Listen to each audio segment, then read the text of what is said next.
A certain man, widely regarded as the useless eldest son of the Perum family, bore a reputation that overshadowed him. He was seen as uncontrollable, a reclusive swordmaster confined to his room, often dismissed as a madman. His name was Gin Perum. Amidst the chaos, a knight clad in armor trembled in pain, struggling to comprehend the reality of his defeat. He had fallen to Gin, someone he had considered nothing more than human garbage. The thought was inconceivable. As the finest knight in the north, how could he have been bested by such a man? Surrounding him lay the lifeless bodies of several others who had met the same fate. As the injured knight quivered, another figure approached. This newcomer, clad in fine armor and wielding a massive axe, observed the scene with cold detachment. He remarked on the substantial expense he had incurred in setting up the traps, his tone devoid of emotion. His icy gaze bore into the injured knight as he casually asked if the surroundings were to his liking. Enraged, the knight struggled to accept that someone like Gin, whom he deemed a worthless bastard, could have orchestrated such a scheme. Through clenched teeth, he demanded to know if Gin had foreseen everything. Without hesitation, Gin stepped closer, his expression unyielding, and revealed that he had anticipated every detail. He spoke of knowing their numbers, the identities of their spies, and even the source of their reinforcements. With chilling calm, he informed the knight that every move had played directly into his hands. Overwhelmed by the revelation, the knight refused to believe it. Raising his voice, he declared that he always had a hidden ace up his sleeve and demanded to know how someone as insignificant as Gin could have orchestrated such a victory. But before he could finish, Gin silenced him with a brutal kick to the face. "Stop talking," he commanded. Removing his opponent's helmet, Gin made his intentions clear. He would not only win this battle, but every war to come. Smiling, he confidently stated that victory was assured because he held every plan necessary for triumph. The narrative shifted to a year earlier, inside a soldier's camp near the Perum estate, within the kingdom of Lithuania. In one of the tents, Gin awoke abruptly, his heart pounding as he realized he was still alive. Instinctively, he reached for his neck, his fingers trembling as he confirmed his survival. His mind raced, memories flooding back to him. The last thing he remembered was kneeling in defeat, his sword knocked from his grip, blood dripping from his mouth. Above him had stood a knight, distinguishable by his red hair and golden armor. That knight, known as the noble warrior Eden, was one of the 7 strongest men on the continent. With a voice heavy with finality, Eden had declared the war over. Pointing his sword at Gin's throat, he had asked if the defeated man had any last words. Struggling for breath, Gin had admitted his only regret, his failure to fulfill his vengeance. But with defiant resolve, he had added that he hoped Iden would meet his end as well. The noble knight had merely smirked, dismissing Gin's words as arrogance. He had gone on to taunt him, revealing that he knew of Gin's past, the fact that he was the eldest son of the fallen Perum household, the same son who had abandoned his family after the death of his sister. Gin had been taken aback. How could a man from a different kingdom know so much about him? Eden, reading his surprise, had explained that he had worked tirelessly to track him down. Then, with a cruel smile, he revealed something even more shocking. The Perum family's downfall had not been the work of one enemy alone. The Duke Deline household had not acted alone. Iden and his allies had conspired to bring them down. Gin had been stunned by this revelation. His mind reeled, struggling to process the weight of the betrayal. But before he could react, Iden had raised his sword, pressing the blade against his throat. "No need for more words," he had said coldly. "Accept your fate." But Gin had refused. Filled with fury, he had vowed never to forgive him. Unmoved by his defiance, Iden had struck the decisive blow, severing his head with a single stroke. The scene abruptly shifted back to the present. Gin stumbled forward, his breath ragged as he reached for a barrel of water. Gazing into its reflective surface, his hands trembled as he confirmed that his head was still attached. Confusion gripped him. Was he hallucinating? His mind struggled to reconcile what had happened. Looking around, he realized something even stranger. He appeared younger than he remembered. Suspicion gnawed at him. Had he been captured? Used as an experiment by mages? If so, he would make them pay. His eyes fell on a sword resting beside the barrel. His fingers twitched as he considered his next move. But before he could act, a voice called out to him. "Young master!" A figure entered the tent, his tone calm yet firm. He stated that he knew Gin was awake and urged him to come outside. The man, Ricardo, a soldier serving the Perum household, stepped closer. Gin reacted instantly. In a flash, he moved behind Ricardo, pressing the sword against his neck. Startled, Ricardo froze, but rather than panic, he simply sighed. "Young master," he said, his tone steady, "you're crossing a line." Gin narrowed his eyes. Despite the blade at his throat, Ricardo remained unfazed. For the first time since awakening, uncertainty flickered through Gin's mind. With surprising nonchalance, Ricardo shoved Gieson back and pointed out that he'd exhausted himself earlier with a tantrum before passing out. He then reminded Gieson of his earlier outburst about wanting to lead a raid against the orcs. Still disoriented, Gieson accused Ricardo of talking nonsense, but Ricardo remained unfazed. Picking up a bag, he instructed Gieson to pack, explaining that others were waiting. Unease crept into Gieson's voice as he asked where they were going. Ricardo, already walking past him, replied without looking back, "The Perum estate." Stunned, Gieson grabbed Ricardo, demanding clarification. "You mean that Perum estate?" he asked, his voice filled with disbelief. The scene shifted. Now standing atop a cliff, Gieson stared at the estate in the distance. It was unmistakably the Perum estate. But something was wrong. It looked untouched, pristine. Yet, in his memory, he had seen it burn to the ground. How could it still be standing? Ricardo, stepping closer, eyed Gieson with suspicion. "What's with you? Having a nightmare?" he asked. He scoffed at the idea of calling the Perum estate fallen, warning that the Count would have him thrown out for such words. But Gieson barely heard him. His mind reeled. This had to be a dream. Pinching his cheek, he winced at the sharp pain. Reality sank in. It wasn't a dream. His reflection confirmed it. His face was younger, untouched by the scars of war. His estate was whole. And in that moment, the truth hit him. He had returned to the past. Memories of his younger self surged forward. Resentment toward his family, his immaturity fueled by inferiority, the constant criticism that drove him away. He had left, survived countless battles as a mercenary, and earned a fearsome reputation. But when he finally returned home, there was nothing left. His estate, his family, gone. Now standing before it once more, intact and unscathed, relief flooded through him. A laugh burst from his lips, uncontrollable, teetering on the edge of madness. He almost wanted to sing. But the moment was fleeting. Ricardo's words from earlier resurfaced in his mind. A raid. On the orcs. His blood ran cold. He remembered that raid. The disaster. The deaths. In his past life, he had joined the mission eager to prove himself.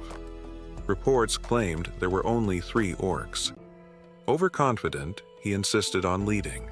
But when the squad encountered over 20, it turned into a massacre. Nearly everyone perished. Not this time. He would change the outcome. He would handle the monsters strategically. Orcs weren't cunning, but their brute strength made them deadly. However, earning the trust of soldiers who saw him as a failure would be just as difficult. Lost in thought, he was jolted back to reality by a thunderous crash. A wooden guard post flew through the air and slammed into the ground before him. A soldier screamed, "Orcs! We're under attack!" Chaos erupted. Men scrambled to form defensive lines. Gishin's heart pounded. They're early. This wasn't how it happened before. He watched in horror as massive, hulking figures tore through the ranks, their weapons cleaving through armor with terrifying ease. Among the chaos, a voice cut through the panic. "Hold formation!" It was Skoven, the squad's commander, clad in blue armor. He barked orders, rallying the men to stand their ground. But as he stepped forward to engage, an orc swung its massive weapon. Skoven barely managed to block, but the sheer force knocked him back. His face twisted in realization. This was an ambush. There were far more orcs than they had been led to believe. Before he could recover, another orc loomed behind him, ready to strike. A voice rang out. "Watch out!" A figure shoved Skoven aside just as the axe came down. It was Gishin. Skoven's eyes widened in shock. His young master had thrown himself into the fray. As the orc's weapon descended, Gishin moved with precision. He stabbed the creature's hand, severing its fingers in one swift motion.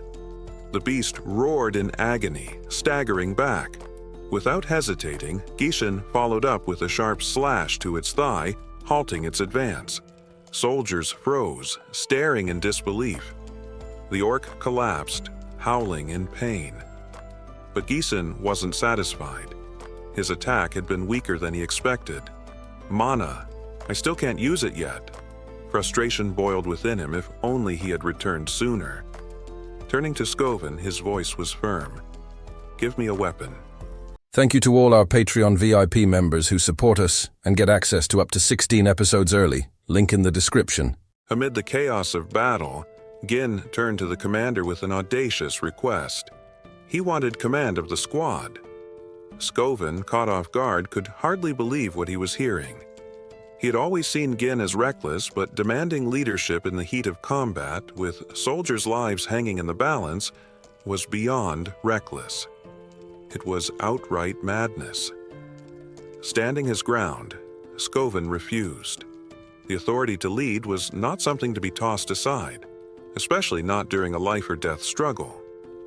Gin, though annoyed, understood. If an inexperienced fool had approached him with such a demand, he likely would have reacted the same way. But before he could argue further, an orc lunged at him. "Fall back," Skoven ordered, convinced Gin had no place in the fray. But Gin didn't move. He took a stance. Then, to everyone's shock, he hurled his sword. Skoven instinctively dodged, spinning to demand an explanation, but before he could speak, a sickening sound behind him made him freeze. He turned to see Gin's blade lodged deep in the orc's skull. The beast crumpled, lifeless. The commander stared at the fallen creature, then at Gin.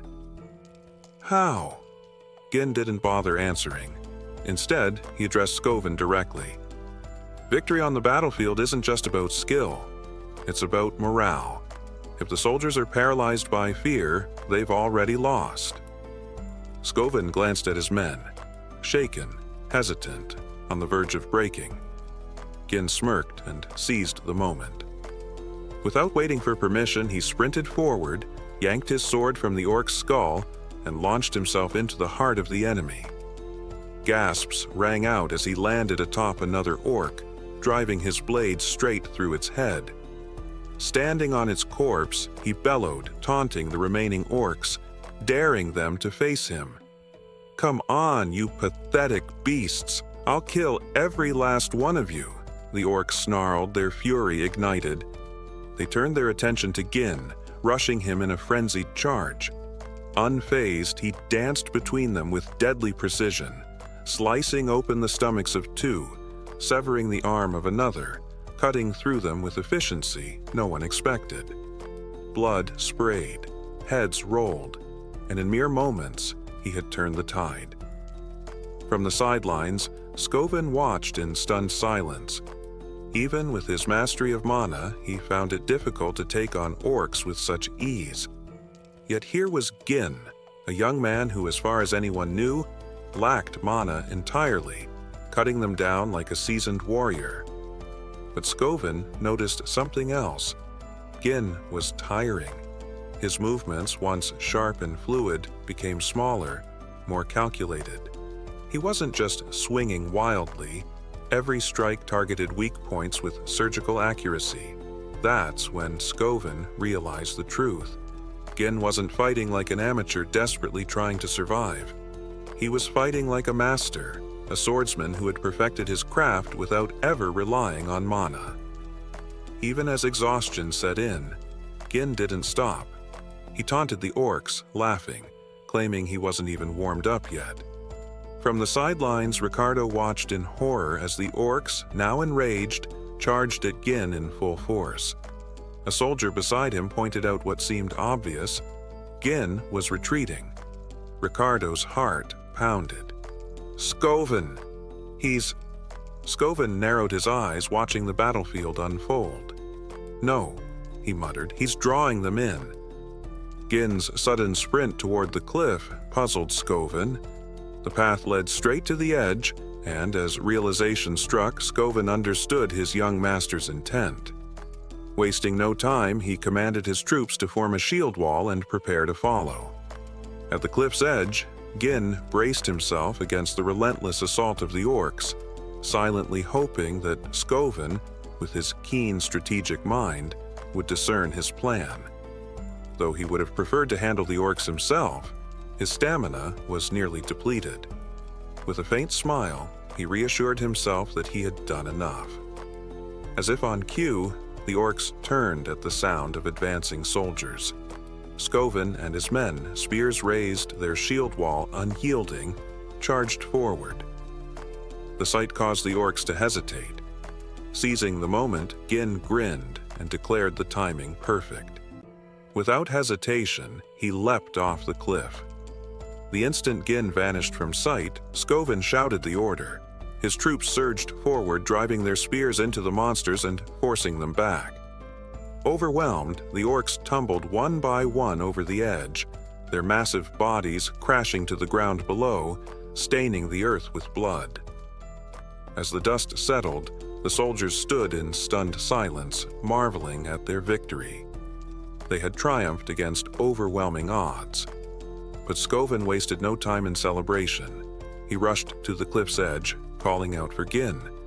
Relief flooded him when he spotted his young master clinging to the rock face, his sword embedded deep to hold him steady. Gin, breathing heavily, managed a weak smile. Skovin stretched out his hand to help him up, but Gin's strength had run dry. His fingers slipped before he could grasp Skovin's hand. The sword came loose, and Gin plummeted into the abyss. Skovin and his soldiers could do nothing but watch in horror. Darkness swallowed him, and then a hazy memory surfaced. A familiar voice called his name. He knew it at once. It was Elena. Visions of his sister flooded his mind, her tear-streaked face when their mother died, her gratitude for his care, the bitter words she once hurled at him claiming she hated him. The memories blurred, and suddenly he saw a much younger Elena, tugging at his sleeve, begging to go with him. Gin's eyes snapped open. He was lying in a room, a damp cloth resting on his forehead. The realization dawned. His soldiers had managed to save him. Relief washed over him, but the dream's lingering presence unsettled him. Attempting to sit up, a sharp pain shot through him, his body trembling from the toll of battle.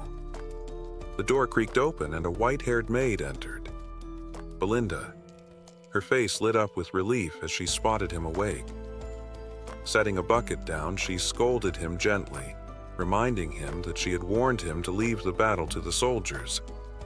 Before she could say more, Gin suddenly lurched forward, pulling her into a tight embrace. Belinda froze, startled by her master's uncharacteristic display of affection. Confused, she asked if she had done something to offend him, but Gin only tightened his grip, assuring her that he was simply happy to see her. Since childhood, Belinda had been his personal tutor, standing by his side despite his reckless antics. Yet in his past life, after the Perum family fell to ruin, she had vanished. He never saw her again. Belinda, still perplexed, remarked that they saw each other every day. Why was he acting as if they had been apart for years? Cain hesitated. He felt an urge to tell her the truth. His expression grew serious as he urged her to listen carefully. A catastrophe would soon befall their family. Belinda frowned, uncertain of his meaning, and pressed him for an explanation. Cain met her gaze.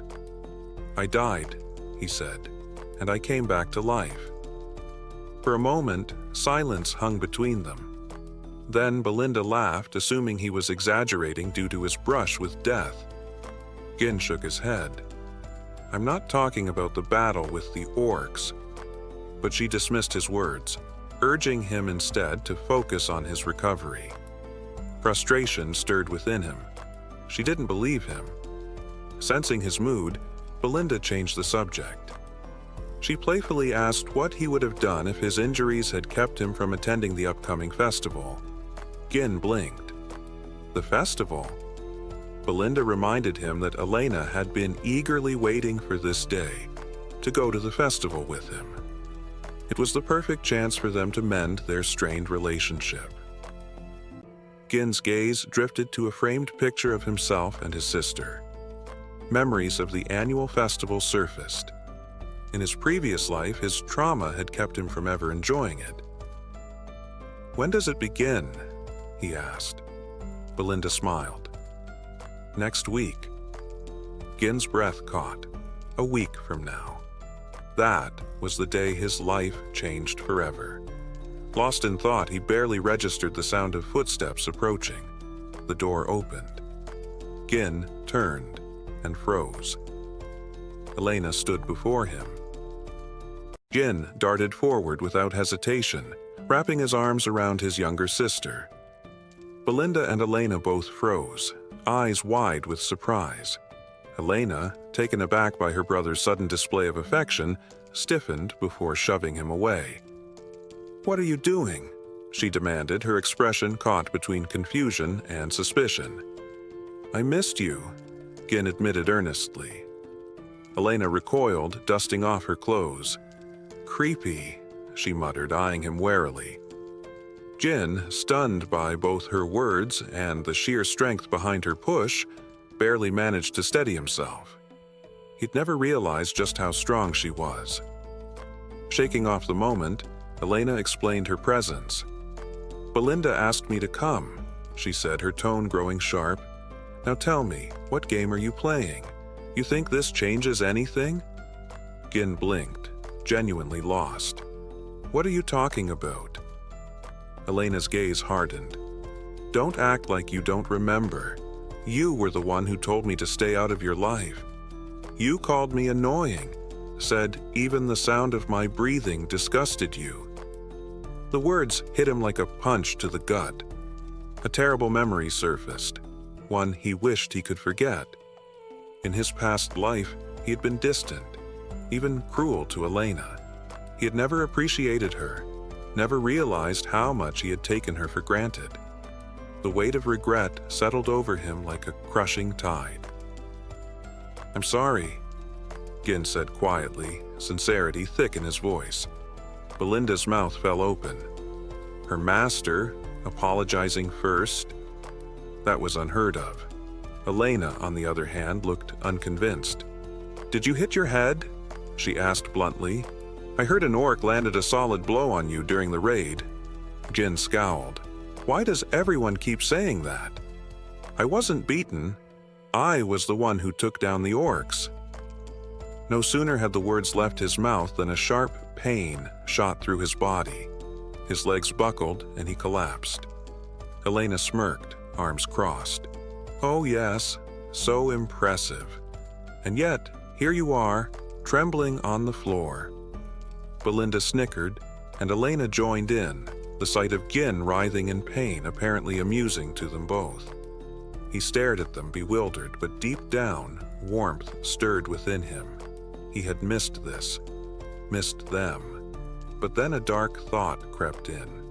He remembered the festival happening next week.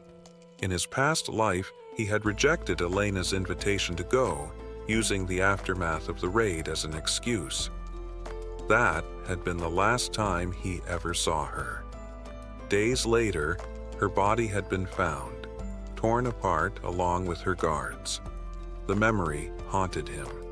Before he could dwell on it further, a knock at the door shattered his thoughts. 2 armored men entered, Jamal and Philip, Elena's bodyguards. Jamal inclined his head. "Lady Elena, we're ready whenever you are." Elena sighed, rubbing her temple. "I told you to wait outside." Jamal looked sheepish. "Apologies, my lady, but the servants have asked for your help overseeing the festival preparations." Gin's brows furrowed. "Why are the maids asking you to do that?" Belinda rolled her eyes. "Because you're useless," she said flatly. "You spend all your time lazing around while the estate struggles. There's a workers' shortage. Genius." Gin stiffened. A shortage? That was news to him. But thinking back, it made sense. He had never once paid attention to the affairs of the estate before. Elena exhaled. "I need to go." She turned to leave, but Gin took a step forward. "I'll help," he said. Both Elena and Belinda stared at him as if he had just grown a second head. "You must have been hit really hard," Elena muttered. Later, as the town bustled with festival preparations, Gin trailed behind Elena despite her repeated protests. "You're just going to scare everyone," she huffed. He shrugged. "Is that really how you treat someone offering to help? If you really want to help, go back to the manor and stay out of the way," she snapped. Gin barely listened, his mind elsewhere. In his previous life, Elena's body had been discovered near the slums, far from the festival grounds. Someone had lured her there. But who? And why? If he wanted to prevent history from repeating itself, he needed to know every inch of the estate, every potential danger. His thoughts were interrupted when a soldier sprinted toward them, his voice carrying through the crowd. "My lord!" Gin turned, immediately recognizing the man. "Fergus!" The old soldier skidded to a stop, panting heavily. Sweat dripped from his brow, but his relief was evident. "Thank the heavens," he breathed. "You're alive." Fergus grabbed Gin's hands, his grip firm. "Forgive me, my lord. I came the moment I heard about the orcs. I am your loyal servant, always." Gin stared at him, his chest tightening. Fergus had been loyal even in his past life, yet Gin had never truly appreciated it. This time, things would be different.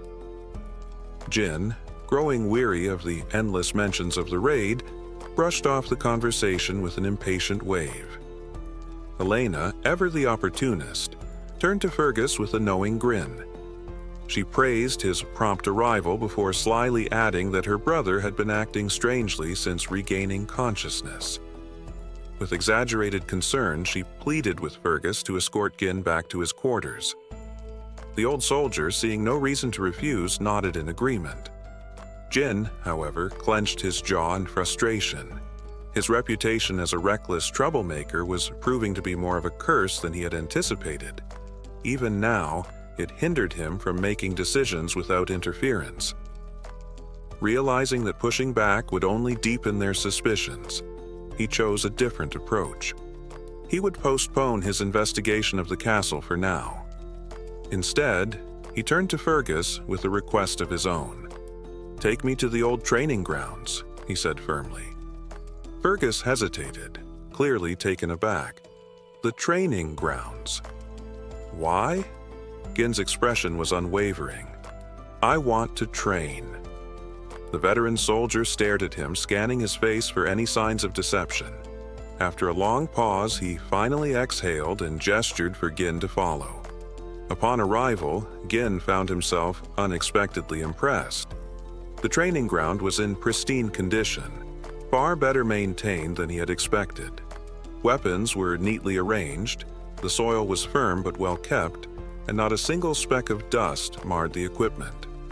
It was a stark contrast to the crude and worn-out facilities he had used during his mercenary years. Fergus watched Jin take in his surroundings before explaining, "It's always been ready, in case you ever decided to use it." His voice carried an air of quiet conviction. "I always believed you'd grow out of that reckless phase." Gin was momentarily at a loss for words. The old soldier's unwavering faith in him, despite everything, struck a chord deep within him. Smiling faintly, he reached out and tapped Fergus's armor. "I don't plan on dying anytime soon," he said, his tone lighter than before. Then his expression darkened slightly as he added, "Death is an experience I never want to go through again." Fergus stiffened at those words, studying Jin with narrowed eyes. "You talk as if you've already been through it," he said cautiously. Jin smirked, sharp as ever. He met Fergus's gaze and spoke plainly. "That's because I have. I died, and now I'm back." Fergus frowned, unimpressed. "I don't have time for nonsense, boy." Jin chuckled. "Then don't waste your time arguing with me. Just leave. I'm going to train." Though clearly skeptical, Fergus knew better than to push the matter. Bowing slightly, he took his leave. Once alone, Gin finally allowed himself a moment of reflection. His past life had been riddled with mistakes. He had treated those around him like obstacles or nuisances, failing to see the allies he had cast aside. That ignorance had cost him dearly. He remembered it all too well. Elena's murder had been orchestrated by a rival territory, a calculated move to provoke Perum into a war. That war had led to the downfall of their entire household. Her death had been the spark that set everything ablaze. But this time would be different. Determined to change fate, Gin steeled himself. Strength was the key. His body was still weak, but he had the knowledge and the experience to rebuild it. Time was limited, but he wasn't one to back down from a challenge. Settling into a lotus position, he focused inward. Mana, the mystical energy that allowed humans to transcend their natural limits, was notoriously difficult to sense, let alone control. But for Gin, it was as natural as breathing. Even in the heat of battle, he had always been able to weave mana as effortlessly as spinning thread. In his previous life, forming a single mana core had been a feat in itself, but Gin had gone beyond that. He had uncovered a forgotten technique, a method described in a half-burned grimoire.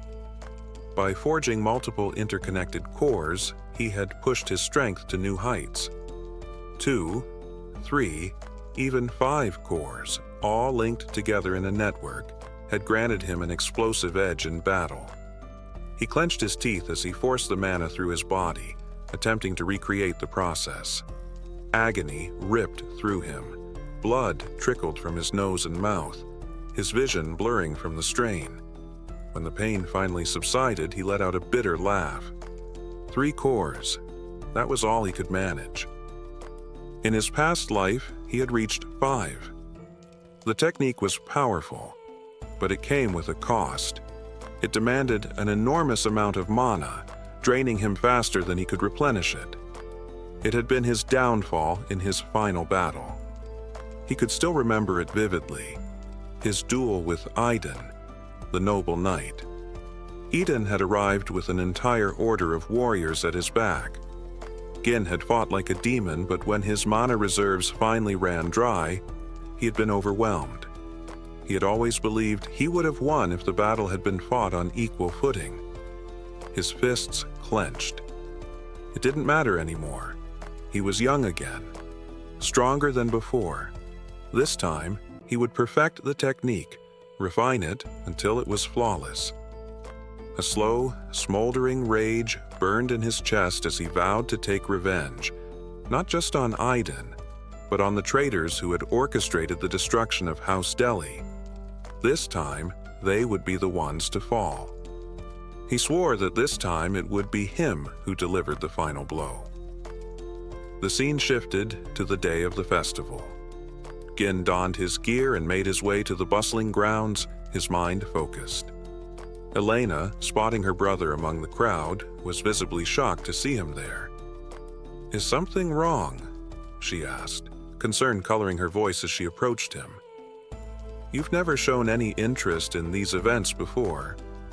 Gin gave a calm, measured response. "As a member of the Perum household, it's important to attend gatherings like this from time to time." Elena eyed him with suspicion. "You've been acting strange lately," she remarked, her gaze narrowing. "I heard about your week-long training regimen. That's not like you." Gin hesitated for a moment, then explained with a nervous smile, "There's nothing odd about the air of a noble family training hard. It's just what's expected." Elena's eyes widened as she reminded him, "But you've never cared about any of this before. You even called Father annoying and said you couldn't wait to take his place." Gin's jaw dropped as he heard his own words echoed back to him. A bright smile spread across Elena's face as she continued, "I think I like the changes in you. It feels like you're becoming the brother I used to know." As Gin processed her words, he reflected on the past week.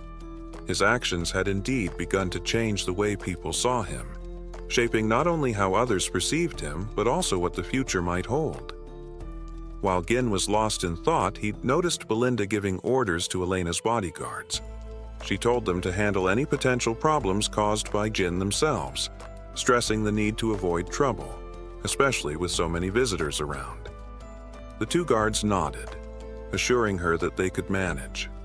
Despite the smooth flow of the festival, Gin found it difficult to gauge how his actions affected the smaller details. For him, it became essential to respond to each situation appropriately, using the information at hand to make the right choices. He stayed close to his sister throughout the festival, keeping an eye out for anything suspicious.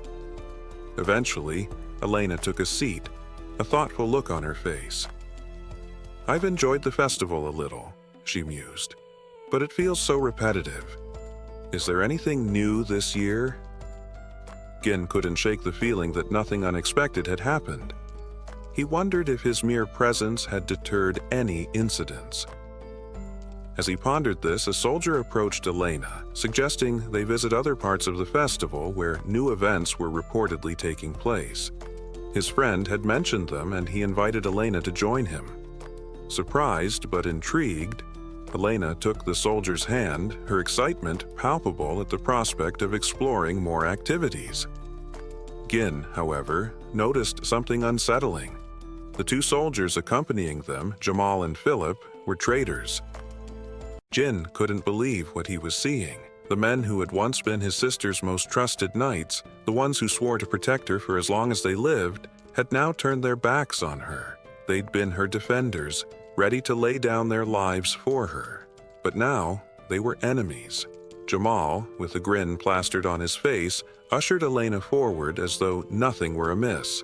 But the venue before them was deserted. No guests, no decorations, nothing. It was an empty stretch of road. "What's going on? There's no one here," Elena asked, her tone suspicious. Jamal brushed it off with a nervous chuckle. "The event's a bit delayed, but everyone will be here soon." Elena didn't buy it. "A performance in a place like this?" she mocked. Gin, his instincts on high alert, scanned the area. Everything about the situation felt wrong. The exits were blocked. This wasn't an accident. It was all planned. Elena tugged on his arm. "We need to go," she said. Jamal stopped her with an urgent gesture. "Just wait. It's worth it," he urged. But Elena wasn't convinced. "I'm not staying here," she replied firmly. Gin, trying to ease the tension, teased, "You've been hitting the gym. You look stronger today." Just as she was about to respond, Philip appeared, his face grim. "Hold on," Philip ordered, his voice sharp. Elena froze. "What's going on?" she demanded, voice shaking. Jamal, now visibly uneasy, offered a half-hearted apology. "Sorry for scaring you. We just had to bring you here." Before she could react, 3 men entered the scene. 2 wore black, while the leader stood apart, dressed in blue with a matching hat. Frank, the leader, looked at Jamal with a smug smile. "Well done," he said approvingly. "You've brought her, just as we agreed." Jamal puffed out his chest. "Our part's done. The deal's done." But Frank's eyes landed on Gin, his face darkening. "What's he doing here?" he growled. Elena stepped forward, fear creeping into her voice. "What's going on? What are you two planning?" Jamal's smile faltered. "We didn't plan for him to follow," he said. "But now he's here, he's walking into his death." Gin stepped forward, eyes narrowed. "You think you can escape this?" His voice was deadly calm. Jamal smirked. "We're leaving this place. You know, we've had enough of it. All the raids, the poverty. We're going somewhere far away." Gin's sword was out in a flash. He didn't hesitate. In an instant, he struck, slicing through Jamal's armor as if it were paper. Jamal collapsed, dead before he hit the ground. Gin stood over him, voice cold. "Those who run away don't get to betray their own." Gin turned to Philip, who was already moving to grab Elena. Philip's face twisted with rage as he spat at Jamal's corpse. "Idiot," he muttered, disbelief and anger mixing in his voice. "A knight brought down by an amateur?" Before Philip could draw his sword, Gin was already on him.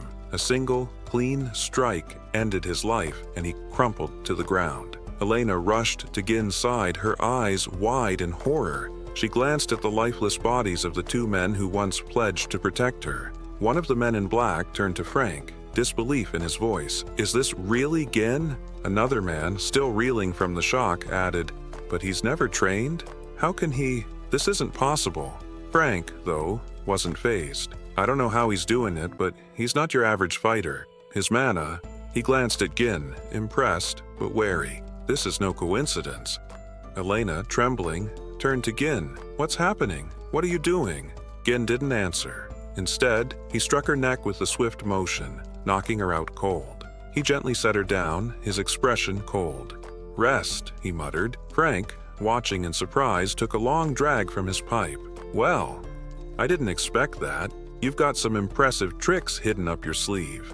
Gin wiped the blood off his sword, his eyes narrowing. "Why do you care about my abilities?" Frank smirked, his eyes gleaming with curiosity. "I'm just wondering how you've been hiding this power all this time." Gin's eyes flicked to the remaining men. The 2 in black were nothing compared to Frank. Gin could feel Frank's power radiating. It was on a whole different level. This wasn't going to be an easy fight. Gin released his own mana, preparing himself. He couldn't afford to hold back. One of Frank's men, still stunned, asked if they should kill Gin. Frank, shaking his head, said, "No. Alive. Capture him alive and break him. We want him to suffer." Frank's grin widened. "His screams will be beautiful." The 2 men rushed at Gin. He was ready. A firecracker appeared in his hand, distracting one of them just long enough for Gin to close the gap and strike. The man fell, dead before he knew what hit him. The last man charged, calling Gin's previous attack a cheap move. Gin blocked his sword with ease, then decapitated him in one swift motion. Frank, undeterred, charged at Gin. Gin was ready. He used his second sword to deflect Frank's attack, then shoved Frank's sword to the side, delivering a blow that made Frank stumble. Frank, caught off guard, reinforced his neck with mana to avoid the fatal strike. "I'll give you credit," he said with a grin. "You're faster than I expected. If it weren't for my mana, you'd have killed me." Gin didn't respond. His sword was already raised. Frank's eyes narrowed, and he charged once again. Gin wasn't backing down. This was far from over. Shoving Gin back, Frank sneered at his feeble mana, arrogantly confident in his inevitable victory. However, Gin's smile in response unsettled him, causing Frank to hesitate in confusion. Seizing the moment, Gin parried Frank's sword and threw off his balance. He followed up with a swift kick to Frank's face, sending him stumbling backward. Wiping the blood from his mouth, Frank smirked and reminded Gin that his attacks were futile against his reinforced mana. Yet, moments later, Frank coughed violently and collapsed to his knees, stunned by the unexpected strength of Gin's blow. He struggled to comprehend how Gin's seemingly weak mana had bypassed his defenses. Gin slowly closed in, revealing that he had suspected someone of orchestrating his sister's death, but never imagined the true culprit. With a piercing gaze, Gin unleashed his third core, dramatically boosting his mana. Frank, visibly shaken, couldn't react in time before Gin appeared right in front of him, moving faster than Frank's eyes could follow. Gin's strikes came relentlessly, each one heavier than the last. Despite his best efforts, Frank's arms went numb under the assault, and his sword was close to breaking. Frank tried to regain his composure, reminding himself that excessive mana surges usually had limited effects, but Gin's burst defied all logic. It was as though Gin had completely transformed. Seeing Frank faltering, Gin shattered the assassin's weapon with a decisive strike. Without hesitation, he drove his sword deep into Frank's torso, causing Frank to cry out in agony. Gin silenced him by grabbing his throat and pinning him against the wall, his sword still embedded. He demanded answers, insisting that Frank reveal who had ordered the assassination. Frank refused, instead producing a hidden blade and swearing to take Elena with him, determined to inflict more harm before his death. Before he could act, strings wrapped around his wrist, halting his movement. Gin, controlling the strings with cold precision, warned Frank not to make any rash moves. Gin then proposed a deal, offering to sheath his sword if Frank complied and refrained from further resistance. Frank, stunned, realized the threads binding him were made of mana, something he couldn't fathom how Gin had created with such precision. Gin drove his sword deeper into Frank's body and remarked that someone of Frank's skill should be able to patch up the injury. His voice was cold as he warned that once Frank's mana core was destroyed, no amount of healing would matter. Panic flashed in Frank's eyes as he looked down and saw Gin's sword glowing ominously. The assassin screamed in pain, accusing Gin of madness and claiming the backflow of mana could cause a catastrophic explosion, wiping out the entire area. He questioned whether Gin intended to self-destruct. Gin, with unflinching calm, replied that only the unskilled made such mistakes and assured Frank that he had complete control over the situation. Frank, realizing Gin wasn't bluffing, accepted his impending death and screamed, revealing that Count Desmond had orchestrated the assassination. The Count, Frank explained, sought to ignite a war between the Perum and Deard families. Gin was taken aback by this revelation. Such schemes were usually carried out by families allied with Duke Deline. The fact that the Duke was pulling strings from the shadows, remaining uninvolved, infuriated him. Gin demanded to know if this was the reason Frank had targeted his sister, to which Frank confirmed with a grim smile. Without hesitation, Gin drove his sword through Frank's body, causing Frank to cough up blood. Frank, with his last breath, reminded Gin of his earlier promise to put the sword away. Gin smirked and asked why Frank, who had taken so many lives, was now afraid of death. Frank laughed, catching Gin off guard, and moved closer. He declared that his death would change nothing. The Deard family's mission was accomplished and Perum was doomed to ruin. He sneered, questioning whether anyone would listen to someone like Gin. As Frank taunted him, Gin grabbed his head and slammed it against the wall with a sinister smile. Gin declared that his rebirth after death meant everything would be different this time. His sword began to glow brighter, and Frank's screams filled the air. A burst of energy erupted from Frank's mouth, and the explosion lit up the sky like fireworks. Moments later, Frank's lifeless body crumpled to the ground. Gin, breathing heavily, surveyed the scene. Bodies scattered, his sister unconscious and safe. Satisfied that no one else was nearby, he discarded his sword, took a deep breath, and collapsed to his knees, coughing up blood. Wiping his mouth, Gin muttered that detonating 3 mana cores had once been effortless for him. Steeling himself, he rose, vowing not to fall here. Heading to a nearby building, he kicked open the door and found 2 bodies inside.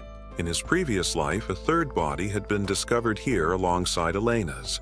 This time, based on Frank's earlier words, Gin identified one of the bodies as the son of the Degard family. The boy had been murdered alongside his escort knight, their deaths staged to frame Elena. Gin moved the bodies, knowing that revealing them would undoubtedly spark a war. Deciding to eliminate all evidence, he set the building ablaze with a firecracker, watching the flames consume the damning proof. Gin then carried his sister and began walking away, determined to ensure that his enemies would never succeed in their plans. Unbeknownst to Gin, a figure hidden in the trees observed his every move. After watching for a moment, the person disappeared into the shadows. The setting shifted to a round table, where the observer informed a group of high-ranking officials about the failure of the assassination. The members of the council appeared rattled, struggling to understand how Frank and the two knights had failed in their mission. The council members interrogated the spy, accusing him of underestimating the task, assuming it would be an easy success. The spy nervously admitted that their failure was due to Gin, a revelation that stunned the men at the table. They found it hard to believe that the so-called useless bastard of the North could achieve anything noteworthy. One member dismissed the accusation, claiming that blaming Gin was merely an excuse for failure, and demanded the spy stop using him as a scapegoat. However, the spy insisted that Gin was not like the reports and rumors had portrayed him, recalling how Gin had dealt with their men. The spy explained that Gin appeared to be an entirely different person. He reassured his superiors that their plans to eliminate the Degard family were still intact, and that starting a territorial war would not be difficult. Pleading for another opportunity, the spy promised to fix his mistake. The council, unimpressed, silenced him, scolding him for his failure to gather sufficient intelligence on a single individual. They condemned him for delaying their plans and were outraged by his request for another chance after such a failure. The group decided to eliminate the spy, but before the order was carried out, a man sitting on a throne intervened. His voice cut through the noise, and he dismissed the commotion as tiresome, asking the spy to explain what kind of opportunity he was requesting. The spy confidently assured the man that he could eliminate Gin. When asked how, the spy proposed arranging a duel. He explained that he had someone in mind for the task, and the council demanded to know the identity of this individual. The spy revealed that his choice was Cain Lois, a young man renowned for his strength-based swordsmanship and widely regarded as a paragon of raw power. The spy argued that no one in the north could match Cain's strength and assured the council that setting up the duel would be easy, as Cain was Gin's cousin.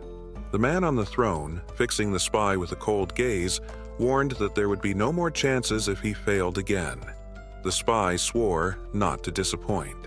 The scene then shifted to the training hall of the Perum household, where Fergus entered the room to inform his master that it was time for a meal.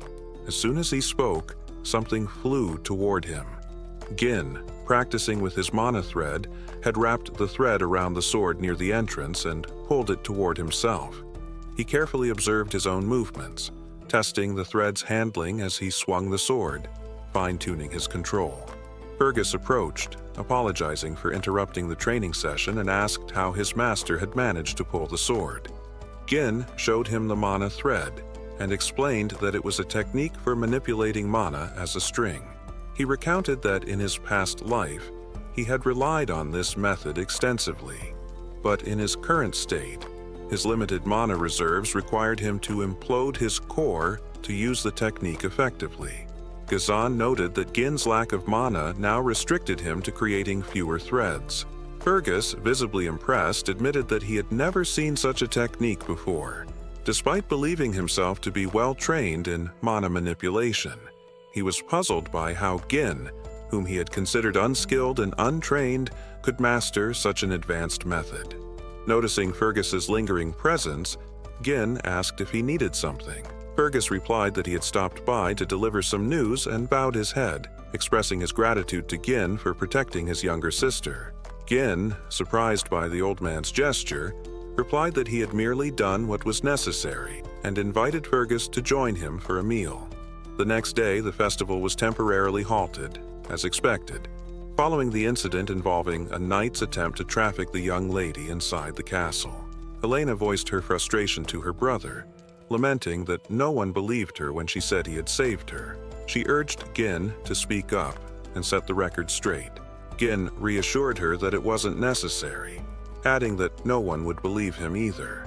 Belinda, overhearing the conversation, was visibly irritated. She expressed her disgust at Jamal and Philly, declaring that she had always suspected the two knights were perverts and accusing them of trying to take Elena for their own gain. Jin, meanwhile, felt a sense of relief knowing his sister had survived the ordeal and that he had managed to avert the potential war. Despite that, he was acutely aware that their enemies would not let up easily. Realizing that he couldn't confront these threats on his own for much longer, Gin concluded that it was essential to create his own military force. As he contemplated his next course of action, a maid entered the room with a food cart.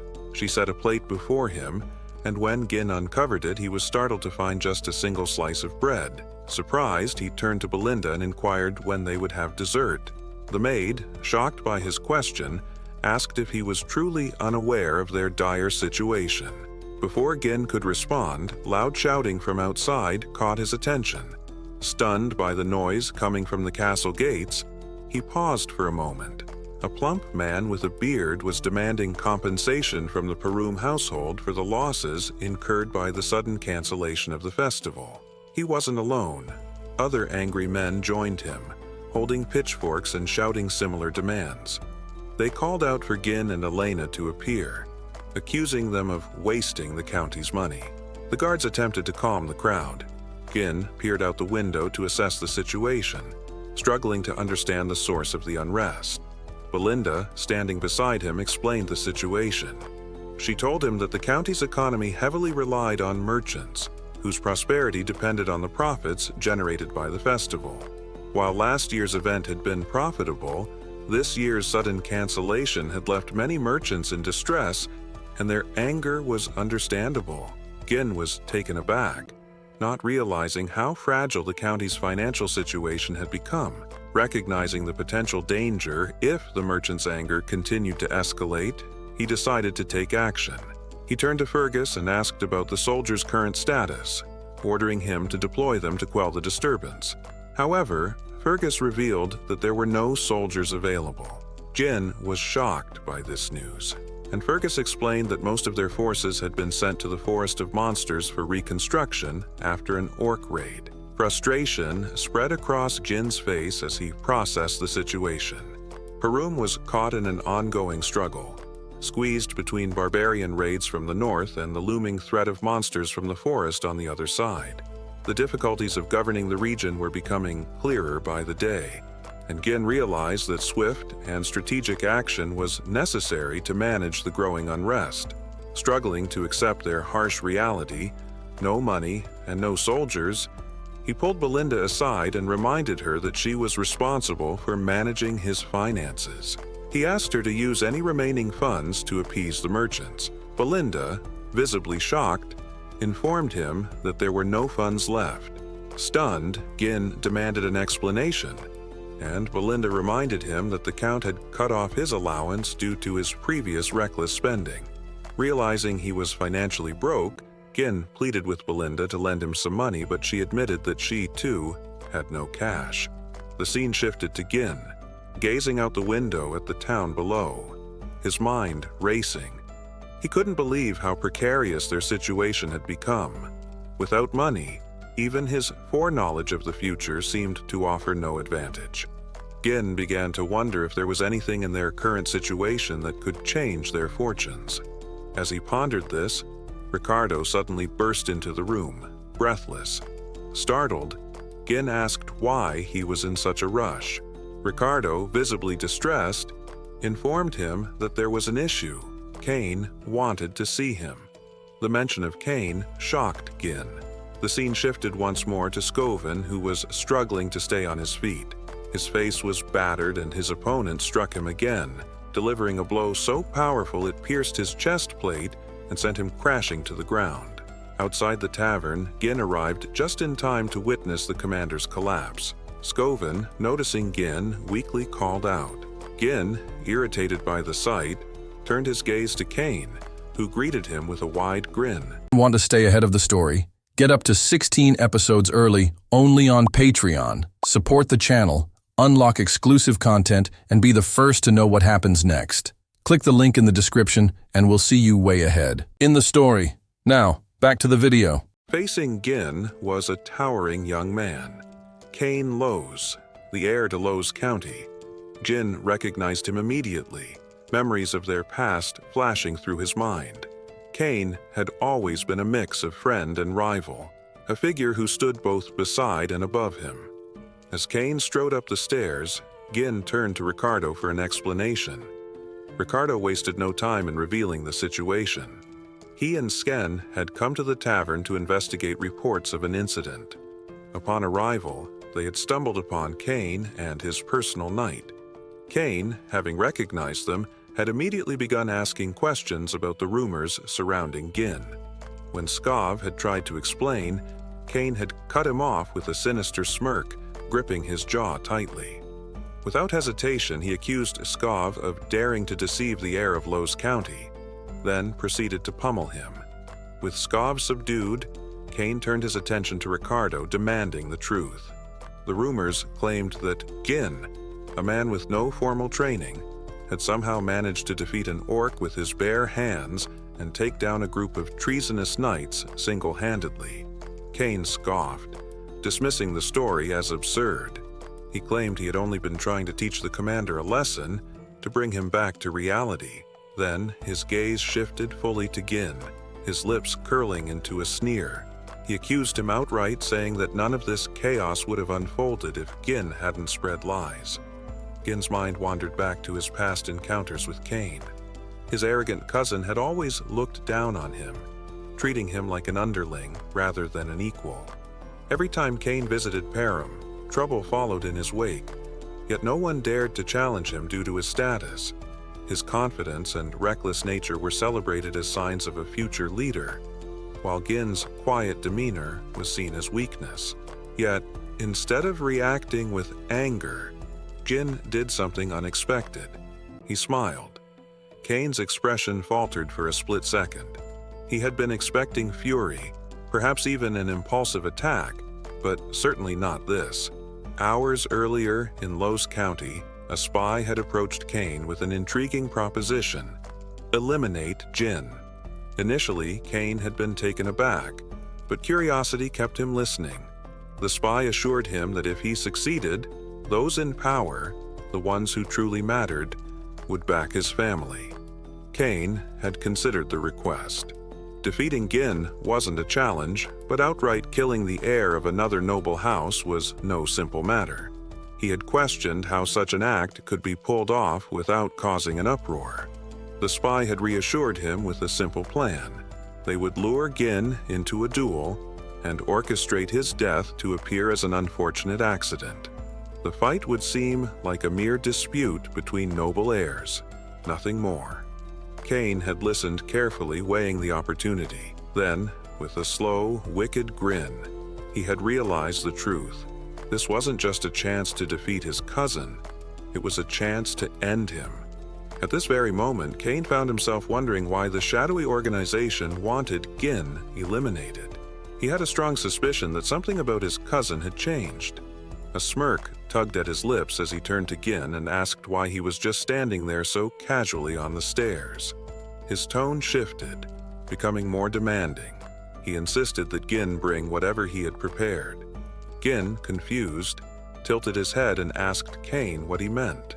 With an amused chuckle, Cain reminded him of the festival's interruption and insisted they should make up for it by having some fun. He spoke as if they were still partners in crime, bringing chaos wherever they went. With a dark gleam in his eyes, Cain asked if he was wrong. Unfazed by his cousin's imposing presence, Gin took a moment to think. Then, it clicked. Cain was referring to alcohol and women, the same indulgences he had forced Gin to provide for him during his past visits. Back then, Gin had obeyed without question, fearing the consequences of refusal. He had drained his own funds to meet Cain's demands, which suddenly made Belinda's earlier warning make sense. His father had cut him off due to reckless spending. As the realization settled in, Gin couldn't help but smile. The solution to his financial troubles had been in front of him all along. Cain's voice snapped him back to reality. Growing impatient, he called out again, demanding what was owed.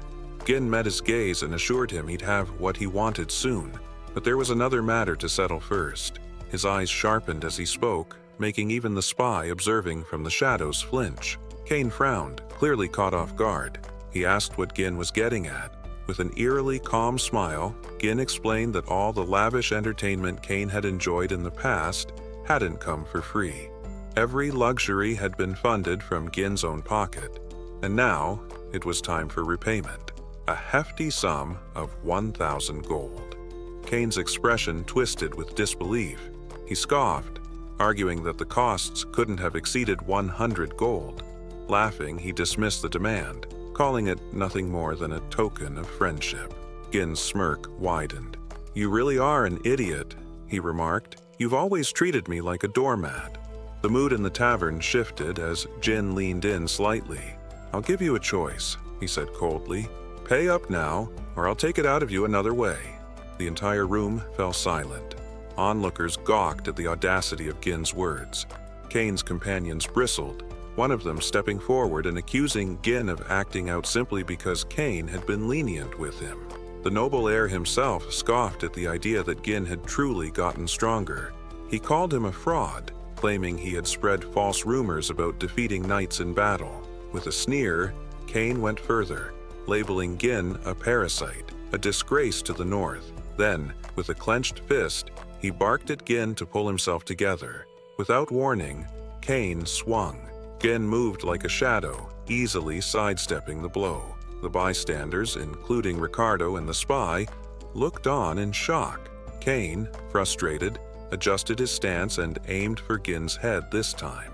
But once again, Gin avoided it, ducking low before delivering a sharp counterstrike to Cain's ribs. A grunt of pain escaped Cain as he staggered back, disbelief flashing across his face. Gin didn't hesitate. He threw another punch, this time aimed at Cain's head. At the last second, Cain managed to block it with his palm, his lips curling into a triumphant smile. The moment was short-lived. Cain's expression twisted in agony as he collapsed to his knees, clutching his hand. A scream tore from his throat. The spy rushed to his side, alarmed.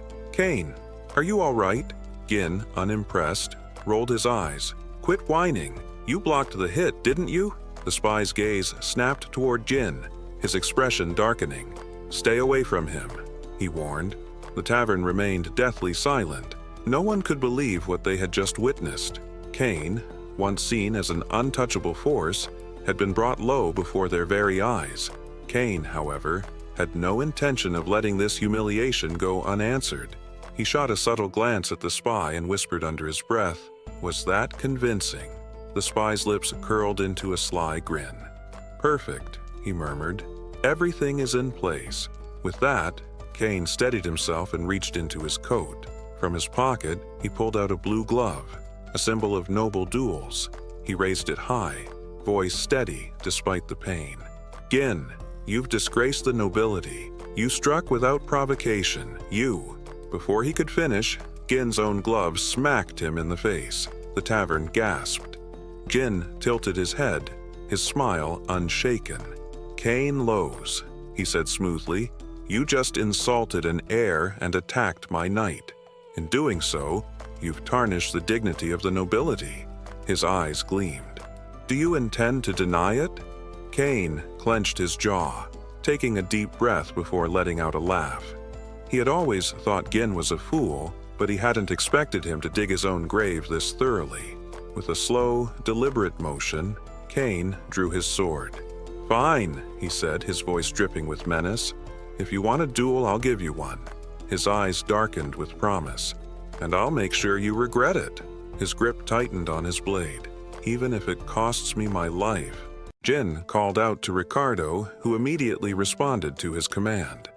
Gin instructed him to bring the merchants who were protesting outside the castle, though Ricardo hesitated, clearly taken aback. Gin, now wearing a smile tinged with madness, reassured Ricardo that the merchants would make a substantial profit from this arrangement.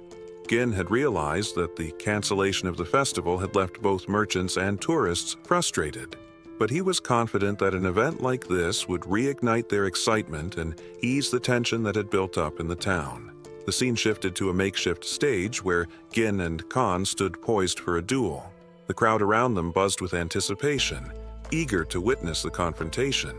Many of them were eager to see Gin humiliated, and the atmosphere was charged with excitement. Merchants had reopened their stalls, selling goods to the eager tourists who had returned for the spectacle. Among the crowd, a rotund merchant loudly encouraged people to place bets, certain that Cain would emerge victorious. Confident in Cain's superiority, the merchants placed heavy wagers in his favor. Cain, resting his enormous sword on the ground, looked at Gin and questioned why he had turned a sacred duel into some kind of marketplace display. With a sinister grin, he warned Gin that his sword would not stop, even if Gin surrendered. Gin, unfazed, simply pointed out that enough people had gathered, signaling the beginning of the duel. Just as the fight was about to begin, a spy stepped forward, halting the proceedings. He argued that the bets couldn't proceed without a proper wager on Gin's side. The chubby merchant revealed to the crowd that no one had placed a bet on Gin, a fact that didn't surprise anyone. After all, most believed it would be foolish to wager on Gin considering the odds. Cain mocked Gin, laughing that even his own people didn't trust him. Undeterred, the chubby merchant suggested a different type of bet. They could wager on how long Gin would last against Cain. At that moment, Scovin, supported by Ricardo, stepped forward and placed a heavy bag of gold on the table, declaring his bet on Gin. The crowd was stunned by this bold move. Elena, too, approached, dropping an even larger bag of gold, announcing that she was betting on her brother. This move caught even Gin by surprise. When the merchant was asked if the amount was enough, he confirmed it was. Belinda, who had been standing nearby, reminded Elena that she had warned against making such a bold bet. Cain, growing increasingly irritated by the delay, demanded that the duel begin immediately. The referee signaled the start of the fight, and Gin, with a quick glance at his cousin, reminded Cain that, as his elder cousin, it would appear strange for him to make the first move. This statement confused Cain, who retorted that it was far too late for Gin to pretend to be the older brother. As the referee gave the signal, Cain charged forward, using his weight and momentum to swing his massive sword at Gin. Gin was able to block the strike, but he was shocked by the sheer force and weight of the weapon. With a taunting smile, Cain mocked Gin, claiming that he had sunk so low he no longer even acted like an elder sibling. Cain shoved Gin back with the hilt of his sword, then immediately followed up by swinging it toward Gin's head. Gin ducked, narrowly avoiding the blow, but Cain was relentless, following up with a powerful kick. Gin managed to avoid the kick, but the force of Cain's leg shattered the ground beneath them, causing the crowd to gasp in awe. It was clear that Cain's strength was overwhelming, and he showed no signs of giving Gin even a moment to recover or counterattack. With a cocky grin, Cain reveled in his own strength, clearly enjoying the feeling of dominance. Gin, however, remained unshaken by the display of power. He noted his cousin's pride, but it did not intimidate him. On the other hand, Belinda, witnessing the brutal display, began to panic. She grabbed Elena's arm and urged her to stop the fight. Nearby, the spy smiled knowingly, confident that it was already too late. He understood Cain's strategy perfectly. Overwhelming strength combined with relentless attacks would force Gin into a defensive position, leaving him exhausted and vulnerable. The spy knew that once Gin was worn down, Cain would strike the final blow. It was a strategy Cain had honed over time, and he had always emerged victorious using it. As Cain's attacks grew more intense, it seemed that Gin was running out of options. Gin nimbly dodged Cain's attacks with remarkable agility, evading his cousin's strikes. Cain, watching the evasive moves, remarked with a smirk that Gin remained as slippery as ever. He acknowledged that his cousin had certainly grown stronger since their last fight, and decided to change his approach. Without warning, Cain grabbed his sword by the blade and swung the hilt toward Gin, mocking him. He reminded Gin that, as always, he had been exceptional at running away ever since their childhood days. Gin managed to parry the attack with his own sword, but Cain used the hilt to push Gin into the air, sending him soaring. The crowd gasped in collective disbelief, expecting this to be the end of the duel. The spy, watching intently, allowed himself a smug grin, sure that victory was already in Cain's grasp. As Gin descended, however, he muttered under his breath that he had intended to go easy on his cousin. But Cain had crossed the line. Gathering his energy, Gin focused his mana into his legs, steadying himself as he landed with precision. He immediately surged toward Cain, catching his cousin off guard with a sudden burst of speed. Cain gasped in pain as Gin's blade sank into his stomach. The spy, stunned by the turn of events, realized that Gin had cleverly used his mana to regain his footing and move with incredible speed. Gin taunted Cain, accusing him of being foolish and ignorant in his swordplay. He pointed out that Cain had grown arrogant, believing himself invincible simply because his opponents feared his strength. Taking a more solid stance, Gin vowed to show his cousin the error of his ways. Furious, Cain charged at Gin, swinging his sword with fury, but Gin swiftly countered by kicking Cain's blade to knock him back. Before Cain could recover, Gin leapt aside, narrowly avoiding another strike. He then delivered a precise blow to Cain's shoulder, striking the hand that held the sword. Cain, struggling to retaliate, thrust his sword forward in a desperate attempt to recover, but Gin anticipated the move. With a graceful sidestep, Gin pressed the blade down with his foot, and in a single, fluid motion, landed a cut close to Cain's neck. Blood began to trickle from the shallow wound Gin had left, leaving the audience in stunned silence. Then, as if on cue, cheers erupted. No one had expected Gin to display such expertise, and many in the crowd began to regret betting on Cain. Elena, pleased by the unexpected turn of events, pointed it out to Belinda, who smiled knowingly. Meanwhile, Cain, noticing the wound on his neck, realized it was a shallow cut. He deduced that Gin had held back, knowing that he could have inflicted far worse damage if he had wanted to. Confusion clouded Cain's thoughts. How had Gin become so skilled? He couldn't understand it. Gin locked eyes with his cousin, throwing his sword aside in a bold move that shocked the crowd. He declared that the difference in their skills was too vast for the duel to continue with swords. Turning to Cain, Gin informed him that they would now fight without weapons. Cain, visibly irked by Gin's challenge, demanded an explanation. Gin, maintaining his calm demeanor, explained that he saw this duel as a chance to teach his cousin a lesson.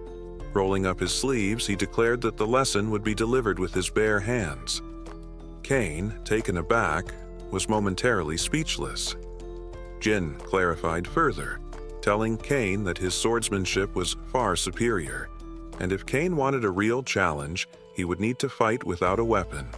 Gin suggested they engage in a hand-to-hand combat duel, an area where Cain was more skilled. With a firm and unwavering voice, Gazan declared that he would double the original wager, boldly adding 1,000 gold. His confidence in victory was absolute. The crowd gasped at this unexpected turn, struggling to comprehend Gin's audacity in raising the stakes so drastically. Among them, the spy was the most shocked. He found it almost impossible to believe that Gin had the nerve to challenge Cain to a bare-handed fight. Yet, despite his disbelief, he couldn't help but feel a surge of satisfaction, convinced that Gin's recklessness had played right into his hands. As the fight was set to begin, the rotund merchant wasted no time, inviting spectators to place additional bets and announcing that the match had officially become a bare-handed contest. Opinions among the onlookers were sharply divided. Some dismissed Gin's decision as foolish, believing he stood no chance against Cain in raw strength. Others suspected he had a plan and placed their wagers on him instead. Cain, meanwhile, was stunned by his cousin's choice. After a brief hesitation, he simply shrugged and allowed Gin to do as he pleased. Removing his coat, he lifted his sword, his expression hardening as he made his intentions clear. Without warning, he lunged at Gin. Watching from the sidelines, Belinda clicked her tongue in frustration. "Master, pick up your weapon and end this," she urged. But Gin remained calm. As Cain's sword came slicing toward him with lethal intent, Gin dodged effortlessly, a smirk playing on his lips. It was clear to him now. Cain needed a lesson.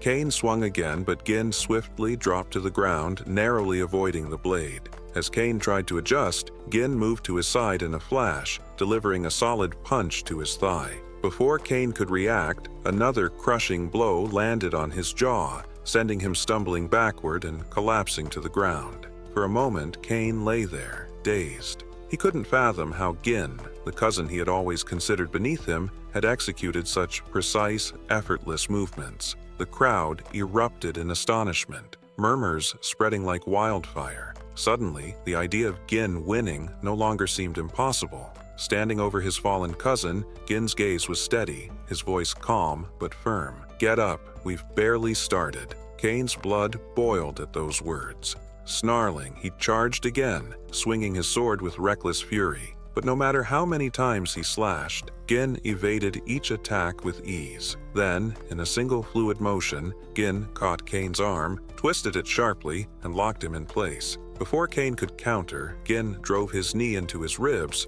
forcing a gasp of pain from his lips. Blood splattered from Cain's mouth as he staggered, disoriented. He couldn't process it. Gin, the cousin who had always bowed to him, always stayed in his shadow, was now dominating him with ease. It was humiliating, yet Cain refused to accept it. He had been certain that this fight would be an easy victory, one that would secure his family's standing. But Gin showed no mercy. He pressed his advantage relentlessly, unleashing blow after blow with no pause, no chance for Cain to recover. By the time Gin finally stepped back, Cain's face was swollen, his entire body bruised. Trembling, he looked up at his cousin, who now towered over him with an air of quiet dominance. Gin grabbed Cain by the hair, his voice low. "Your father was a man of honor. Count Lowe's stood by my father through ruin and hardship, all because of loyalty and friendship. But you," his grip tightened, "you chose a different path." A memory surfaced,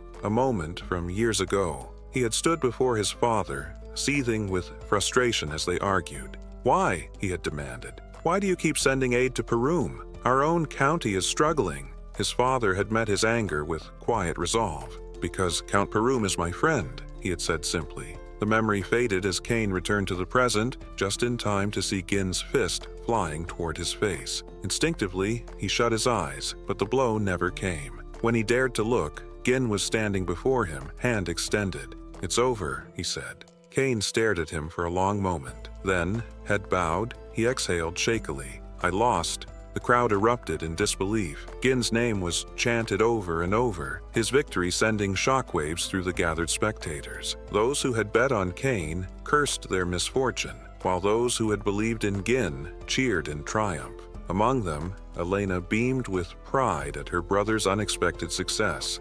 Meanwhile, Belinda and the two soldiers beside her stood frozen, unable to comprehend what they had just witnessed. Then, in the midst of the celebration, the spy stormed onto the stage, his face contorted with rage. He approached Cain, his voice a furious snarl. "Why did you surrender?" he demanded. "You were barely at a disadvantage." Cain didn't even lift his head. "I'm done," he said simply. "Let's go." The spy fumed, his fists clenching, but before he could say more, Gin's voice cut through the tension. With a confident smirk, Gin turned to the crowd. "A round of meat and drinks for everyone," he announced. "Courtesy of our generous friend here." The crowd erupted in cheers, celebrating their young master's generosity. The spy's eyes widened in horror. "What? I never agreed to that." Gin clapped a firm hand on the man's shoulder, his grip tightening just enough to send a message. "Consider it the price of losing," he said smoothly. "And don't worry, this isn't coming out of the betting pot. This is an additional contribution." His voice turned cold. "And if you try to run, you won't like the consequences." A shudder ran through the spy. He hesitated for only a moment before dropping to his knees. "Fine," he muttered. "I'll pay." The following day, in the quiet of his room, Gin placed a large box on the table. As he lifted the lid, his breath hitched slightly at the sight. Stacks of gold coins, his winnings from the bet. The sheer amount was staggering. This could fund an entire mercenary corps, he murmured to himself. Yet he knew the difficulty of amassing such wealth again. His enemies wouldn't wait. He had to act. and he had to act fast. As he sat in contemplation, Elena and Belinda entered, exchanging glances before hesitantly stepping forward. Jin noticed their nervous expressions and raised an eyebrow. Something wrong? Elena's lips curled into a bright smile. Brother, what are you going to do with all that money? Jin chuckled. Why? Do you want some? Elena shook her head. Just curious. Belinda, however, smirked knowingly. I already know what you're planning, she teased. Lady Amelia's birthday is coming up, isn't it? This whole grand display. You did it just to buy her an extravagant gift, didn't you? Jin blinked, taken aback. Elena gasped. Wait, you're working this hard just to impress your fiancé? Jin froze. Fiancé? For a moment, he looked completely lost, as if he had no idea what they were talking about. Jin turned to his sister for clarification, but Belinda, clearly amused, urged him to drop the act. There was no need to feign ignorance out of embarrassment. Elena then stepped in, reminding him that they were talking about Amelia from Rail County. The mention of the county's name caused Jin's expression to darken. He vividly recalled Amelia Rold, a noblewoman he once likened to a spider. Amelia Rold had been widely admired for her kindness and selflessness, winning the unwavering support of her people. Yet, in time, she would become infamous for leading a rebellion, earning the title the Witch of the North. Aligning herself with the Deline, she played a crucial role in the downfall of Pam. To Gin, she was nothing less than a traitor. A faint smirk crossed his lips as he turned to Belinda, casually asking when their father was expected to return. She informed him that their father, the Lord, would be back in a week. That time frame was sufficient. Rising from his seat, Jin announced his intention to visit Rold County. Belinda, surprised, pointed out that Amelia's birthday was still some time away and asked why he planned to go. Jin simply stated that he needed to secure funds from the county. The scene shifted to a striking noblewoman stepping onto the ground, her shoes left behind. She had piercing red eyes and a small spider tattoo near her mouth. It was Amelia. She handed her shoes to a ragged young girl who stared at them in disbelief, struggling to comprehend that Amelia was gifting them to her. With a serene expression, Amelia remarked that only she deserved to walk barefoot on this land. Then, turning to her soldiers, she instructed them to provide food and shelter for the people gathered around. Without hesitation, her men set to work distributing provisions, leaving the crowd in awe. As Amelia departed, grateful voices rose in thanks for her generosity. The scene transitioned again, this time to the lush garden of Rold Manor. A man knelt before Amelia, carefully washing her feet. This was Bernard, her loyal escort knight. As she idly stroked a cat lounging on the table, Amelia recalled her father's strict philosophy, absolute obedience from their people. She noted that commoners would follow anyone who kept them warm and well-fed. Bernard acknowledged her wisdom, praising her strategy. Winning the hearts of the people, he assured her, would be crucial in the battle to determine her father's successor. In response, Amelia playfully struck Bernard's face with her foot, though her tone remained commanding. She then inquired about a duel between the North's greatest swordsmen.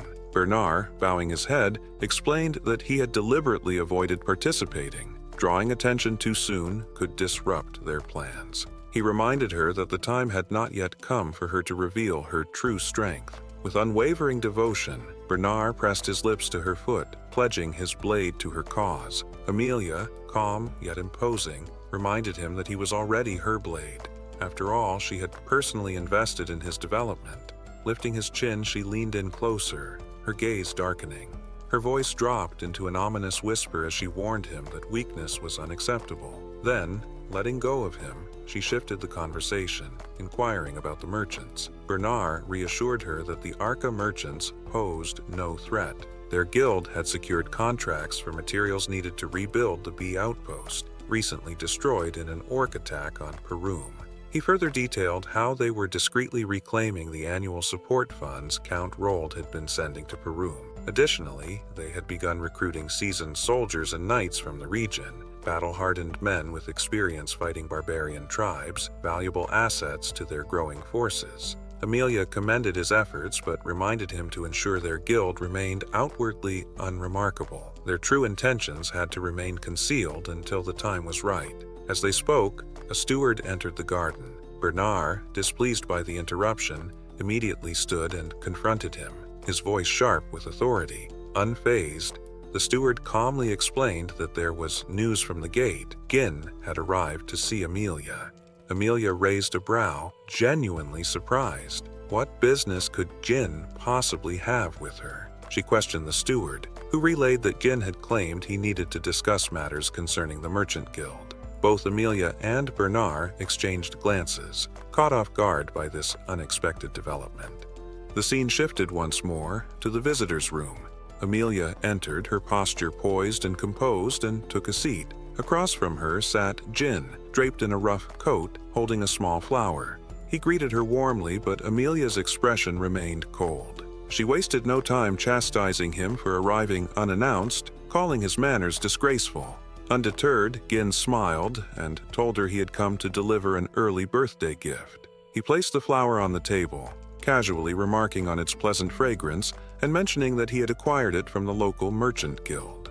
Then he added that he intended to do all his future flower purchases through that guild, specifically the Arkham Merchant Guild. Amelia listened, but her expression revealed no understanding of his underlying message. Rising from her seat, she dismissed herself, claiming she saw no reason to stay now that she had received his so-called gift. But just as she turned to leave, Gin spoke again, his tone cold and commanding. "Sit back down." A chilling energy radiated from him, freezing Amelia in place. She hesitated, startled by the unfamiliar presence before her. This was not the timid young man who once stammered in her presence. There was something different, something formidable about him. Gin lifted his teacup, his gaze never wavering. He spoke with sharp precision. "I won't waste your time. I need 10,000 gold." Amelia blinked, caught off guard. Of all the things she had expected, a sudden demand for such an outrageous sum was not one of them. "You came all this way just to ask for money?" she asked, her voice laced with disbelief. She then questioned whether their father had sanctioned this, but Gin quickly clarified that his father had no involvement. He was simply asking her to hand over the gold. Without breaking eye contact, Gin casually poured his tea onto the floor. A smirk tugged at his lips as he made a pointed remark. "You never intended to marry me, did you?" For a brief moment, Amelia faltered. Gin continued, his words striking like daggers. If rumors spread about her secret efforts to amass power, especially during such a volatile succession struggle, it could spell disaster for her. As he spoke, Amelia's cat leapt onto the table, hissing at him. Amelia scoffed, dismissing his words as nothing more than a poor attempt at intimidation. But Gin remained unfazed. He assured her that, for now, her secret was safe with him. However, his silence was not guaranteed if he left empty-handed. Amelia's lips curled into a cold smile. "That scenario will never happen." Without hesitation, she called for Bernard. The knight entered immediately, placing a hand over his chest in greeting.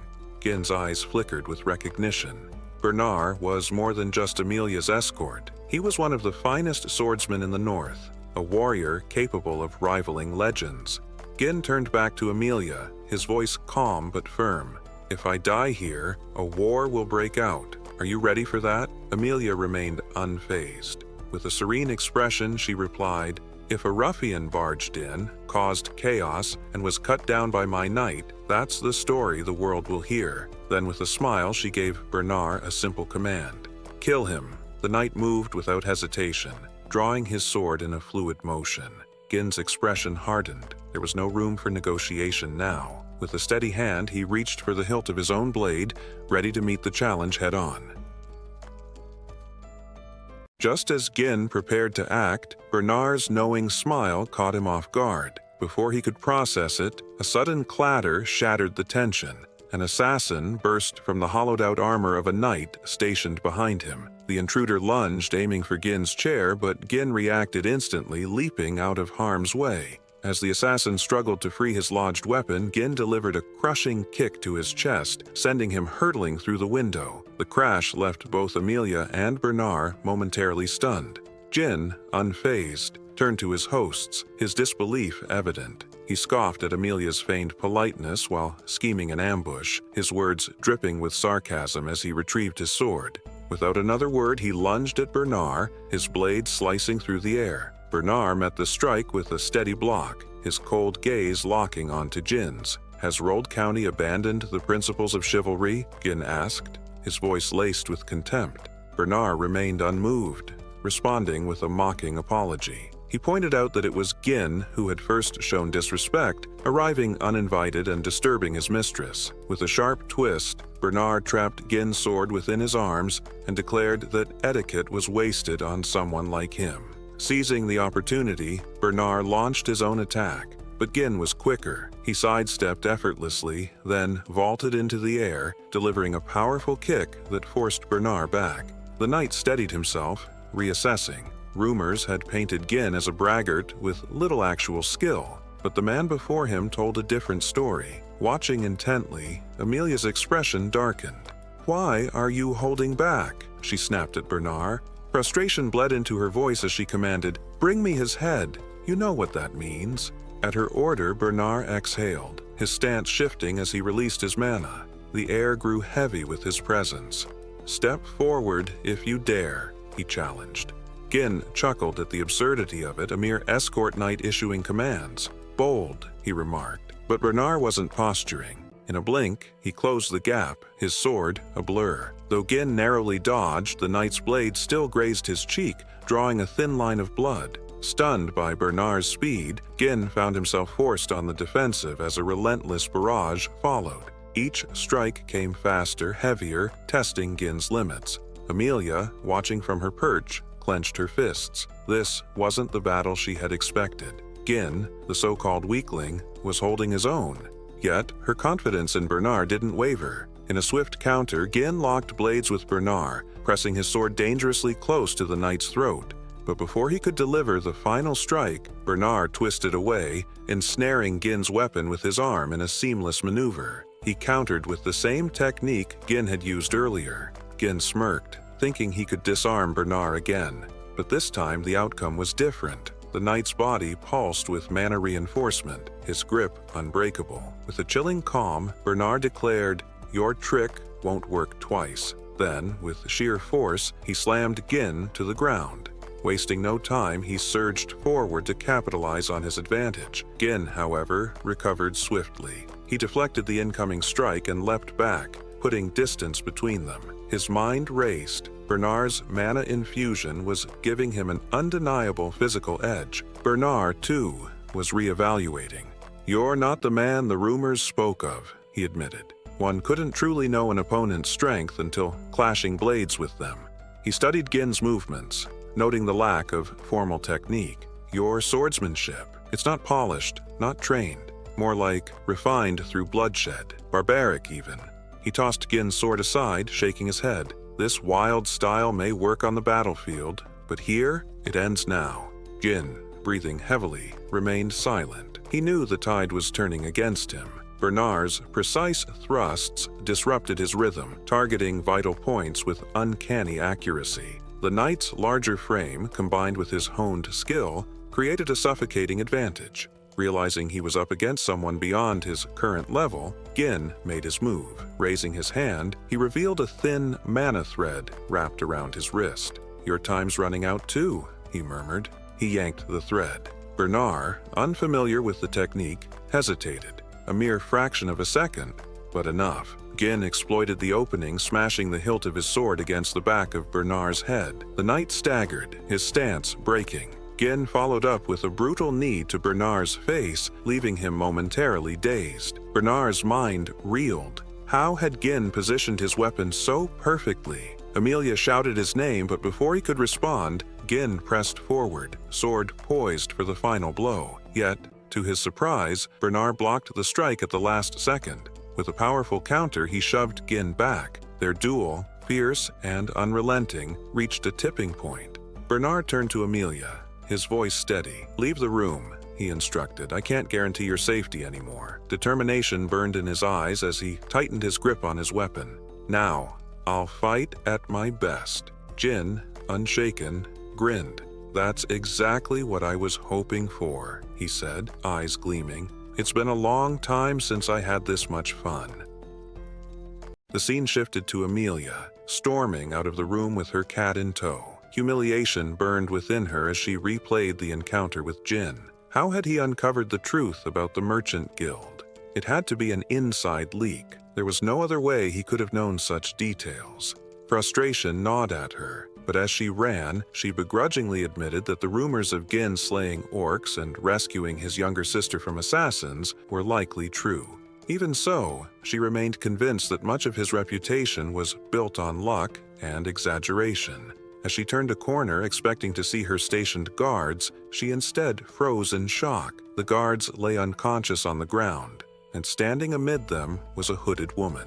The stranger turned, a faint smile playing on her lips. "It's been a while, hasn't it?" The hood fell back, revealing Belinda. Startled, Amelia demanded an explanation, but before she could react, Belinda moved with lightning speed. In an instant, she was beside Amelia, a blade pressing against her throat. "Silence," Belinda commanded, her tone calm but unyielding. Amelia stiffened, unable to believe what was happening. Belinda's gaze flickered to the spider clinging to Amelia's lips. With practiced ease, she plucked it away, her expression unreadable. "I overheard Count Perum and Count Rold during the engagement ceremony," she mused. "Your siblings always mocked your love for spiders, didn't they? You raised them to get revenge, yet you still wear one. Is it a symbol of overcoming the past, or simple defiance?" Without waiting for an answer, she tossed the spider to the ground and crushed it under her heel with a sharp crunch. "Either way, it doesn't suit you." Her tone remained unsettlingly composed as she leaned in. "Now, cooperate." Back in the room, the clash between Jin and Bernard continued. Gin's instincts sharpened as he sensed the shift in the air. Bernard was now releasing an overwhelming amount of mana. The knight's gaze locked onto him with disdain. "You called me entertaining," Bernard sneered. "Only a lowly mercenary would speak like that." He tightened his grip on his weapon. "You are unworthy of calling yourself a noble, let alone one who serves a mistress." Gin's eyes narrowed. "You're an escort knight, Bernard. Don't overstep." With that, Bernard lunged. His strikes came in a blur, rapid, precise, relentless. Gin barely managed to parry, each impact growing harder to deflect. The knight's expression remained firm. "A noble must carry dignity," he stated, his attacks intensifying. Gin gritted his teeth. This was getting dangerous. "Enough of this," he growled. Summoning his strength, he twisted his sword to deflect Bernard's blade and aimed a decisive thrust toward the knight's head. But Bernard reacted instantly, redirecting the attack and forcing Gin to retreat. Then, with blinding speed, Bernard drove his sword forward, his blade slicing into Gin's shoulder. The knight's confidence wavered when he realized what had happened. Gin had deliberately taken the hit, using the impact to knock Bernard's blade aside and create an opening. Without hesitation, he struck back. Bernard barely blocked in time, the narrow escape making him reassess his opponent. Tightening his stance, Bernard locked down Gin's sword, then delivered a brutal kick, sending him backward. "This is the difference between a true warrior and someone who treats battle as entertainment," he said coldly. Gin, breathing heavily, couldn't help but smirk. Despite the pressure, the fight exhilarated him. Bernard had the upper hand. His speed, reach, and relentless strikes kept Gin on the defensive. Every attempt to counter was shut down. Then, in a deceptive maneuver, Bernard locked their swords together. On the surface, it appeared they were evenly matched, but Gin knew the truth. His current mana reserves weren't enough to overpower Bernard's superior strength. The situation was dire. As Bernard surged forward again, Gin made his decision. This fight needed to end. Bernard had accounted for nearly every variable, except one. Drawing upon his third mana core, Gin unleashed an explosive surge of energy. The room trembled as his strength skyrocketed. When their blades met again, the force of his strike sent Bernard's sword crashing downward, wrenching it from his grip. The knight froze, stunned beyond belief. "Impossible," he muttered. Before he could recover, Gin raised his sword, ready to end the fight. But then, "Stop!" Gin turned his head. Amelia stood nearby, fury radiating from her expression. "Take the 10,000 gold and leave," she snapped. Irritated, Gin lowered his weapon and took a step back. "Would have been easier if you just handed it over when I asked nicely," he remarked dryly. Belinda, watching from the sidelines, chuckled. "Gin, this is way past a lover's quarrel." Gin shrugged. "Just a difference of opinion." With a deliberate stride, he approached Amelia, resting his sword on his shoulder. His voice was calm but firm. "There's been a change of plans. The fee has doubled." His gaze locked onto hers. 20,000 gold. Amelia hurled a vase against the floor, the sharp crash echoing through the room as shards scattered in every direction. Bernard stood beside her, his head bowed slightly in apology. He admitted his failure. Jin was far stronger than expected. The rumors had vastly underestimated him. Bernard explained that Gin had unleashed mana surpassing even that of an advanced knight.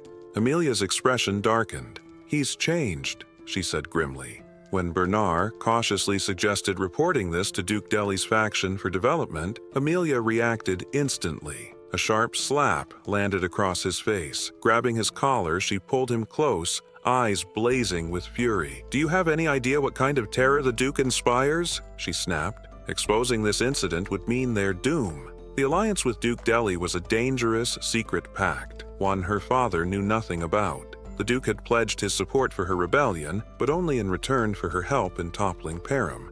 If word of this deal ever got out, her own siblings would not hesitate to kill her. Her anger deepened as another thought crossed her mind. Jin might already know. He had inside knowledge of the Merchant Guild's secrets. If he had even a hint about her arrangement with the Duke, no, she couldn't take that risk. She turned to Bernard, her voice cold and resolute. Gin must be eliminated, no matter what. Bernard nodded without hesitation, accepting the command. Amelia then inquired about Gin's injuries. Bernard explained that while he had inflicted minor cuts across Gin's body and a deeper wound on his shoulder, the explosive burst of mana Gin had used would likely leave him weakened for some time. However, using knights from their own forces would be too risky. It would leave a trail. Amelia acknowledged the problem. "That's why I trained them," she murmured. Bernard immediately understood. "The Wild Cats?" She nodded. This elite group was composed of war orphans, outcasts, and those without noble status. Only the most naturally talented in mana control had been selected. Amelia placed a flag on the map before her, marking a specific location. "Send a dozen of them here. Only those with mastery over mana." Bernard studied the map. The ravine she marked was the only narrow passage between Rail Territory and Perum County, a remote, treacherous landscape. It was the perfect place for an ambush. "Understood, my lady," he said. Amelia's eyes burned with determination. "Jin will pay for what he did to me." Meanwhile, inside a carriage, Gin sat quietly, wrapping a cloth around his injured arm. His mind churned with thoughts. He could feel it. Amelia was already planning her next move. Across from him, Fergus studied his face. "You all right?" Gin offered a small, reassuring smile.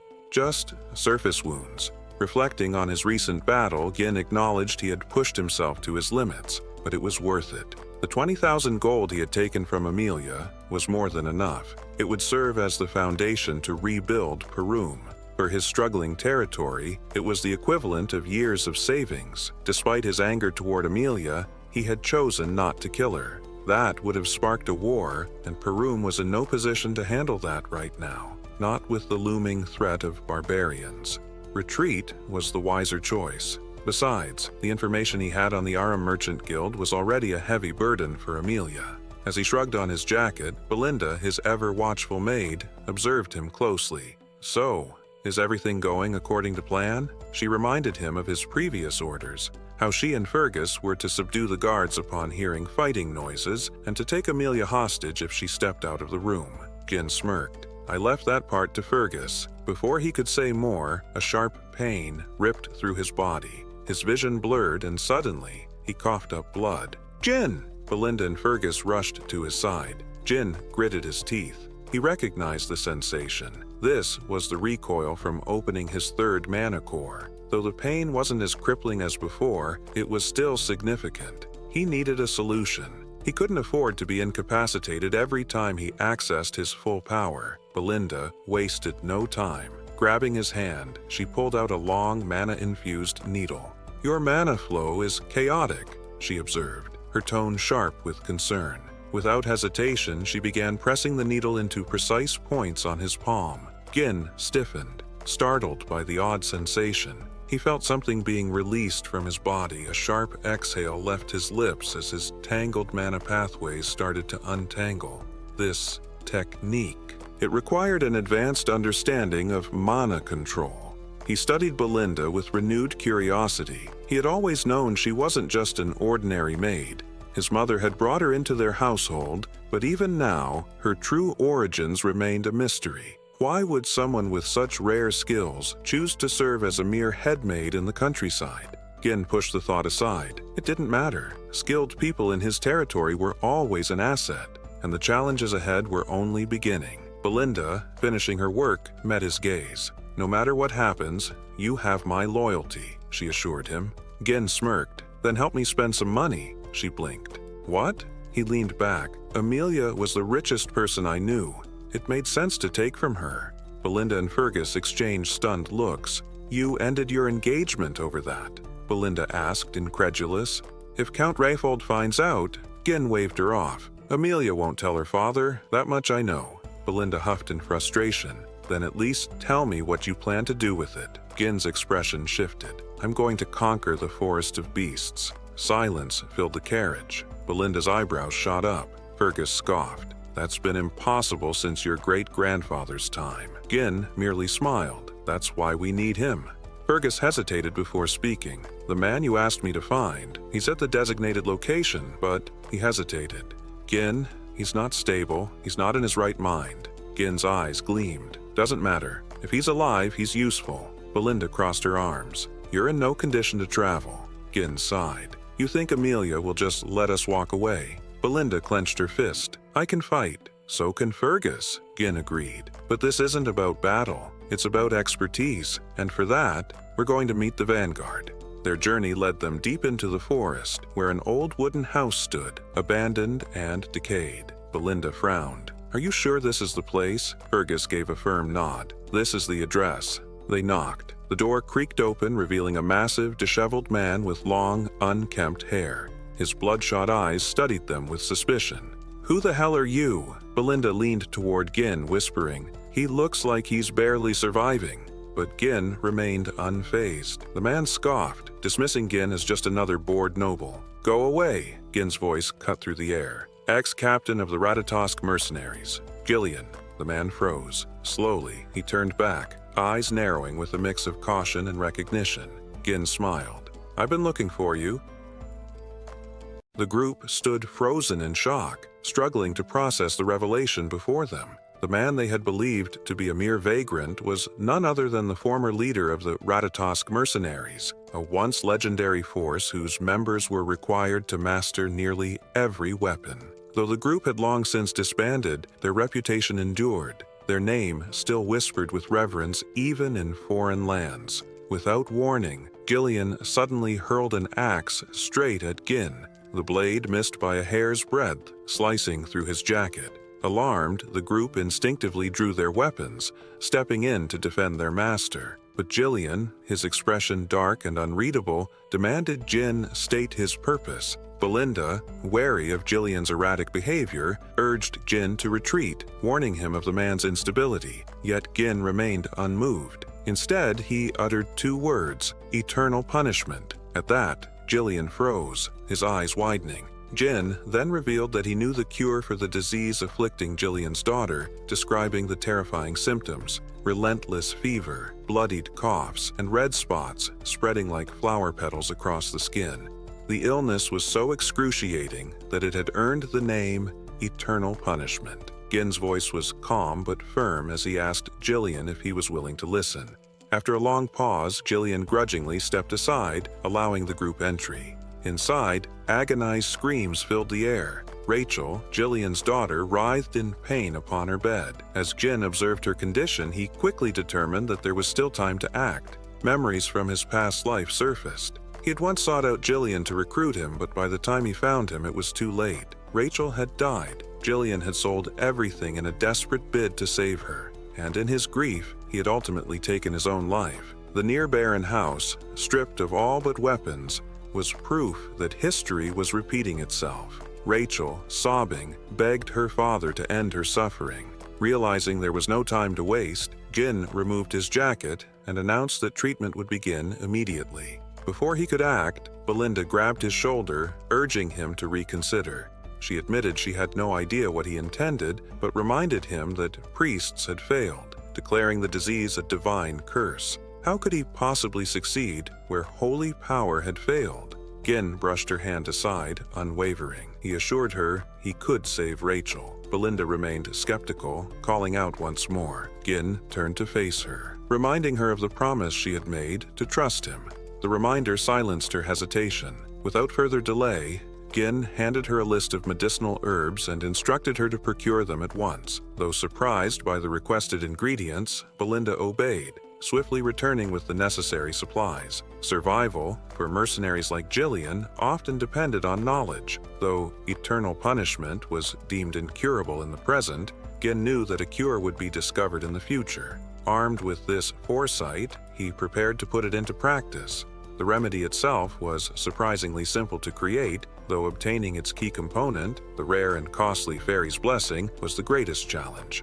With precise movements, Gin finely chopped the herbs, packed them tightly into a bottle, and submerged them in distilled alcohol. He shook the mixture thoroughly, letting it settle before adding the remaining ingredients and stirring them together. The final product glowed with an eerie purple hue. Gin handed the vial to Jillian, instructing him to administer the medicine to Rachel immediately. Desperate and out of options, Jillian complied. Within moments, the red splotches on Rachel's skin began to fade. The group stood in stunned silence, barely able to believe what they were witnessing. Jillian, more shaken than anyone, stared in disbelief at his daughter's transformation. Jin, composed as ever, simply remarked that the outcome had been expected. With a trembling voice, Jillian demanded to know how this was possible. Even divine magic had failed. How could Gin succeed where the gods themselves had not? Gin explained that while divine power could bolster a body's strength and aid in recovery,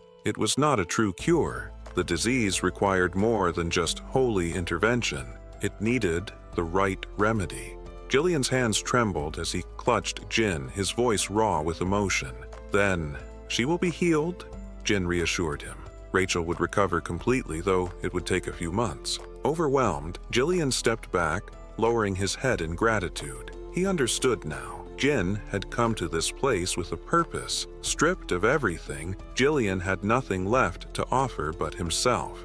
He dropped to his knees and swore his loyalty, pledging to become Gin's servant, or even his dog, if that was what was required. But Gin shook his head. "I don't need a servant," he declared. "I need the captain of the Ratatosk mercenaries." Jillian lifted his head. For the first time, he truly saw Gin, not just as a healer, but as a man filled with unshakable ambition. Something within him stirred. Without hesitation, Jillian seized an axe and severed his long ponytail. As the strands fell to the ground, his entire demeanor shifted. He no longer looked like a broken man. He was reborn, exuding an aura of strength and determination. Moving toward his weapons, Jillian asked if Gin had brought others. Gin confirmed that his group was the only one present. Jillian then asked if Gin had enemies. Gin smirked. "Plenty, and I'll be making more." Jillian picked up a spear, expertly tying a rope around its shaft. Without hesitation, he hurled it straight through the wooden wall of the house, sending it deep into the forest beyond. A sickening crunch followed. The wall splintered, revealing an unseen assassin pinned to a tree, impaled through the chest. The room fell into stunned silence. Jillian yanked the spear back with a swift tug of the rope, dragging the dying man into the house. He seized the assassin by the throat, his grip unyielding. "Who sent you?" he demanded. The assassin, barely able to speak, recognized Jillian instantly. He was a member of the Wild Cats, a group not easily taken by surprise. And yet, Jillian had detected him with ease. Jillian turned to Gin, awaiting his command. Gin, already suspecting the source of the attack, rested a hand on his sword. He sighed. "I really don't feel like drawing my blade again today." At that, Jillian grinned. Placing a hand over Jin's sword hilt to stop him, he nodded. "Leave it to me." Without hesitation, he snapped the assassin's neck. Belinda, witnessing the scene unfold, could barely contain her shock. The sheer ruthlessness, the swift and effortless way Jillian had executed his target, she struggled to understand why her master wanted someone this dangerous by his side. Yet Gin had no doubts. Jillian, dropping to one knee, pledged his life to Gin, vowing absolute loyalty. Gin, recognizing the power of having such a formidable ally for the battles ahead, smiled. "Good," he said. "There was much work to be done." Sorry for the interruption, but if you're loving this series, you don't have to wait. Get up to 16 episodes ahead right now on Patreon. Support the channel, unlock exclusive content, and stay ahead of the story. Links in the description. Now back to the video. Deep within a secluded cabin in the woods, a group of wildcats traffickers had gathered.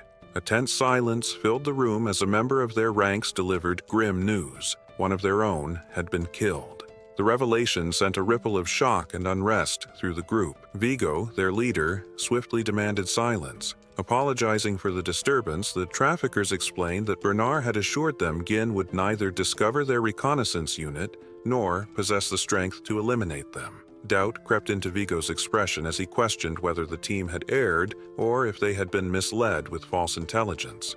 A subordinate, trembling, hesitated before revealing a shocking detail. Jillian had joined Jin's group. Startled, Vigo seized the man by the neck, demanding confirmation.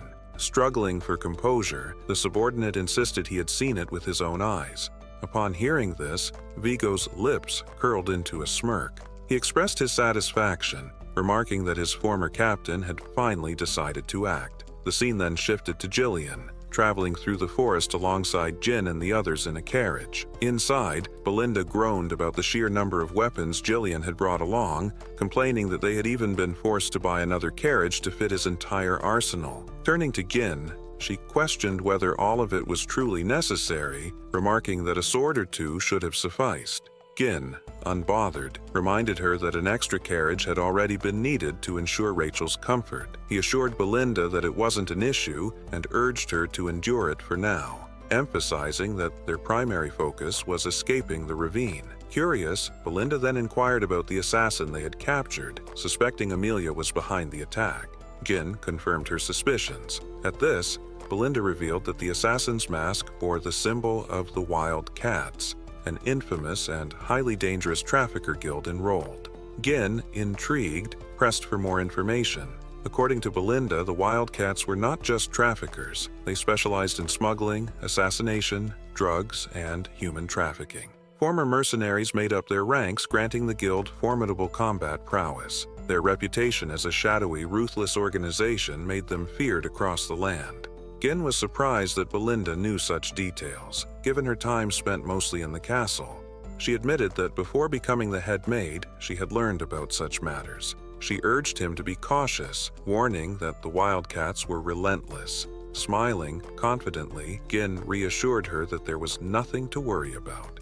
They had Jillian on their side. Just as the words left his mouth, something stirred beneath the ground. As their carriage rolled forward, figures emerged from the earth, swiftly closing in on them. Jillian immediately sensed their presence. In an instant, the Wildcats attacked, launching a surprise ambush. Jillian reacted swiftly, drawing both an axe and a sword to parry their strikes. With precision, he severed one assailant's hand before driving his axe into another's chest. Before the wounded attacker could retaliate, Jillian ruthlessly tore his head apart, leaving both bodies crumpled lifelessly to the ground. Before he could recover, more Wildcats sprang into action. Ropes were released, triggering massive trees to topple onto the carriage. Belinda shouted a warning.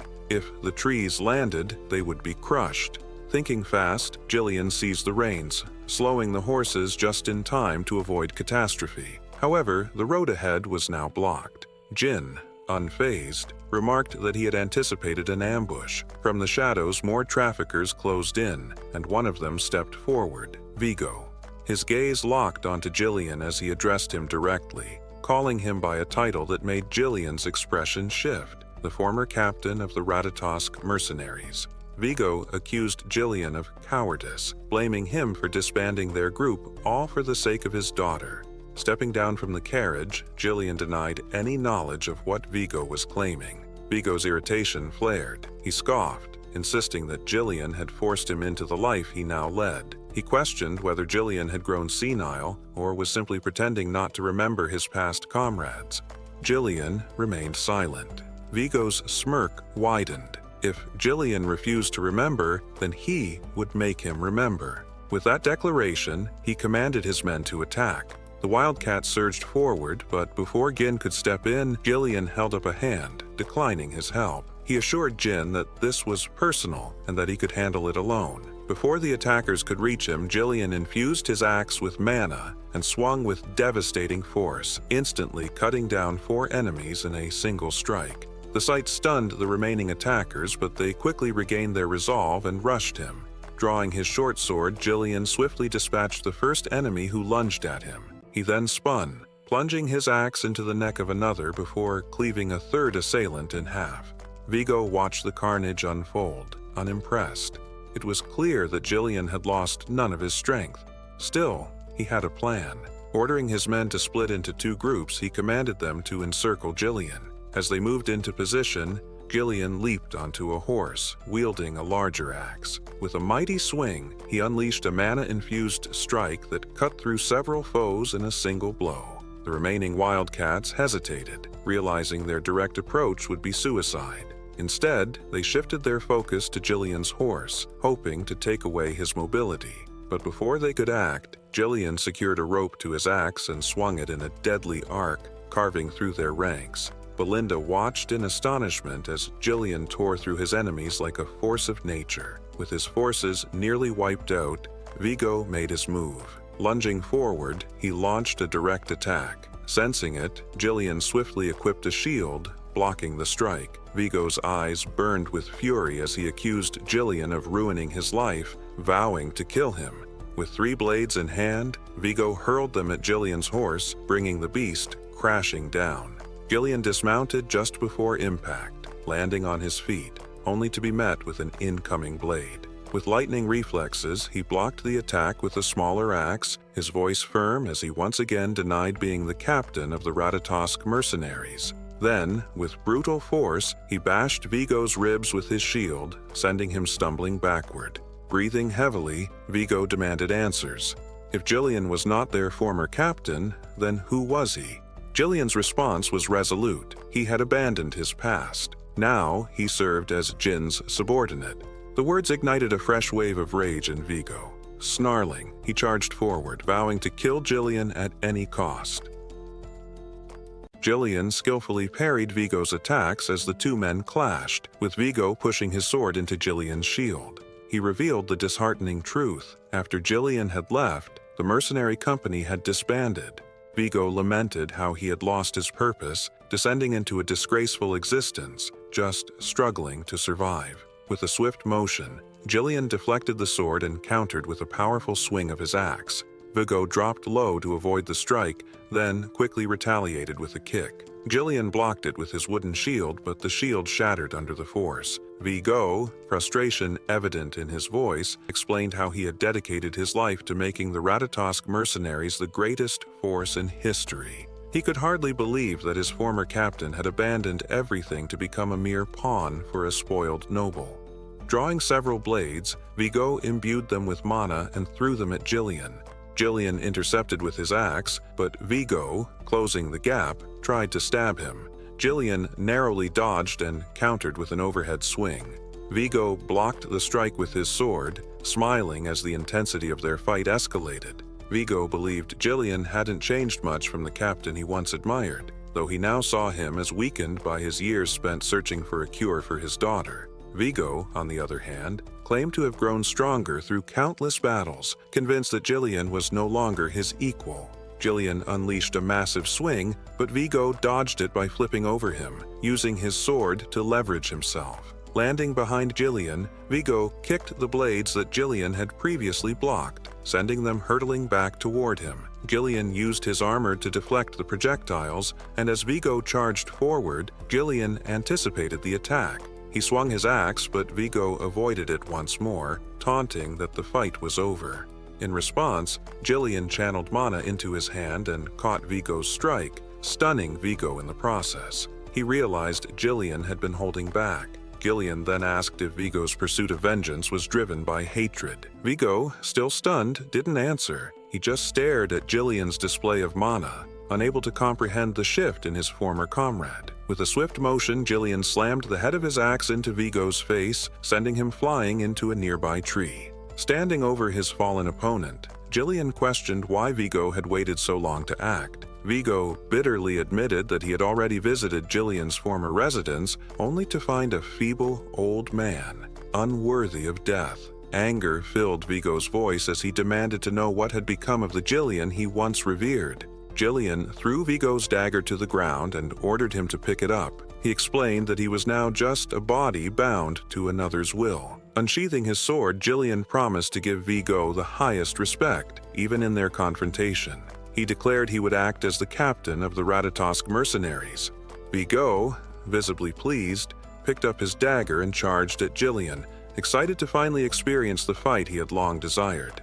The battle intensified as Vigo attacked more fiercely. Gillian stood firm, blocking Vigo's strikes with his axe. He then aimed to end the fight with a powerful swing, but Vigo dropped low, countering with a swift strike. Gillian parried the attack with his axe, forcing Vigo's dagger downward, and then drove his sword into Vigo's ribs. Despite the injury, Vigo gritted his teeth and retaliated. Gillian evaded, raised his axe high, and paused for a moment to acknowledge Vigo as the 5th unit commander of the Ratatosk mercenaries, calling him by his full name, Vigo Volos. Vigo smiled, but it was fleeting. Gillian plunged his blade into him, ending his life. With Vigo's lifeless body at his feet, Gillian picked up the dagger and stood silently, gazing at his fallen comrade. Ghislain commended Gillian's effort, and Belinda remarked that looting the wildcats could be quite profitable. Gillian, apologizing to Gin for the delay, was reassured by Gin, who expressed admiration for Gillian's skill.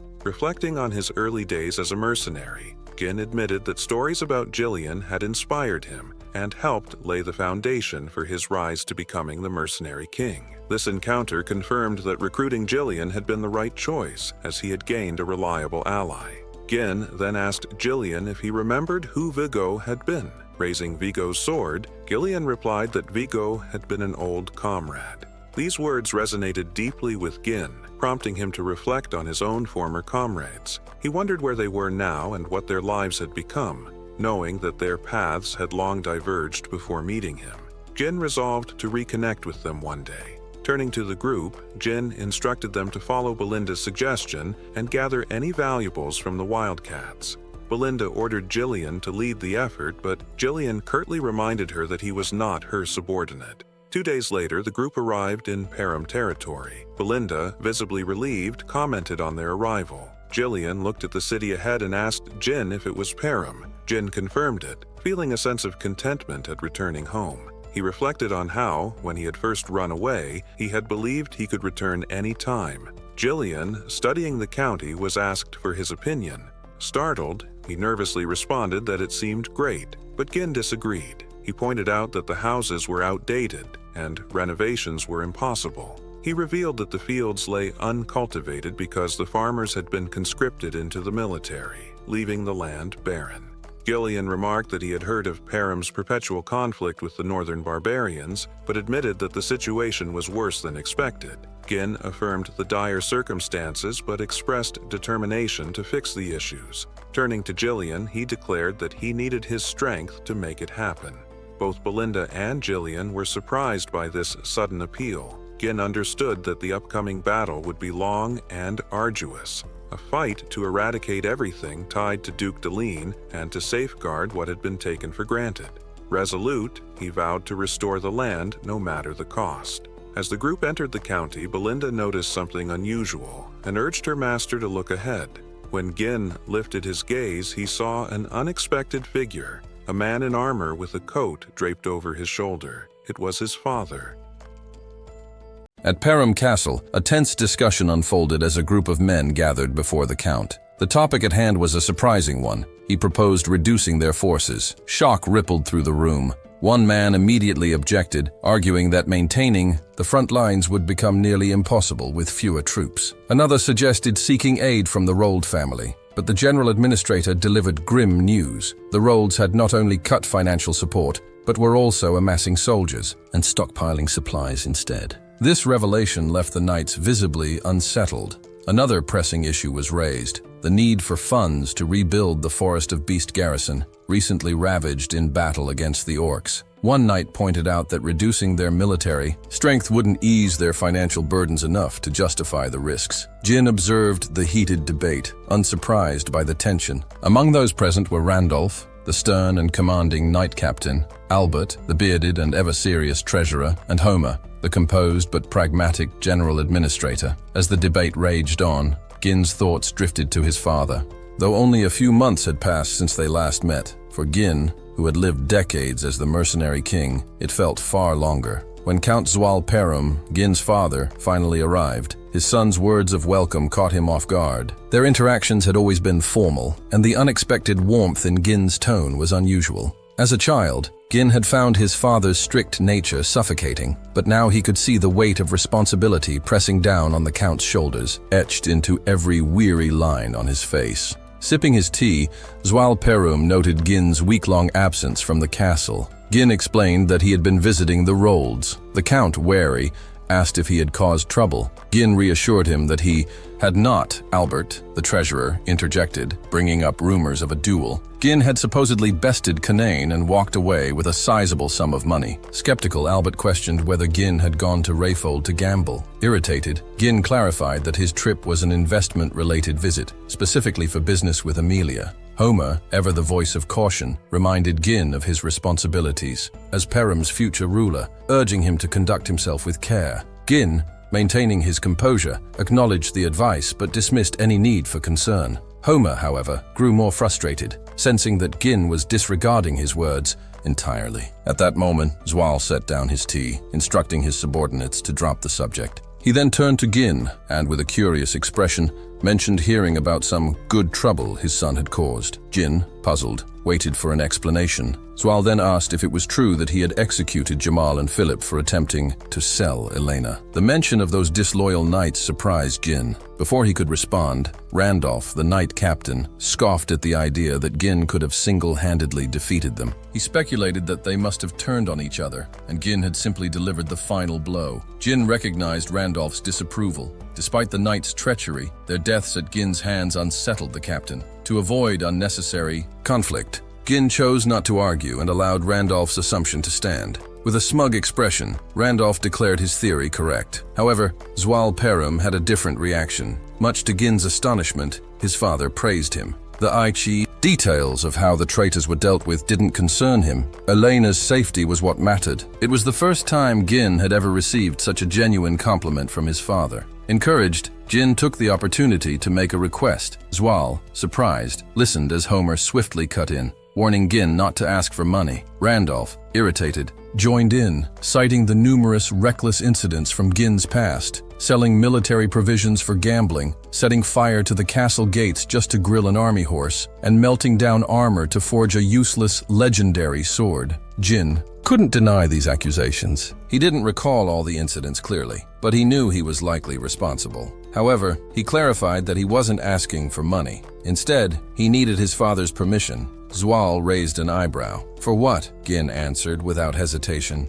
"I want to pioneer the Forest of Beasts." Silence fell over the room. Shocked expressions surrounded him. Later that evening, Gin reclined in his quarters, recounting the scene with amusement. Unsurprisingly, his father had denied his request, reacting with alarm and shouting at him. Belinda, unfazed, remarked that such a response was inevitable. The forest was infamous, teeming with monsters and offering nothing of value in return. Turning to Gillian, Gin asked if he had heard the plan. Gillian nodded, recalling that Gin intended to use the money from Amelia to fund the venture. However, he warned that the Forest of Beasts was no ordinary danger zone. It was a death trap. No one who entered had ever returned alive. Its terrifying reputation stretched far beyond Perum, but Gin was unfazed. With a calm smile, he assured his guard that he knew exactly what he was getting into. "Then why risk it?" Belinda pressed. Gin merely smirked, because waiting any longer would be a waste of time. Rising to his feet, he walked toward the door, signaling that it was time to depart. Belinda, arms crossed, reminded him that the Count hadn't granted permission. Gin glanced over his shoulder, his eyes unwavering. That was just a courtesy. I don't need his permission. Belinda frowned. Then, what are you hoping to find in that forest? Gin didn't answer right away. The truth, if revealed too soon, could be disastrous. Buried near the entrance of the forest lay something invaluable, a hidden vein of runestone. When infused with mana, it produced runestones, an extremely rare mineral sought after by mages for crafting magical tools, barriers, alchemy devices, and powerful enchantments. In his previous life, Duke Deline had discovered this treasure trove, but in this lifetime, only Gin knew of its existence. Belinda, still unable to understand her master's determination, sighed and chose to trust him. Fine, she relented. You must have a plan. Jillian, ever loyal, reassured Gin of his commitment. Gin nodded. Belinda, head to the nearest guild and hire 200 mercenaries. Belinda's eyes widened. 200? You're willing to spend that much after nearly dying to earn it? Jillian, frowning, warned of the dangers of hiring mercenaries in large numbers.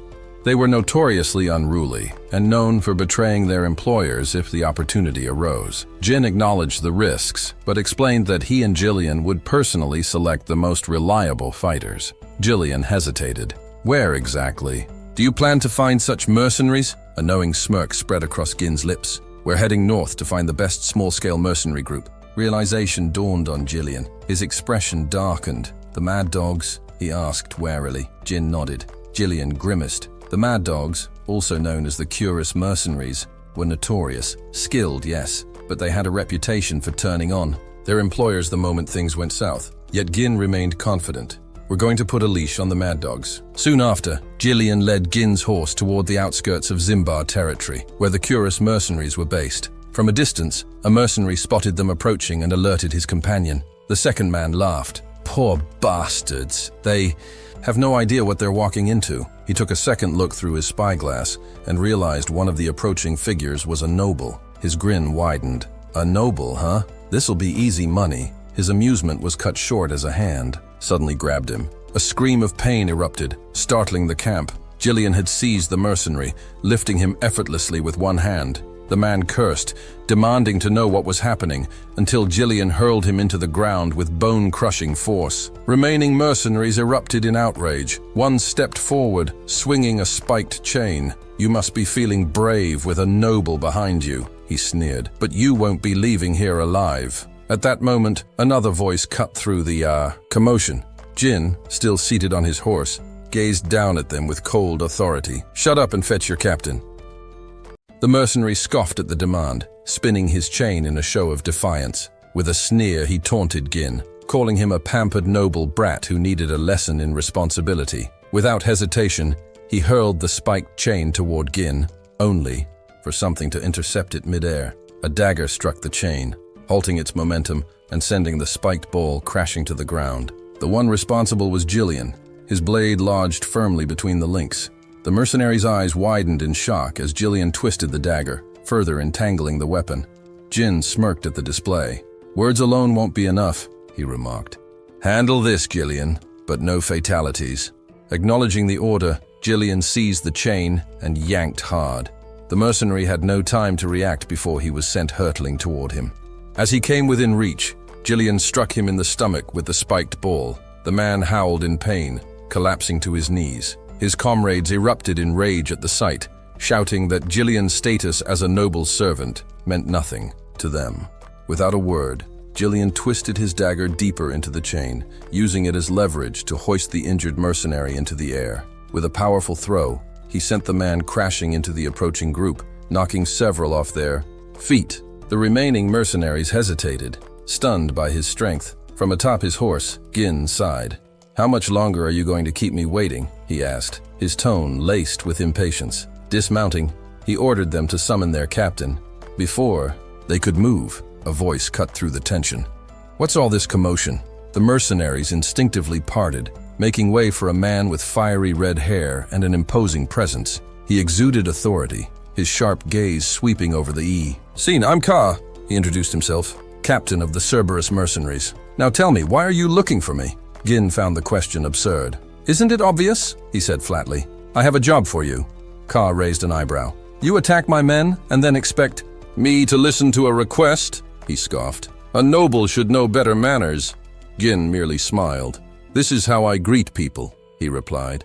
"It's the most effective way to tame them." Ka let out a chuckle. "Then I wonder what would happen if you greeted us twice."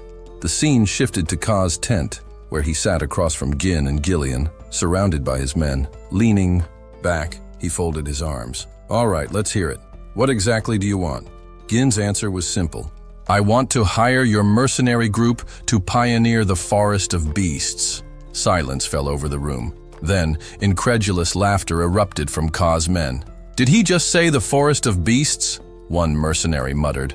"That place is suicide," another added. They exchanged uneasy glances. The forest was infamous, teeming with deadly creatures and bordering Perum territory. No sane man would willingly venture there. Ka, however, remained composed. "Tell me," he said, his voice measured, "what kind of person must you be to even consider disturbing such a place?" Gin leaned forward, his expression unchanging. "The young lord of Perum." The tent burst into laughter. Ka and his men could hardly believe it.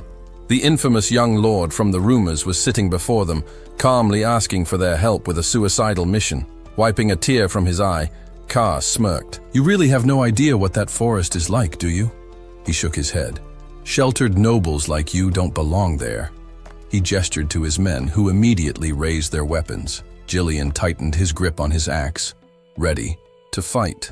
But Gin remained unbothered. Instead, he fixed his gaze on Ka.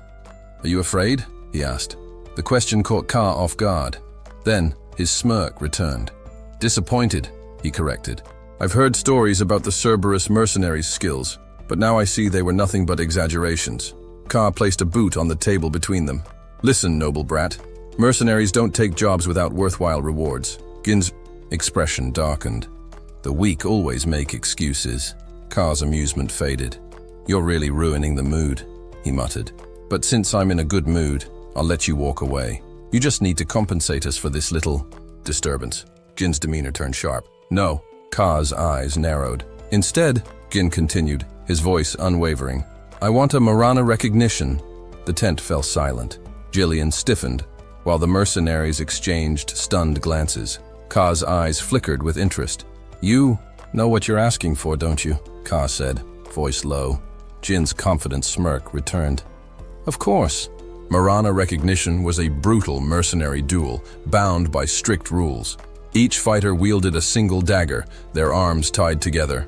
No mana was allowed. Stepping out of the designated circle meant instant loss, and most of the time, the duel didn't just claim the loser's life, but sometimes even the victor's. The stakes were absolute. The loser admitted total defeat and became the winner's subordinate, a mere dog at their command. Jin leaned forward. "So, Captain, do you accept the bet?" Ka let out a low chuckle, then threw his head back in laughter. "You hear that, boys?" he called, grinning. "This noble thinks he can prove himself by our standards." His men laughed along, amused by the absurdity of the situation.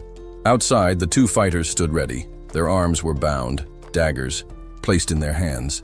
Ka removed his jacket, revealing his battle-hardened physique. His men cheered for him, roaring for their captain to put the noble in his place. Ka gave Gin a condescending look. "You've got nowhere to run now, brat," he sneered. "I've fought in 5 of these duels. You?" Gin pulled him closer, with the binding, his eyes cold and unwavering. "Over 100. Ka's smirk disappeared. For the first time, his confidence wavered. At the signal, both men lunged at each other, daggers flashing. Their opening strikes barely missed, each narrowly dodging before launching into another precise exchange. Despite the rapid blows, neither managed to land a hit. Jin pressed forward, with sheer force, forcing Kerr onto the defensive. Spotting an opening, Kerr yanked Gin toward him, twisting to stab him from behind. Gin, unable to see the blade clearly, relied on instinct and skill to block each attempt. As Kerr overextended on a missed strike, Gin ducked low to evade and countered swiftly. But Kerr was just as quick, sidestepping and yanking Gin closer before slamming a powerful kick into his leg. The impact was brutal, but Gin gritted his teeth and endured. Kerr, momentarily surprised by Gin's resilience, scoffed. He doubted Gin's claim of having participated in over 100 Moriana recognitions. Most mercenaries never even experienced one. Charging again, he sneered, mocking Gin for making such an outlandish bluff. This time, he refused to give his opponent a chance to counter. The Cerberus mercenaries cheered for their captain, urging him to end it. But their enthusiasm died under Jillian's sharp glare, silencing them instantly. From the sidelines, Jillian watched closely, aware of the duel's harsh conditions. The confined space barely allowed room for one person to lie down, and with mana and external forces prohibited, only raw skill and physical strength mattered. Gin was at a disadvantage. His bound hands restricted his movements, limiting his ability to evade or defend, while Kerr had the upper hand in both size and control. Kerr capitalized on this, grabbing Gin's arm and forcing him down before swinging his dagger toward him. Gin narrowly escaped, rolling to the side, but landed unsteadily. A sharp pain shot through his leg, the same one that had absorbed Kerr's earlier kick. Without mana to dull the pain, the accumulated damage was beginning to wear on him. Kerr noticed the brief flicker of discomfort on Gin's face and smirked. "You look pale," he taunted. "Already at your limit?" He pressed the attack, driving Gin into a desperate defense. Despite his disdain for nobles, Kerr acknowledged Gin's determination, more than most of his kind ever showed. Even so, he remained, convinced that Gin lacked real skill. He had observed Gin's strategy, deflect dagger strikes while absorbing lesser blows. But in Moriana recognition, endurance meant little. Without mana, each injury added up, and now it was catching up to Gin. Kerr spun his dagger and lunged. Gin blocked, but Kerr immediately followed up with a strike toward his head. Gin dropped, low to dodge and countered from below, but Kerr easily deflected it. Seizing Gin's arm again, he forced him down and delivered another brutal kick, this time to his already wounded leg. Gin winced, and Kerr, seeing the reaction, assumed victory. Raising his dagger, Kerr declared the fight over. His men roared in triumph, certain of their captain's win. From the sidelines, Jillian tensed, gripping his axe, ready to intervene. But then, Gin smiled. In an instant, he dropped lower than before, evading Kerr's blade in a move that caught his opponent completely off guard. Before Kerr could react, Gin shifted and delivered a precise cut near his ribs. Gasps erupted from the watching mercenaries. Even Jillian was momentarily stunned. Enraged, Kerr charged blindly, but Gin was faster. Moving low again, he weaved past the attack and struck, this time slashing across Kerr's chest. The gathered mercenaries fell into stunned silence. Moments ago, their captain had dominated the fight, tossing Gin around like a plaything. Now, he was the one bleeding. The men shouted for Kerr to prove his strength, demanding he finish the fight. Meanwhile, Jillian watched intently, now realizing that Gin's skill was far greater than he had anticipated. Kerr lashed out, aiming for Gin's head, but Gin ducked, then rose swiftly, ramming his shoulder into Kerr's face. With his dagger clenched tight, he delivered a rapid barrage of strikes. Before Kerr could recover, Gin twisted his grip and drove his blade into Kerr's hand. Yet, despite the injury, Kerr did not cry out. Instead, he roared in defiance and charged once more. But Gin sidestepped easily. The shift was undeniable. Kerr, who had once dominated, now struggled. Jillian's eyes narrowed in understanding. Kerr had relied too much on brute strength, stiffening his body with every swing.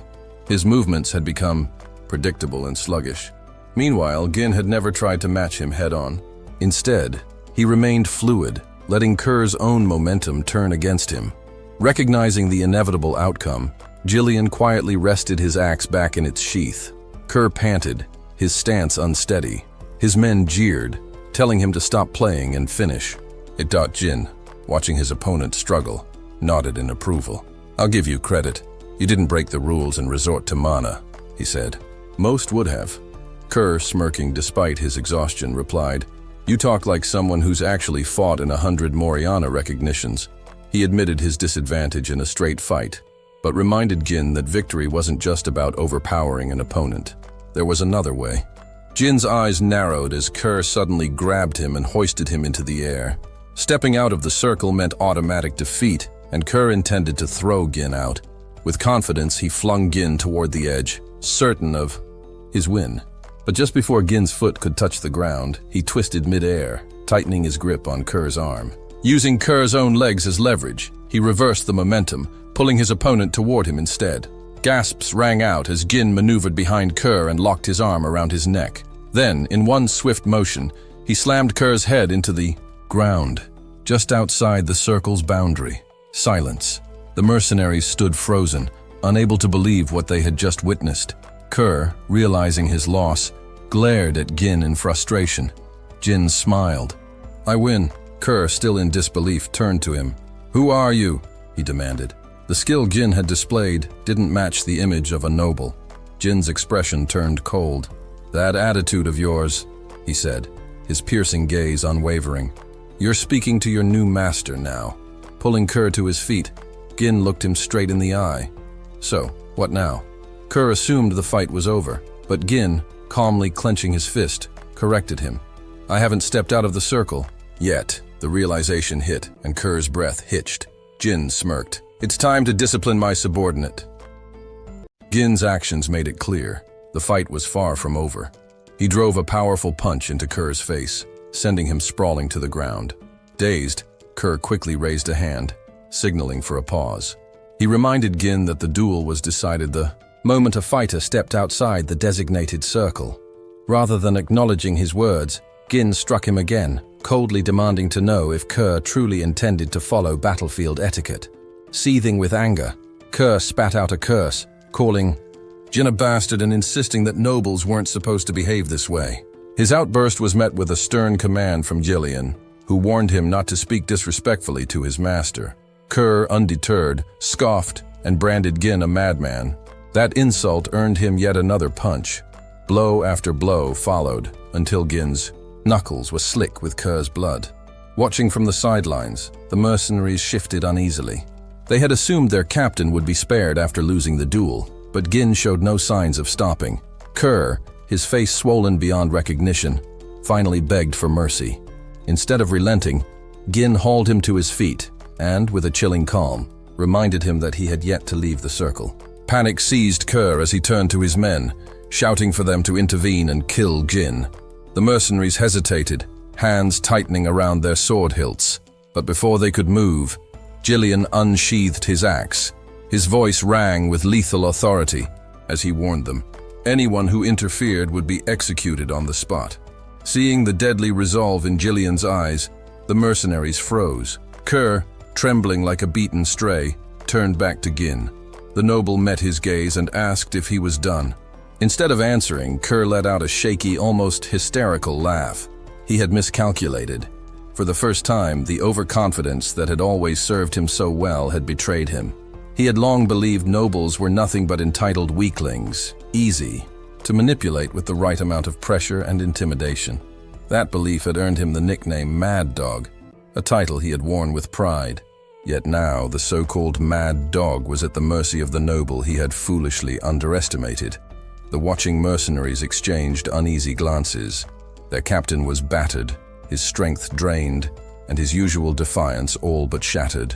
Gin, assessing Kerr's injuries, finally turned to them. Breaking the tense silence, he ordered them to bring water, bandages, and a towel. Caught off guard, the men hesitated. But when Gin coldly warned that their captain would die if they didn't act fast, they sprang into motion.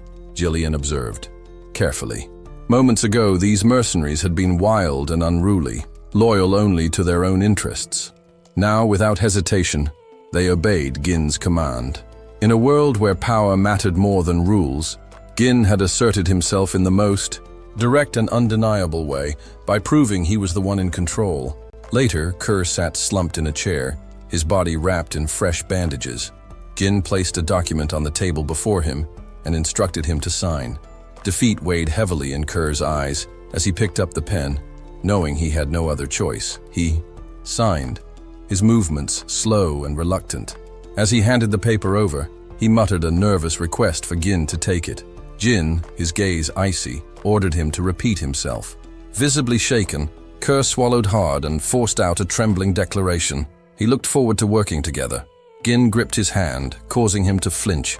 His tone was calm but firm, as he stated that they were now family. Whether Kerr liked it or not, this was their new reality. A few days later, on the outskirts of Perum's territory, a group of mercenaries had gathered in the early morning light. One of them, rubbing sleep from his eyes, asked why they had been summoned so early. A bald man with a shield chimed in, mentioning a rumor that their new employer was none other than the young lord of Perum. The news was met with disbelief. One mercenary scoffed, calling Gin nothing more than a brat, incapable of leading seasoned fighters. He was certain this job would be easy. At that moment, a towering, muscular mercenary clapped his hands to draw their attention. Known as Gordon, the Muscle, he grinned and addressed the group. If their employer was just a rich kid, then they needed a representative to deal with him properly. His imposing presence made it clear he saw himself as the best choice. The others murmured in agreement, nodding along. Gordon smirked, praising them for their quick thinking in finding ways to profit with minimal effort. But he warned them that if they wanted to succeed, they needed a unified front. The mercenaries agreed, recalling past failures caused by poor coordination. The bald man asked how Gordon planned to handle things, and Gordon explained that knowing one's boundaries was key. He opened a bag of coins and declared that he would act as their spokesperson, pressuring their employer as needed. In exchange for his efforts, he expected contributions from the group. Impressed by his confidence and size, the mercenaries saw no reason to argue. They tossed coins into the bag, believing Gordon was the perfect man for the job. But their scheming was interrupted when one of them spotted someone approaching. They turned to see Jin riding toward them alone. Surprised, one mercenary remarked that the noble might turn tail and flee once he laid eyes on Gordon. Smirking, Gordon instructed the group to move forward as one, creating an intimidating presence. It was time, he declared, to teach the young lord a lesson about how the real world worked. But as Gin drew closer, Gordon's confidence wavered. Behind the noble, another group emerged from the distance. As they approached, the mercenaries recognized the newcomers instantly, the infamous Cuss mercenaries, distinguishable by their signature dog-snouted helmets. A wave of shock rippled through the group. Gordon, his smirk faltering, muttered a stunned question. How had Gin managed to recruit the feared mad dogs? Jin finally reached them, his expression unreadable. Instinctively, the mercenaries stepped back. He turned his gaze to Gordon. "Are you their representative?" he asked. Gordon, suddenly less certain of himself, nodded stiffly. Jin studied him for a moment before continuing. "Your name?" Swallowing, Gordon answered, "Gordon the Muscle." Jin smiled faintly.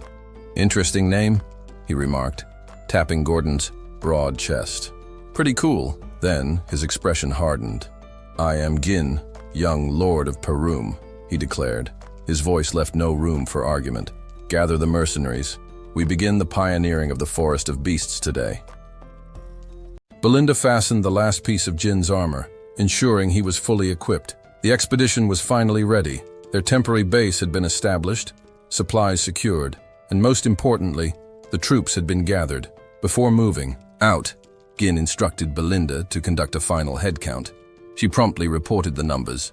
148 mercenaries contracted through the office, and an additional 41 he had personally recruited. Their total force stood at 192. Gin nodded in approval, commending her efforts, then asked if Skav had been properly informed. Belinda reassured him. Skav had not only been notified, but had also taken an unexpected initiative. Despite her concerns that he might resist, the knight had stepped in to ensure their passage through the Forest of Beasts remained undetected. As the commander of the forest post, Skav's involvement put her at ease. She urged Gin not to worry, and her confidence brought a slight smile to his face. Without further delay, Gin summoned the mercenaries and addressed them. "The land ahead is ours to claim," he declared. "I know you've heard the rumors about this forest. It's a place of unknown dangers, filled with creatures beyond imagination. But I refuse to let fear stop us. We will conquer it." A murmur spread through the ranks. The mention of the Forest of Beasts unsettled the mercenaries. Whispers of dread filled the air. Some claimed they hadn't been warned about such dangers. Others feared for their lives. Belinda stepped forward and silenced them with a sharp glare. "Do not interrupt your leader," she commanded. Jin, unfazed, offered an ultimatum. Anyone unwilling to proceed could withdraw, no questions asked. However, if they succeeded in this mission, he promised to pay them triple their current wages. A stunned silence followed. The offer was almost too good to be true. Belinda, stepping closer, leaned in and whispered, "Master, we've already spent everything on preparations." "How do you plan to pay them?" Gin remained composed. "A promise like this is necessary to keep morale high," he said. He was confident in their success. The rewards would come in time. "Do you trust me?" he asked. She exhaled, knowing she had no choice. "I do." Nearby, Kerr turned to Jillian. "Our master's lost his mind," he muttered. "How does he expect to pay up?" Jillian smirked. "He always has a plan." With that, Gin officially named them the Forest of Beasts Expedition Team and ordered the march forward. As they advanced, the group wasted no time cutting through the dense foliage.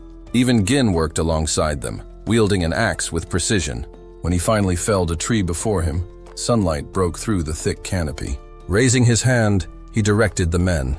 "Clear the path ahead," he commanded. "Chop the fallen trees into logs, load them onto the carriages, and dig out the stumps."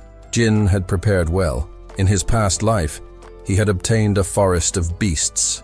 Developmental journal, a rare resource detailing the land's hidden potential. If properly managed, this forest could be transformed into a thriving region. But for now, his priority was clear: securing the quickest route to the runestone Vin. The wealth from this expedition would be crucial in stopping the conspiracy surrounding Perum. As they worked, Kay observed their employer's unusual dedication. "Strange," he mused. "Why is he working so hard?" One mercenary shrugged. "Probably just putting on a show to maintain his noble dignity." Another scoffed. "Nah, he'll give up soon enough." Belinda overheard and shot them a withering glare. "Enough gossip, get back to work." Though they obeyed, their dismissive attitude irritated her. She approached Gin. "Master, you went through great trouble hiring these men. Why do this yourself?" Gin wiped sweat from his brow.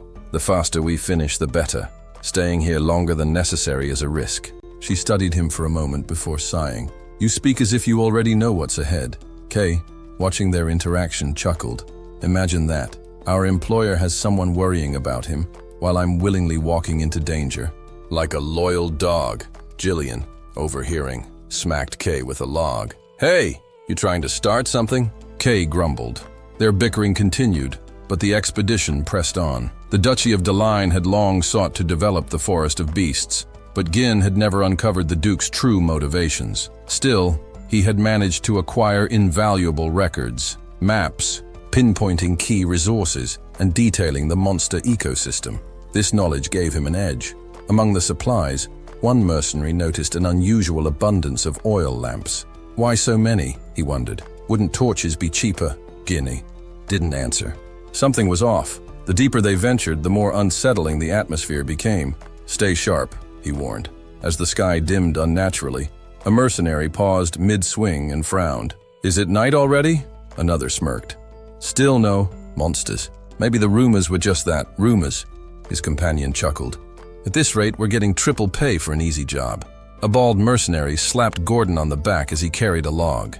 "Hey, maybe you should give the boss a refund." Gordon, however, wasn't laughing. Something felt wrong. Turning, he scanned their surroundings and spoke slowly. "We've cut down a lot of trees, right?" The others nodded. His face darkened. "Then why is the path behind us blocked?" Silence fell. The mercenaries turned in unison. Their escape route had vanished. Thick trees now stood where they had just cleared moments ago. Panic spread. Jin's voice rang out, firm and commanding. "Stay together. Weapons ready." Tension thickened as the realization sank in. The mercenaries who had mocked the dangers now gripped their swords, eyes darting through the eerie gloom. Jin turned to Gordon. "Move slowly. Come back toward us." Gordon obeyed, but his foot caught on a root, sending him sprawling. "Idiot," someone muttered. He turned back. Nothing happened.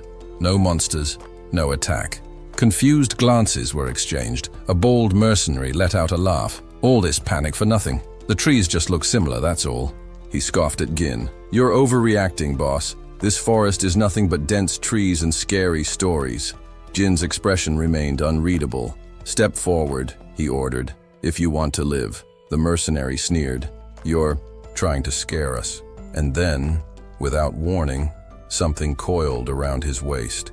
His breath hitched, and in an instant, he was gone. Before he could react, the vines coiled around him and yanked him upward, lifting him high into the air. His frantic struggles were futile as he was dragged toward the top of a towering tree, where a monstrous, gaping maw lined with razor-sharp teeth awaited. In a single horrifying instant, the colossal tree-like beast swallowed him whole. The creature had no discernible presence, making it impossible to detect before it struck. It was the perfect ambush predator, thriving on catching prey off guard. Suddenly, an eerie eye opened amidst the bark, revealing its identity, Dirus ant. Gin's eyes darted around and his stomach dropped. More of them. Countless Dirus ants encircled the group. Panic erupted among the mercenaries as they scrambled to escape, their terror escalating as the creatures extended their vine-like limbs, snatching several unfortunate men and dragging them into their cavernous maws. Gordon, clutching desperately onto a tree trunk, screamed for help. One of his comrades rushed toward him, axe in hand, urging him to hold on. Swinging the axe with all his strength, the mercenary's expression turned to horror as the blade merely glanced off the vine, leaving it unscathed. While deep cracks splintered through his weapon, he barely had time to process his failure before the vine yanked Gordon even higher, inching him closer to his doom. Just as Gordon's fate seemed sealed, Gin sprang into action. Channeling his mana, he infused his sword with raw energy and slashed cleanly through the vine. As he landed, he drove his blade directly into the creature's eye. A deafening shriek erupted as blood sprayed from the wound. The mercenaries, frozen in awe at their employer's display, quickly realized the truth. Their best chance at survival lay in targeting the Dirus ant's eyes. Drawing in a sharp breath, Gin barked a command that cut through the chaos. He ordered the mercenaries to stop running and form a tight shield formation. Scattering would only make them easier prey. His decisive tone snapped them out of their panic, and they hastily complied, one of them muttering through gritted teeth that he refused to die here. Jin sprinted toward the carriage and demanded an update from Kerr. "Do we have the oil lamps?" Kerr nodded, realizing immediately what Gin had in mind. Without hesitation, Gin ordered him to light them and hurl them at the creatures. As the flames flickered to life, the purpose behind bringing so many lamps became painfully clear. Just as Kerr and his men prepared to throw, a warning rang out. "They're watching us!" There was no time to hesitate. "Throw them now!" Gin commanded. One by one, the lamps were hurled toward the monstrous beings, but the Dirus ants reacted swiftly. Their vines lashed out, swatting the projectiles away before they could make contact. Stunned, one of Kerr's subordinates muttered in disbelief. "It's not working." A vine lashed toward them, but before it could reach, Jillian intercepted it with a powerful cleave of his axe. Belinda, steadying her aim, fired her shots directly at the creature's eyes, each impact causing an agonized shriek. Jin seized the moment. "Jillian! Belinda! Get ready for a coordinated attack!" He turned back to the mercenaries, raising his sword high. "I'll draw their attention. Cover me!" Without another word, Gin charged forward. The Dirus ants responded instantly, vines whipping toward him from every direction. Belinda shouted a warning, but Gin was already moving, weaving through the onslaught with remarkable agility, his blade slicing through the relentless tendrils. Then, one of the creatures raised a massive leg, preparing to bring it down and crush him. The mercenaries held their breath, convinced their leader was done for. But Gin did not falter. Channeling his mana once more, he slashed upward with all his might, severing the colossal limb in one clean strike. Using the momentum of his leap, he drove his sword deep into the monster's eye. A ripple of horror passed through the remaining Dirus ants as their attention snapped toward him. Gasps echoed among the mercenaries, but Belinda kept her composure. "Now, throw the lamps again." This time, the mercenaries acted without hesitation. The lamps shattered against the creatures, flames erupting upon impact. Ear-piercing shrieks filled the air as fire crawled across their bark-like bodies. A cheer rose from the Cerberus mercenaries, but Gin was quick to cut it short. "Don't stop. Keep throwing until they're all burning." The fire spread rapidly, engulfing the monstrous creatures, their agonized howls ringing through the battlefield. A nervous murmur ran through the group as one of them voiced a new fear. At this rate, the whole forest might go up in flames. Gordon, attempting to mask his own unease, scoffed. "They're just weak to fire. Nothing special." Gin's sharp command snapped them all back to reality. "Stay focused. This fight isn't over yet." The urgency in his tone sent a fresh wave of tension through the mercenaries. Then, as if responding to his words, The dirus ants unleashed a dense cloud of steam, blanketing the battlefield. Confusion rippled through the group. "Did the fire go out already?" someone muttered. Belinda and Jillian rushed to Gin. "What's happening?" His expression was grim. "Their outer shells burn easily, but inside, they're different. The fire reached their moist cores. That's what's causing the steam." As the thick vapor dissipated, the mercenaries recoiled in horror. The dirus ants stood transformed, their grotesque true forms emerging from the burnt husks of their previous appearances. The creatures released guttural, bone-chilling screams, more terrifying than before. Disbelief spread like wildfire among the men. "They're still alive?" Gin wasted no time. Raising his sword high, he called out with unwavering resolve. "Ready? Your weapons. We're taking this fight to close quarters." With a battle cry, he launched himself toward the creatures, leading the charge, his unshakable determination igniting the will of those who followed. The true battle had only just begun. Gin advanced alone with unwavering confidence, while the mercenaries behind him hesitated, the weight of their task pressing down on them. Fear was evident in their eyes. One voiced his disbelief. Attacking such a colossal beast at close range seemed beyond reason. Another muttered that a single mistake would mean certain death, while a third admitted outright that facing such creatures felt impossible. Yet Kerr didn't hesitate. He sprang forward, shouting for Kerberos to advance, his energy bursting forth as if he had been waiting for this moment. The others followed, drawn by his fearless charge. Belinda, worried for her young master, moved after him, while Hurley kept close. Jillian turned to the frozen mercenaries, his voice cutting through their fear. "What are you waiting for?"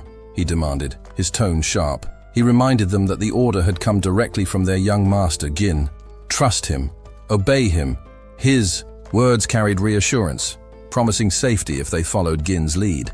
The sight of Gin standing alone against the advancing dirus rekindled their courage. A mercenary raised his weapon, rallying the others with a defiant cry. What would happen, would happen. Another added that if disaster struck, the young master would find a way to save them. Gordon roared a battle cry, and the group surged forward, forming squads to take on each dais. Jin's instructions rang clear. Strike the creature's burned shells. Without mana, they were now vulnerable. "They're nothing but oversized scarecrows," he said, dismissing their fear. At the front, Kerr, Jillian, and Belinda took position, weapons ready. The battlefield erupted into chaos, yet their attacks were systematic. Mercenaries struck wherever they could. Jin soared into the air, his superhuman strength allowing him to land powerful blows on their weak points, while Belinda stayed close, guarding his back. Jillian met the herd head-on, unwavering, while Kerr darted between the creatures, felling them one after another. Jin steeled himself. Hesitation meant death. With unshakable resolve, he lunged toward the gaping maw of a dais and delivered a devastating upward slash, splitting its jaws apart. His final strike signaled the end of the last creature in their path. For a moment, silence hung in the air. The mercenaries stood tense, scanning for more threats. Then, realization set in. They had won. Heavy breaths filled the clearing. Jin stepped forward, addressing the group. He acknowledged the dangers of the forest of beasts. They had barely crossed its threshold, and had already faced such formidable foes.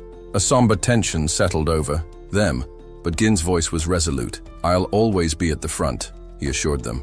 "Trust me, follow me." Their previous hesitation vanished, replaced with a unified affirmation.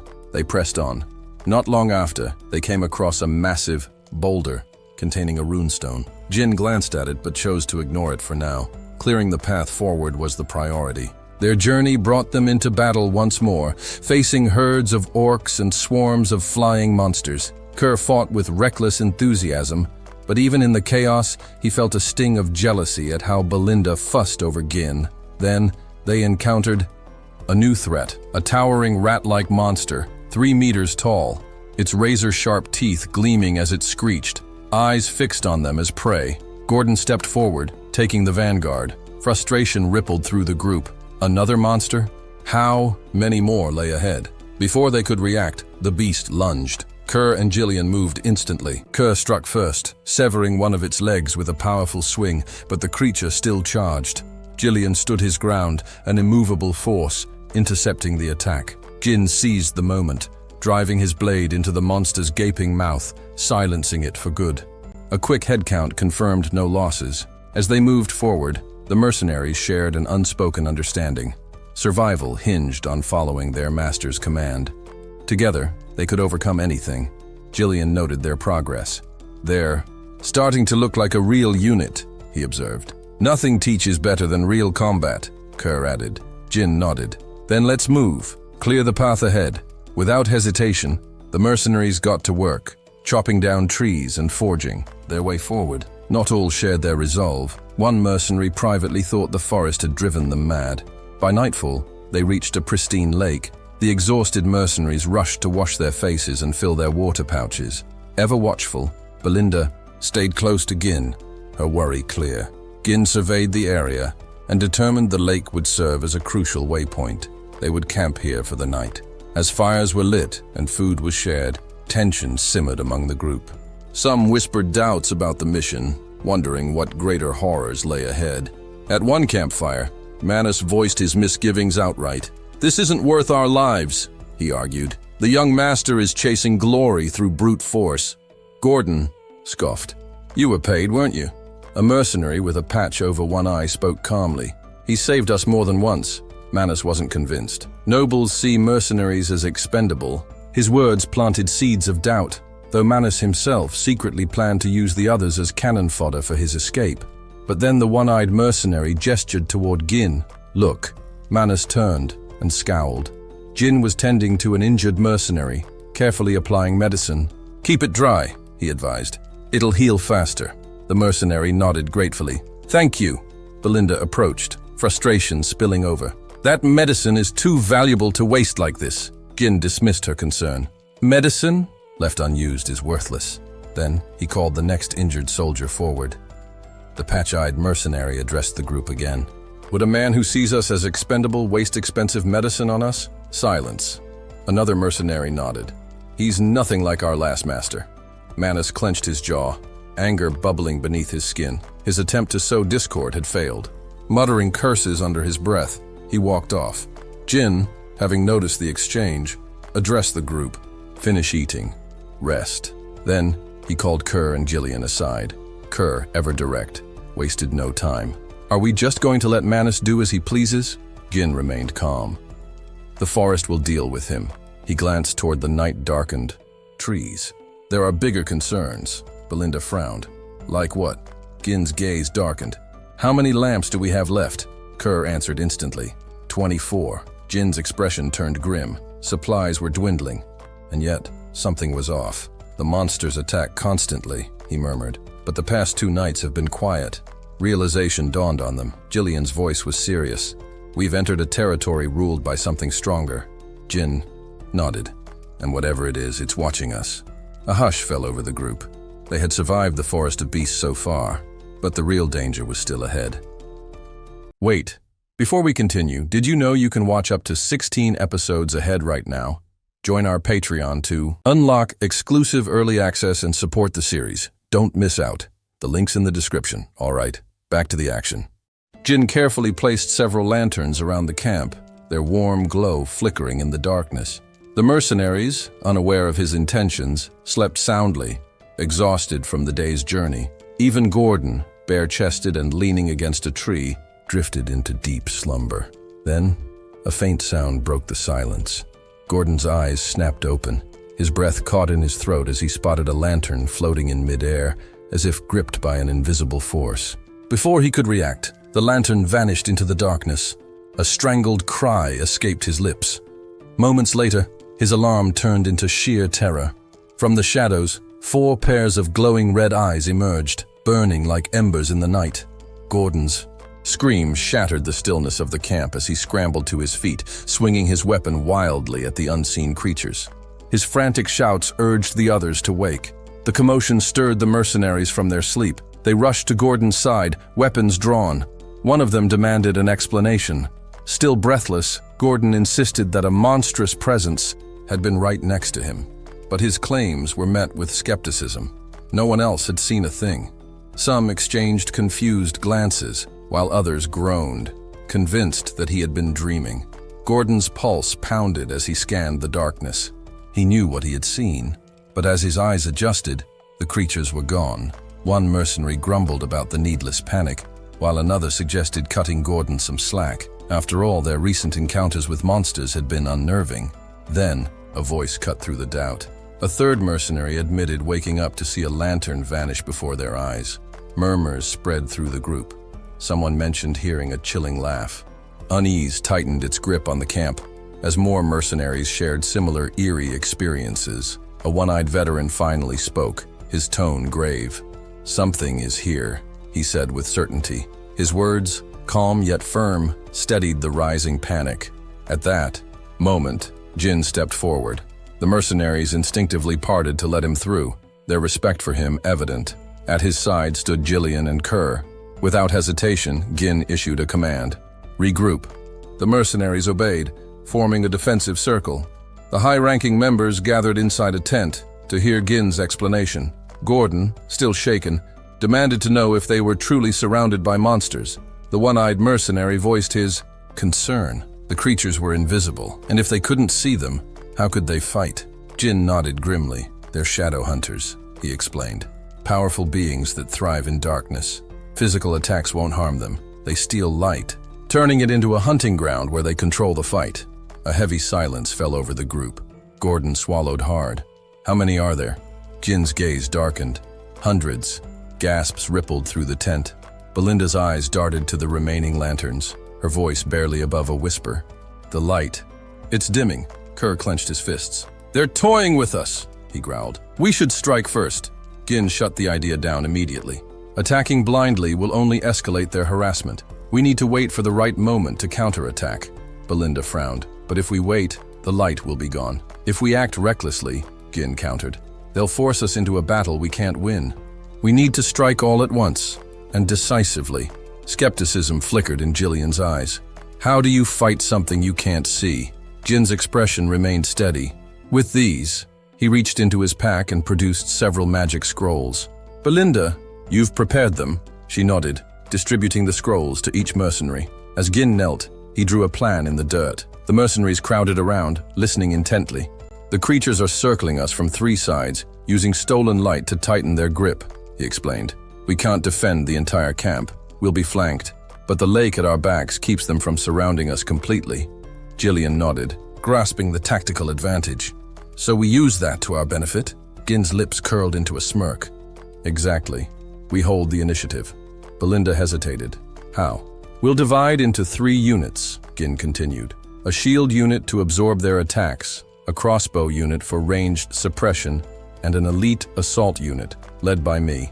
The shield and crossbow units will form a tight formation at the center, while the assault team will break through their left flank. Once we regroup, we'll encircle them and wipe them out in one decisive strike." Gordon furrowed his brow. "Will that really work?" Kerr clapped him on the back. "As long as the center holds, we can pull it off." Belinda, ever sharp, raised a critical point. "But we can't even touch them in the dark." For once, Kerr had a reasonable suggestion. "What about mana?" Gin nodded approvingly. "That's where the magic scrolls come in." As night deepened, the mercenaries braced for battle, shields locked into formation. Crossbowmen took aim, ready to unleash a volley at a moment's notice. A voice rang out, a mercenary reporting the loss of the final lantern. Darkness closed in.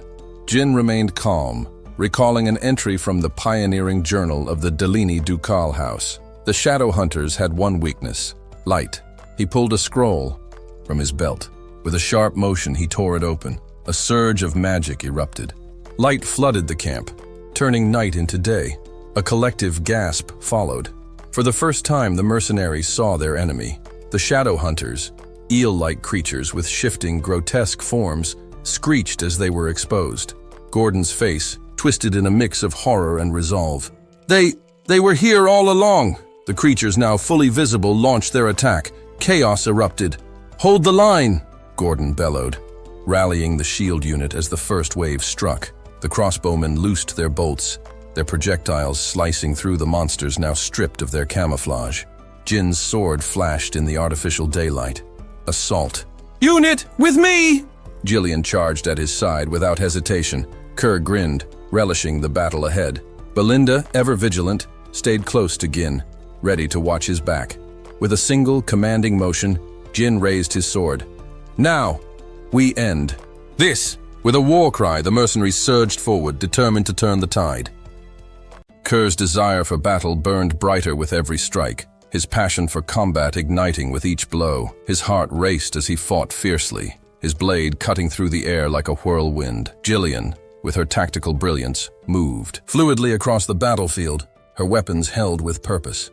With a swift thrust, she pierced through several monsters in one motion, and with a quick swing, her blade swept through more foes in a wide arc. The pale creatures, adept at blending into the darkness, were no match for her sharp precision. Their fragile bodies crumpled under her strikes, unable to withstand her relentless assault. Jin, observing the situation, quickly assessed the battlefield. With this formidable team, he knew they could break through the enemy's defenses in the blink of an eye. He raised his hand, signaling his forces to press on and reduce the number of monsters in their path. Jillian, skilled as ever, engaged in battle with both her sword and axe, drawing the monsters' focus while expertly deflecting their attacks. Meanwhile, Kerr moved with fluid precision, disrupting the enemy's formation, cutting through their ranks with his blade, his every strike intentional and decisive. Despite his strength, the sheer number of monsters soon began to overwhelm Kerr. Sensing the danger, Belinda acted quickly. She hurled 8 daggers with deadly accuracy, each one finding its mark and clearing a path around Kerr. Once she had done her part, she called to Gin, signaling it was time for him to step in. Jin responded without hesitation, leaping high into the air,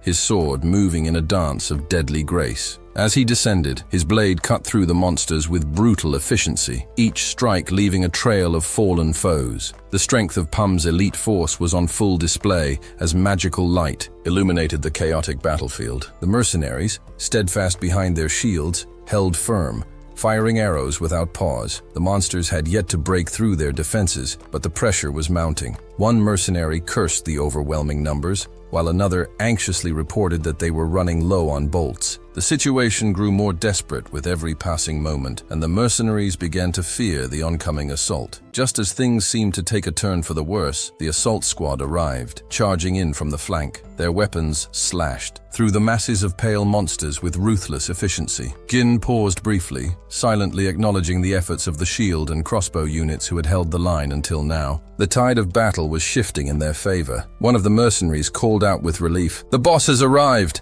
Another, equally relieved, shouted, "We're saved!" Gordon, observing the battlefield with satisfaction, nodded. Gin, however, remained focused. He ordered his forces to spread out and encircle the remaining monsters, tightening the noose. The mercenaries moved forward with precision, charging at the remaining enemies in an organized fashion. But then, something unexpected happened. A horned pale monster issued a loud, eerie scream, signaling a retreat. The mercenaries hesitated, confused by the strange turn of events. The pale creatures were not known for their intelligence, and it was unusual for one to give orders to retreat. Jin quickly deduced that the horned monster was their leader and immediately ordered Belinda to track it down. "Find the one with the horns," Jin commanded. "That's the one calling the retreat." Kerr, watching the pale monsters begin to pull back, asked, "Should we continue the chase?" Belinda, ever the strategist, considered the situation before answering. "Wouldn't it be better to let them go?" Gin shook his head, his decision clear. "The pale monsters are relentless. Even if they retreat now, they will follow us for days. The only way to stop them from hounding us again is to take out their leader. If we break their command structure, the rest will fall apart." Belinda smiled, impressed by the growth of her young master. She swiftly retrieved a hook attached to a line, infused it with mana, and expertly threw it toward a nearby tree. Using the line, she propelled herself into the air, soaring over the retreating pale monsters and heading straight for their leader. She spotted the horned creature and, with a precise flick, launched the hook toward it. With a signal to Gin, Belinda called for him to join the pursuit. Gin, seeing the signal, knew the time had come. He gathered his strength, pouring mana into his legs, and launched himself forward. He tore through the ranks of the retreating pale monsters, his sword cutting through them as he made his way toward the leader. With a final, decisive thrust, Gin's blade drove deep into the heart of the horned creature,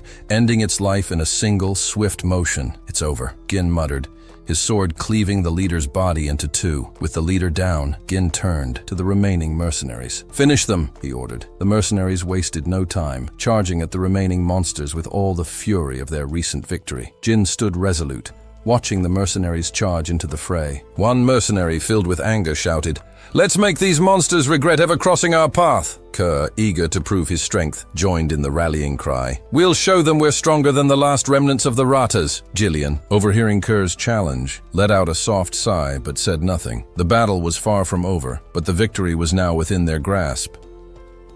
As the first rays of the sun bathed the battlefield, casting a golden hue over the chaotic remnants of the fight, the mercenaries stood victorious. They had fought through the night with unwavering determination, using light scroll magic to aid their efforts. Jin, standing tall among his men, delivered the final blow to the last of the pale monsters, his sword cleaving through its body, signaling the end of the battle. The mercenaries, exhausted but triumphant, erupted in cheers, their voices filled with both relief and the sweet taste of victory. The air was thick with the satisfaction of a job well done. The big three, Jin, Jillian, and Belinda, gathered together, exchanging words of praise and gratitude. Jillian, ever the tactician, offered a few kind words to Gin, commending him for his leadership and the precision with which he executed his plans. Jin, ever humble, acknowledged the compliment with a nod, but quickly redirected the praise to his mercenaries, recognizing their commitment and teamwork. Belinda, ever the protector, immediately noticed Jin's worn appearance. Her eyes scanned him for any signs of injury. "Are you hurt anywhere?"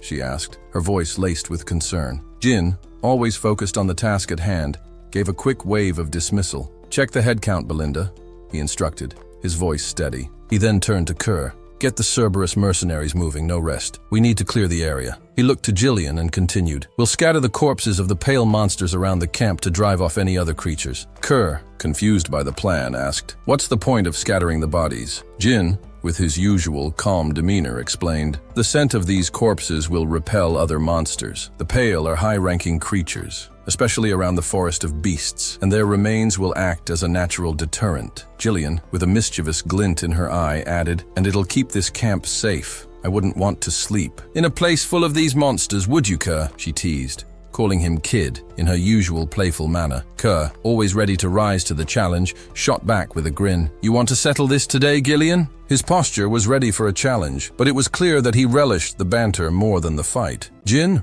relieved to be distracted from his heavy thoughts, let out a long sigh. He couldn't help but reflect on the time spent in the forest of beasts. 10 days, he realized. 10 days of constant danger and uncertainty. Now that the pale threat was neutralized, only the task of mining the runestone veins remained. As the sun climbed higher, Gin couldn't shake the feeling that the worst was behind them. Belinda approached him with her report. "The Cerberus Mercenary Corps has 41 members. 3 contracted mercenaries were lost, leaving us with 126. Gin nodded thoughtfully, noting that Cerberus had suffered no casualties. Kerr, clearly pleased with his leadership, puffed out his chest and smugly declared, "No surprise there. Who else could lead such a fine group of mercenaries?" He shot a pointed glance at Jillian, almost daring her to disagree. Jillian, always calm and composed, merely raised an eyebrow, her lips curling into a faint smile. Jin, more focused on the task at hand, asked about the 3 mercenaries who had perished. Belinda was quick to answer, though her news wasn't as straightforward. "Their bodies are missing. We don't have confirmation of their deaths," Gordon added grimly. "Manus is also unaccounted for. Some speculate he perished in the fight, but there's no evidence of that." Another mercenary offered an alternate theory, suggesting Manus had sneaked off during the battle. It wasn't surprising to anyone familiar with Manus's track record. It seemed likely that Manus had convinced 2 other mercenaries to abandon the group and leave. As Gin processed this, 2 of Manus's former followers began talking. One mercenary, shaking from the intensity of the battle, remarked, "We would have died if Manus hadn't urged us to run." The second one added, "Now that we're safe, we can afford to slow down." But Manus, ever the pragmatist, snapped back at them, "Keep moving. The monsters are distracted, but we need to get as far away as possible while we can." It was too late. When Manus turned to check on his companions, he saw them frozen in fear, their eyes wide in terror. The 2 mercenaries pointed behind him, and Manus, still unaware of the danger, turned around. What he saw made his blood run cold. Looming over them was a gigantic serpent, its crimson eyes glowing with hunger. Its massive body was coiled, ready to strike, and Manus realized, far too late, that they had provoked something far beyond their ability to escape. The 3 mercenaries stood, frozen, knowing they had no chance against the terrifying creature. The blood python, instead of devouring the 3 fleeing mercenaries, carried them in its powerful coils. It tossed them carelessly into a massive heap of corpses at the heart of its lair, nestled within the runestone vein Jin had been searching. For Gin had been right all along. His journal, the one he had retrieved from his memories, proved accurate. The runestone vein lay just a short distance deeper into the forest, as he had suspected. The mercenaries, once grumbling and irritable, now worked with surprising discipline as they forged a path through the dense woods. They began by cutting down trees and carefully trimming them into manageable logs. Kerr stood back in astonishment, watching them work with no need for instructions. It was the first time he'd seen these mercenaries display such focus and efficiency. They had always been lazy, but today they were methodical and determined. Jillian muttered under his breath, sensing that this moment had been inevitable. Curry nodded in agreement, noting the irony. He then voiced a thought aloud, wondering if the mercenaries would disband once the mission was over. It would be a waste to use them only for this one expedition. Gin, focused on chopping through a tree, casually replied that he planned to hire them all as his personal soldiers. The mercenaries, through their experience on this journey, had shown potential beyond their usual roles. Gin believed they could form the core of a new force that could help him expand his influence.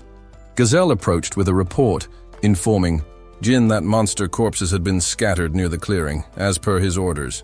Kerr acknowledged the report and nodded in approval. The tactics had worked. There hadn't been any signs of monsters between their camp and their current position. It was a good sign, a confirmation that their approach was effective. His gaze flickered briefly toward Gin. While the animosity from their past encounters seemed to have faded, an uneasy feeling lingered with Gin. He couldn't shake the sensation that something wasn't quite right, but he tried to ignore it. Suddenly, Belinda appeared, swinging from a tree before landing gracefully and kneeling. Her excitement was palpable as she spoke a single word that made Gin's heart race. There was something ahead. Instantly, Gin understood the significance. He ordered the mercenaries to clear the path quickly. Their goal was within reach. Energized by the command, the mercenaries pushed forward with renewed strength. Not long after, they arrived at the site of what they had been searching for. The runestone vein, radiant and alive with shimmering crystals, lay just beyond the final line of trees. The sight of it took their breath away. The crystals, jutting from the earth like a towering mountain, were beyond anything they had imagined. The mercenaries, for the first time in a long while, were speechless. One muttered in disbelief, "This can't be real." Another echoed the sentiment, stunned by the sight.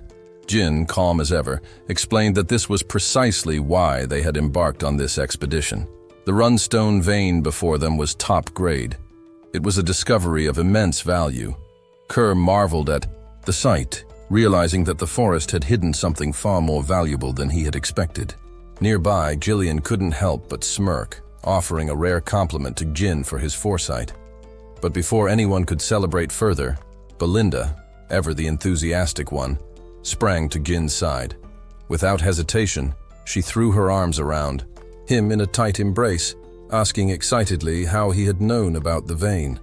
One of the mercenaries, still in awe, wondered aloud if the scattered crystals were truly runestones. Another mercenary, filled with excitement, shouted that they had stumbled upon something most people could only dream of finding once in a lifetime. Talk quickly turned to mining the crystals and the wealth they could bring. However, the moment of triumph was abruptly shattered by a harsh voice that cut through the thick fog. "None of you are going anywhere." The mercenaries froze. The voice was unmistakable. They turned to see Manus, standing unnaturally still, as if under some dark influence. Before anyone could act, Manus collapsed, engulfed in a thick mist. The mercenaries rushed to his side, shouting in frustration and confusion. Jin, with the authority that had become second nature to him, raised his sword and ordered them to fall back. Without hesitation, he drew back his broadsword, preparing for what was to come. With a single swing, the force of his strike sent a blast of wind that swept the mist away, revealing the scene that lay hidden beneath. The mercenaries were stunned. Before them was the blood python's lair, a massive mound of bones, littered with the remains of countless creatures. Horror spread across their faces. One mercenary shouted, horrified by the sheer number of corpses scattered across the ground. Another demanded to know what had happened here. As they examined the scene, they realized the truth. this was no abandoned lair. Among the monstrous bodies were human remains as well. The evidence was clear.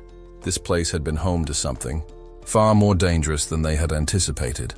Belinda and Jillian immediately assumed defensive stances, awaiting Jin's orders. Jin's gaze swept across the scene, his mind racing. Peaceful mining of the runestones was no longer an option. The scale of the carnage around them suggested that this was the nest of high-ranking monsters. The presence of fresh, undecayed bodies indicated that this place had not been abandoned for long. Jin's mind worked quickly. The discovery had shifted from an opportunity to mine valuable resources to a deadly confrontation. They were no longer the hunters, they were the hunted. The toxic gas from the scattered corpses had merged with the mist, clouding the area in an invisible danger that went unnoticed until it was almost too late. Gin cursed under his breath, remembering that no special threats had been recorded near the vein. Realizing the imminent danger, he quickly commanded everyone to be alert, his voice firm and steady as he sensed something drawing near. His instincts proved correct. The massive blood python materialized out of the mist like a nightmare come to life, its movements so quiet it was almost impossible to track.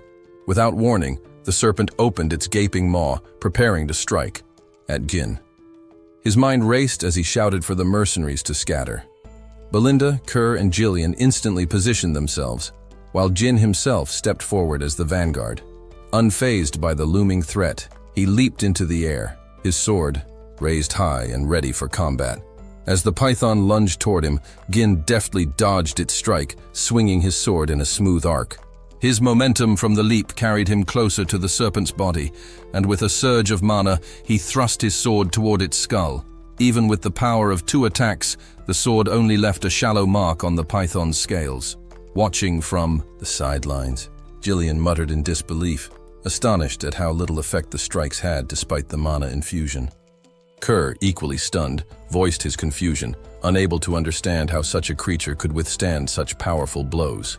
As Gin attempted to retreat, the python immediately countered, opening its mouth wide and spraying venom from its fangs. Still in midair, Gin twisted his body and used his cape to shield himself from the poisonous spray. But the attack didn't end there. The serpent's tail came crashing down, aiming to strike Gin with a brutal force. Gin, anticipating the move, swung his sword with all his might, meeting the tail head-on. The impact was overwhelming, sending him crashing to the ground with a force that rattled his bones. Belinda's frantic voice cut through the chaos, filled with worry as she called out to her young lord. The ground trembled as the python's body writhed in fury, causing utter mayhem around them. One mercenary, caught in the chaos, screamed for everyone to watch out for the snake's rampage, while another demanded to know what kind of beast could possess such immense size. A third mercenary screamed in terror as the snake's overwhelming power began to tear through their ranks, crushing everything in its path. With the mercenaries in disarray, the experienced trio swiftly sprang into action. Jillian moved with precision, pulling 2 mercenaries out of harm's way. Belinda, with a swift motion, used a rope to help several others climb to safety, throwing them clear of the python's crushing force. Kerr, ever the leader, barked orders, commanding his group to scatter and avoid the destructive rampage of the serpent. The snake's fury seemed unrelenting. The mercenaries, overwhelmed by its monstrous strength, could do little but scream in terror as they fought to escape its crushing wrath. Still on the ground, Gin focused, forcing his body to circulate mana, preparing for his next strike as the python's deadly gaze remained locked on him. He knew this creature was the true master of the runestone vein. Jin's mind raced as he assessed the situation. The blood python was one of the legendary creatures within the forest of beasts that were deemed nearly impossible to hunt. It resided deep within the forest, far from human reach. Yet here it was, and Gin had not expected to encounter it so soon. The chances of victory seemed slim. The option to retreat crossed his mind, but there was no time to waste. He clenched the runestone tightly in his hand, steeling his resolve. If he turned back now, everything he had done thus far would be meaningless. He had come too far to give up now. Gin's mind was made up. He was not just fighting for himself. He was someone burdened with far greater responsibilities, and he would not back down.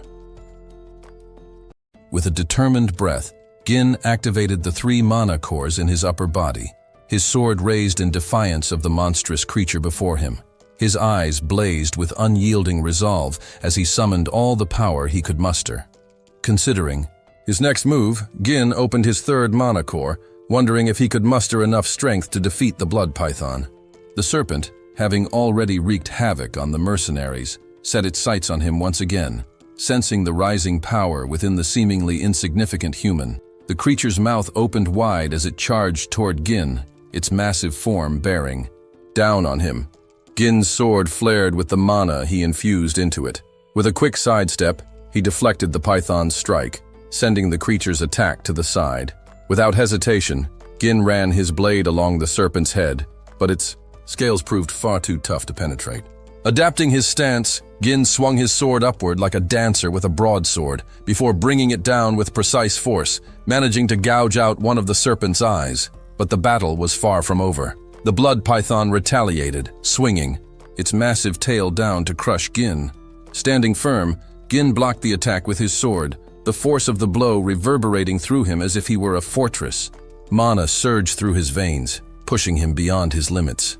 Meanwhile, the serpent opened its mouth again, preparing to devour him whole. The blood python unleashed a rapid barrage of attacks, each strike made heavier by its colossal weight. Gin, relying on both his strength and the power of his 3rd mana core, managed to hold his ground, refusing to yield. With a fierce scream, Gin pushed back against the overwhelming odds, determined to stand his ground. The odds of survival were slim, but Gin knew there were some battles that had to be fought. Just as his father had borne the weight of their family's territory, Gin now carried the burden of his estate and its future. Kerr, Belinda, Jillian, and the rest of the mercenaries stood in awe as they witnessed their young lord fighting with everything he had. It was the first time they had seen Gin unleash all his strength in battle, and they couldn't help but marvel at the sheer intensity of his will. Gin moved closer to the snake's head, raising his sword to strike at its open mouth. This was the moment he had been waiting for, the moment he would fulfill his responsibility. After putting some distance between himself and the python to catch his breath, Gin observed the creature closely. It showed no signs of faltering. The thought crossed his mind that keeping his 3rd mana core open for too long was dangerous. He might run out of energy before he could finish the creature off. To his surprise, the mercenaries, whom he had led into battle, charged forward to help him. Belinda shouted for him to turn toward her, and Gin saw Jillian standing in front, ready to face the enormous serpent. Even Kerr stepped forward, preparing to fight alongside him. Belinda checked Gin for injuries and urged him to fall back to safety, pleading for him to retreat while they held off the serpent. Jin's response stunned them all. He commanded the mercenaries to leave immediately, to retreat from the battle. Kerr and Jillian paused, confused by the unexpected order, and Belinda was left bewildered. She wondered what Gin meant, her mind racing. Gordon questioned aloud whether their boss had truly given that command, while Jillian also spoke up, seeking clarification. Gin explained calmly, his voice resolute. He knew that even with all his power, he couldn't guarantee everyone's safety. Against such a monstrous foe, he couldn't afford to lose anyone here, not after everything they had done to get this far. He made it clear that he valued their lives far more than the battle itself. Belinda was still in shock. She couldn't believe he was willing to push himself even further, especially when surviving this long already felt like a miracle. She silently wondered why Gin would go to such lengths, but her question went unanswered. Jin's aura flared. Once again, mana surging through his veins and into his sword. The blood python responded by releasing a cloud of poison, aiming to overwhelm the group with a deadly spray. Gin shouted for the mercenaries to flee immediately, but instead of retreating, they moved forward, raising their shields to protect him from the onslaught. Gin was taken aback by their unexpected response, unable to comprehend why they had chosen to fight rather than run. One mercenary shouted, expressing their willingness to fight alongside him. Another declared that they had never met an employer like him before.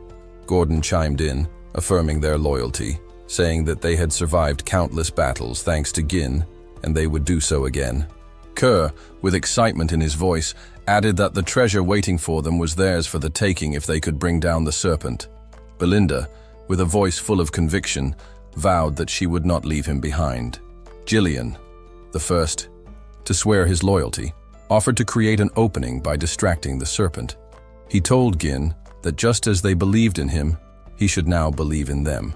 Jin steeled himself, fully understanding the risks. He knew that he might lose one of his men in this fight, but retreating was no longer an option. He warned them of the blood python's size, its poison, and the impenetrable scales that could deflect even mana-imbued blades. If the serpent landed, even a single blow, one of them would surely die. But Gin was resolute. This battle was his, and he would finish it, no matter the cost. Belinda was still in shock, struggling to comprehend why Gin was so determined to defeat the serpent. Her mind raced, but then Gin's gaze shifted toward the blood python's mangled right eye and the exposed wound. In that moment, the opportunity became clear to him. He knew he could strike. Raising his blade, Gin called out to the mercenaries with authority, commanding them to fall into formation and act as one. His voice rang with determination as he ordered them to heed his command. Without hesitation, the mercenaries rallied. Together, their resolve unwavering. The blood python towered before them, a terrifying force of nature, but the mercenaries were undeterred. Its gaping mouth opened wide, ready to strike, but the mercenaries raised their shields in preparation. Belinda, dagger in hand, positioned herself behind Kerr, who held his oddly shaped blade, both preparing to strike the serpent's right eye. Jillian, axe raised, aimed for the creature's vulnerable mouth, while Gin carefully moved, his blade searching for an opening. Together they restricted the serpent's movements, using every ounce of strength they could muster. Kerr thrust his blade into the serpent's right eye, drawing its attention. Furious, the snake reacted swiftly, swinging its head and opening, its jaws in a deadly snap, aimed directly at him. But Belinda was quick to act, yanking Kerr out of harm's way with a forceful pull that saved him from the serpent's lethal bite. Jillian saw his opening and leapt forward, his axe crashing down with tremendous force. Though the blade couldn't penetrate the serpent's tough scales, the sheer strength behind the strike drove the creature's head to the ground. Seizing the moment, Gin darted in from the side, heading straight for the remaining eye. The snake attempted to stop him, but it was too slow. With precise accuracy, Gin plunged his blade into the serpent's eye, causing it to shriek in agony. Jin's mind raced as he carried out the strike. He knew what would happen next, but the thought of standing by while others perished was unbearable. He had no choice but to finish the fight. The mercenaries, seeing their young master's resolve, attacked with everything they had, Jillian continuing to pin the serpent down. In its final moments, the blood python's remaining strength surged, and it jerked its head upward, sensing Gin's powerful mana rising above it. With fury, the serpent charged. Gin leapt into the air, his blade raised high, determined to end the battle once and for all. He had no choice but to finish it now. He was the only one who could protect the estate, and failure was not an option. As the serpent's massive jaws opened wide, it surged toward Gin, ready to swallow him whole. The mercenaries and Belinda watched in stunned horror, convinced that the young master had been devoured. But then, in a shocking turn of events, Gin's blade emerged from the serpent's head, piercing through its skull from the inside. He split the serpent's upper head in two, emerging from the wreckage, drenched in poison but victorious. The blood python was dead. Kerr and Jillian couldn't hide their smiles, relief flooding over them at the sight of their young master standing tall and unharmed. Belinda, overwhelmed with joy, was just as relieved. Jin had survived the impossible. He had done it for them, for the future of Perum. Gin knew that he couldn't allow the expedition to fail. As the mercenary king, he couldn't let those who followed him die without purpose. With the blood python defeated, the expedition to the runestone vein was a success. But back at Perum Castle, Albert was in a fury. He raged about Jin's defiance, condemning the young lord's actions as nothing short of treason. Entering the forest of beasts without permission was a direct challenge to authority. Walter, the Count of Perum, and Homer both tried to calm Albert's rising anger. Homer, knowing full well the young lord's reckless nature, mused that if Gin thought he was now the ruler, they'd have to handle it. Albert's accusations were sharp, his voice full of frustration. Homer sighed, trying to reason with him. explaining that there was no point in getting worked up now. Gin had been in the forest for over 2 weeks. If Skov had not falsified his report, they could have intervened earlier. Homer still couldn't understand why Skov had risked his knighthood to help Gin, though he understood the young lord's impulsiveness. Albert, growing more furious, insisted that they could no longer ignore Gin's actions. The lord had to act swiftly before Gin caused even more chaos. Homer reluctantly agreed, adding that once Gin returned, he would need to be imprisoned and severely punished. Walter remained silent, his mind racing. He couldn't fathom why his son had stirred up so much trouble. Suddenly the door swung open, and Rand, the captain of the Perum Knights, rushed in with urgency. The atmosphere shifted immediately, and everyone in the room sensed the weight of his words. Rand revealed startling news. The young lord had returned. Outside, Gin strode confidently toward Perum Castle, fully aware that meeting his father would come with consequences. But as he walked, he was certain that once his father saw the results of his actions, everything would be fine. He had secured the future of the estate, and no matter the consequences, he would stand by his choices. Gin walked into the room, his expression calm, as he approached the seat before his father, Walter, and the other officials, including the Knight Captain Albert. Though Albert was seething with fury, he remained silent, waiting for the Archduke to speak. Even Randall and Homer were at a loss, unsure of what the young man had planned. Walter, though visibly relieved that his son had returned safely from the Forest of Beasts, couldn't conceal his displeasure. Gin had blatantly disobeyed his orders, and that was not something easily overlooked. Gin, unbothered by the tense atmosphere, spoke first, his voice light and almost childish as he explained his return. He casually reminded his father that he had done what was necessary. Walter, his face hardening, calmly reminded Gin that he had explicitly told him not to go into the forest. Gin, in turn, apologized, but stood firm in his reasoning, stating that it was something that had to be done. Homer, still confused, demanded clarification. What exactly did Gin mean by, "it had to be done"? Randall quickly followed up, pointing out the gravity of the situation and questioning whether Gin truly believed it was worth disobeying orders. He reminded Gin of the perilous risk, not just to his own life but to the estate itself. If monsters had emerged from the forest and attacked the estate, it could have led to a catastrophic outcome. Gin, unfazed by their scolding, simply replied that he was still alive and that no monsters had attacked the estate. His calm response seemed to only fuel Homer's frustration, and Randall, his voice rising, demanded to know how Gin could be so reckless. Albert, who had been silent until now, spoke up, his voice tinged with frustration. He sarcastically asked if Gin found the situation amusing simply because no incidents had occurred in the forest.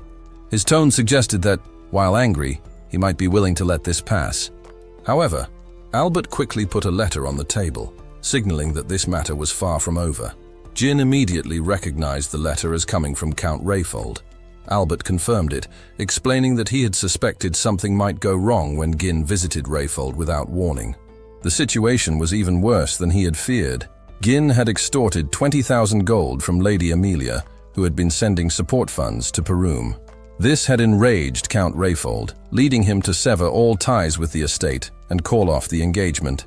Albert's words were harsh, underscoring the severity of the issue, which could shake the very foundations of the estate.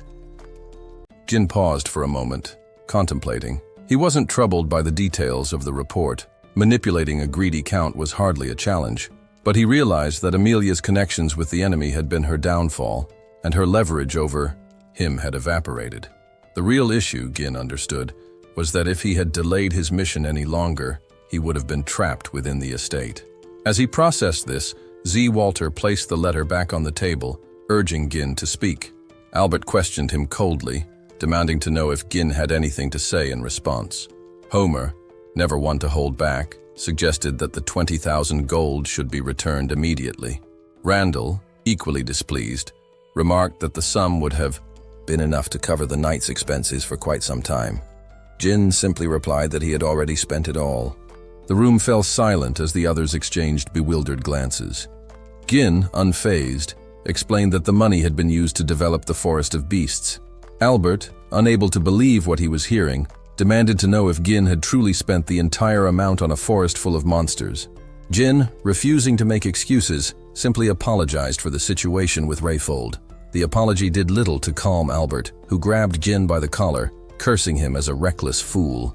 He reprimanded Jin for jeopardizing the future of the estate with his actions. Homer, growing even angrier, declared that Jin was no longer fit to be the Archduke of Perum and insisted that he should be restrained and thrown into prison. Jin, however, remained calm and indifferent, responding in a nonchalant tone. He calmly assured them that he would personally provide the necessary support funds moving forward, including the 20,000 gold. Walter, clearly perplexed, asked his Yiba son what he meant by that. Without hesitation, Jin called out to Belinda, who had been waiting outside the room. She entered, holding a box in her hands. Jin explained that if his goal had merely been to enter the forest of beasts and return, he would never have started developing it in the first place. Belinda walked up to the table, placing a box gently down before opening it. The older men gathered around, their expressions puzzled as they gazed at the glowing crystal inside. Walter, however, recognized it instantly, his eyes widening with understanding. Jin explained calmly that it was a top-grade runestone. Those familiar with such rare treasures knew immediately of its value. Albert, seeing the crystal for the first time, was taken aback, his surprise evident. Homer, intrigued, picked it up and examined it closely, his voice full of curiosity as he asked Jin where he had found such a valuable item. Randall, still processing the discovery, quickly shot a skeptical look at Jin, accusing him of trading the 20,000 gold for it. Jin, unfazed, shrugged and explained with a casual tone that he had mined it himself from the forest of beasts. Belinda, standing nearby, shot an exasperated glance at the older men for doubting Jin's word. Albert, still recovering from the surprise, commented that while the runestone was indeed precious, it wouldn't be nearly enough to sustain the estate on its own. Jin nodded thoughtfully, agreeing with Albert but assured them that this was only a small part of the haul. With that, he led them outside to the estate's outskirts, where the full extent of his expedition was laid out before them. Massive piles of high-grade runestone were stacked up, with more being brought in by carriage. The bodies of various monsters, valuable for their remains, were being sorted by the mercenaries Jin had hastily gathered for the mission. Homer, astonished by the sheer scale of the operation, asked Jin how much of this had been collected in just 15 days.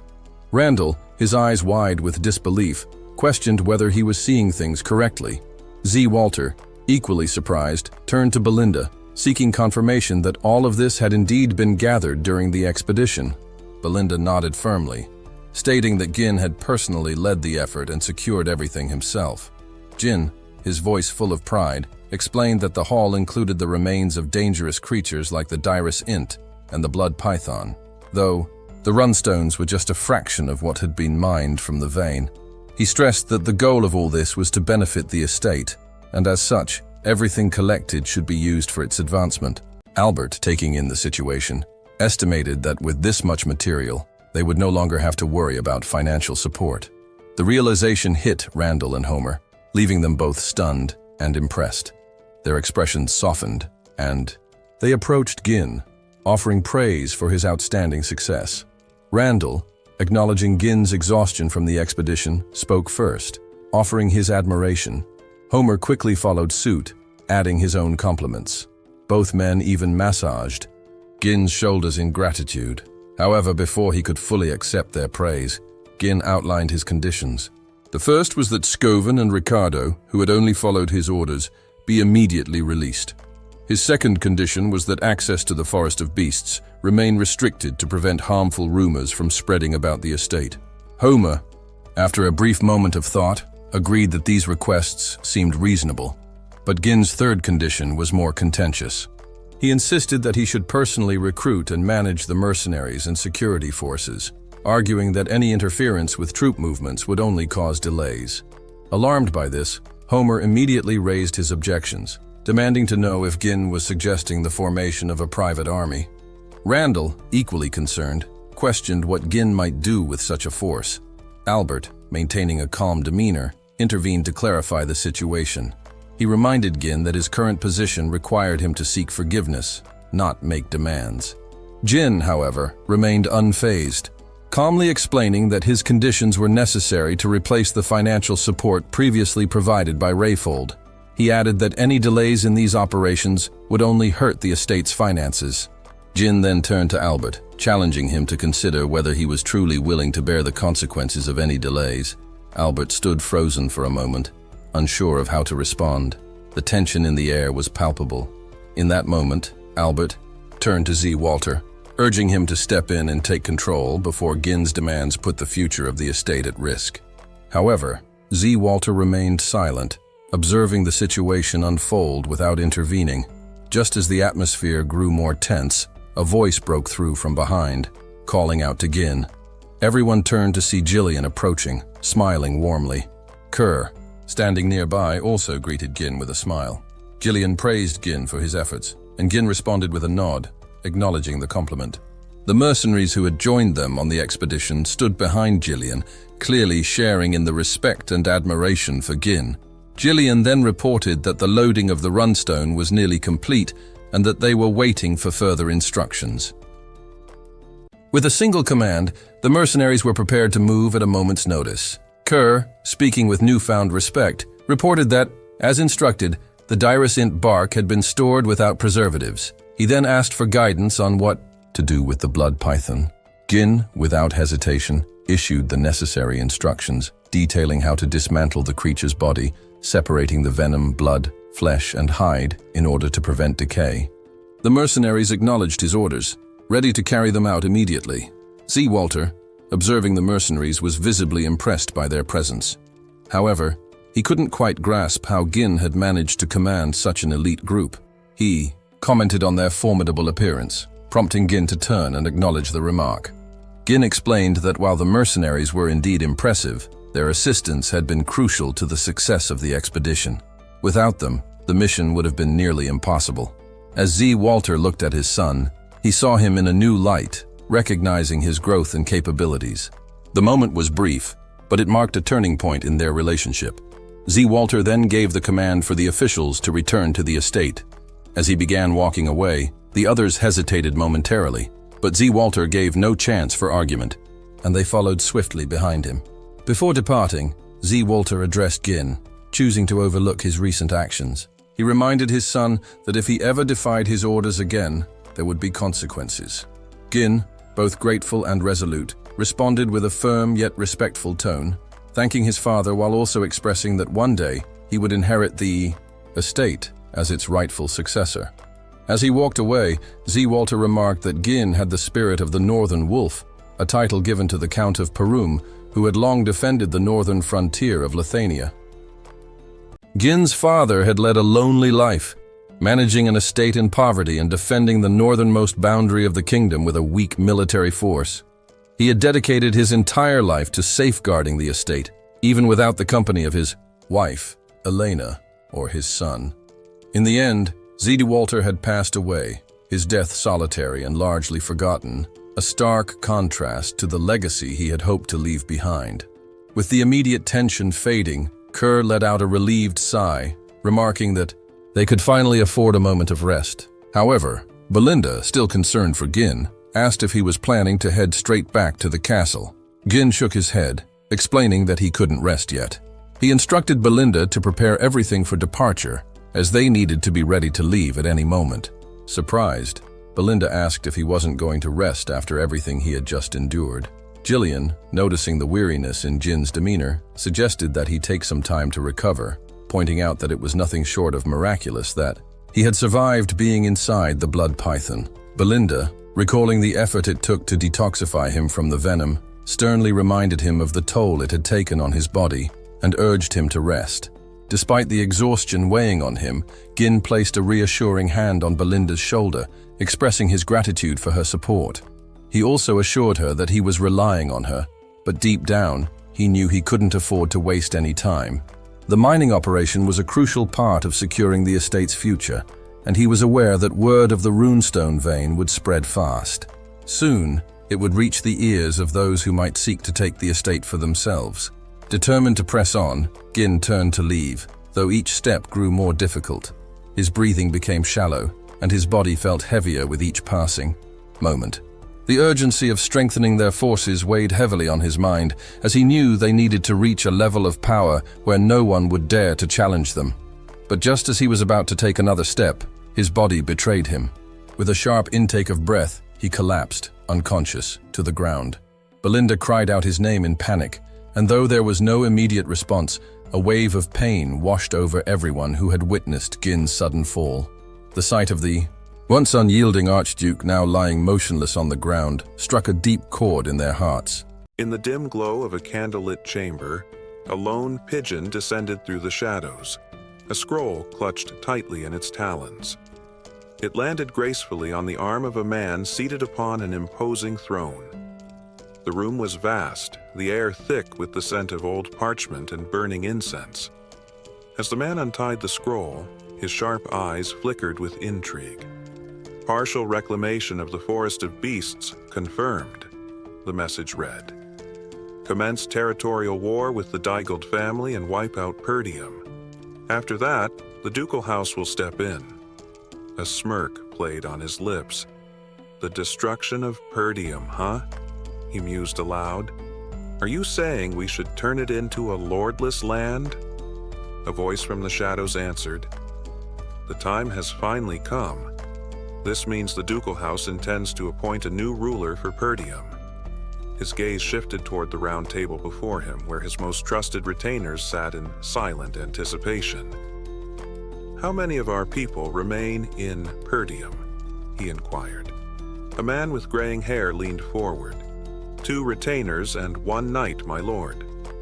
Send the retainers to Digald's territory, he commanded.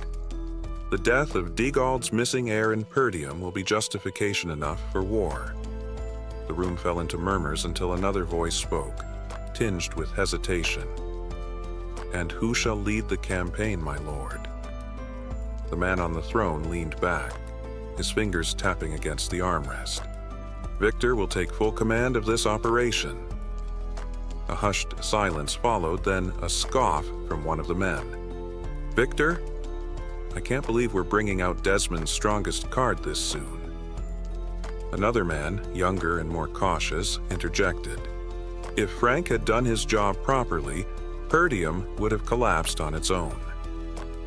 One of the older retainers spoke next, his tone laced with concern. My lord, Victor will undoubtedly succeed, but isn't it premature to reveal our strongest asset? We've played our hand cautiously until now. This move feels rushed.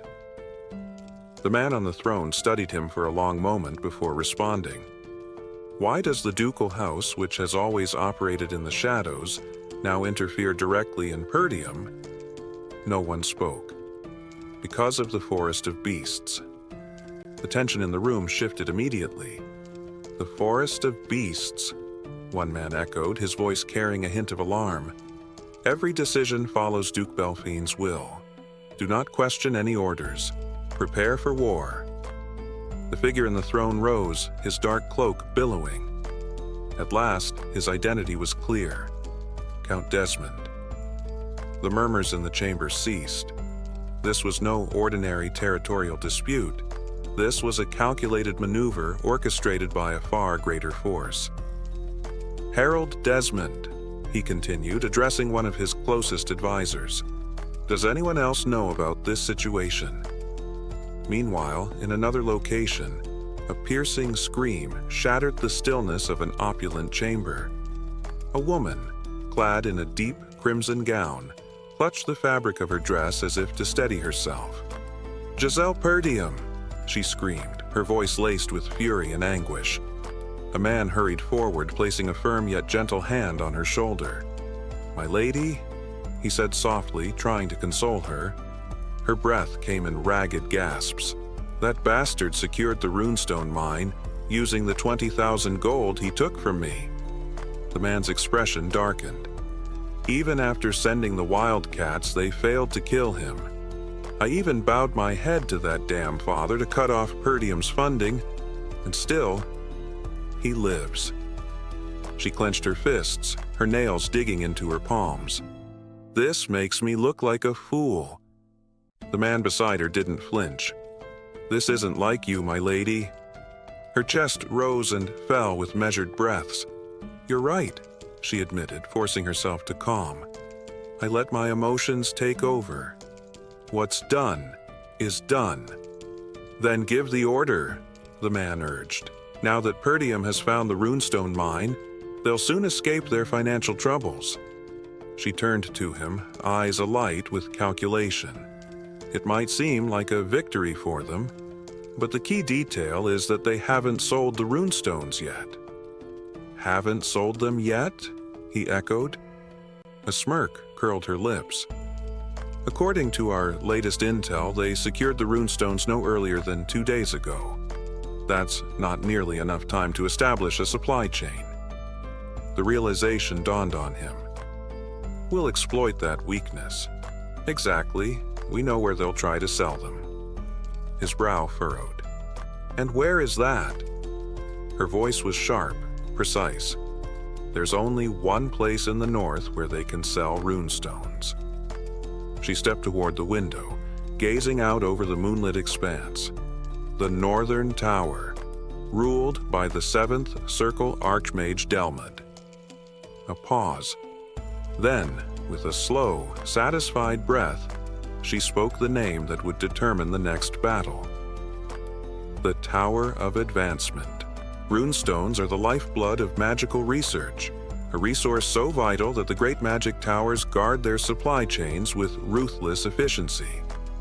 In the depths of a candlelit chamber, a cloaked figure laid out the plan before his gathered allies. "The Tower of Advancement is our target," he declared. "Not Giselle. Our focus is on the workers transporting the runestones." Another figure, draped in a dark hood, nodded in understanding. "We strike swiftly, hit and run, disrupt their supply lines, cut them off before they reach the tower. And in the chaos," a third voice added, "we seize the runestones for ourselves." Yet a murmur of uncertainty arose. "But what about the Crimson Tower in Brivant territory?" a man questioned. "Shouldn't we consider splitting our efforts?" A woman stepped forward, her expression unwavering.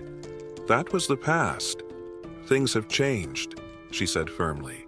"The Crimson Tower has been in decline ever since it lost its top position. No mage in their right mind would choose it over the Tower of Advancement, not even Giselle Perum." Her eyes darkened with cold determination.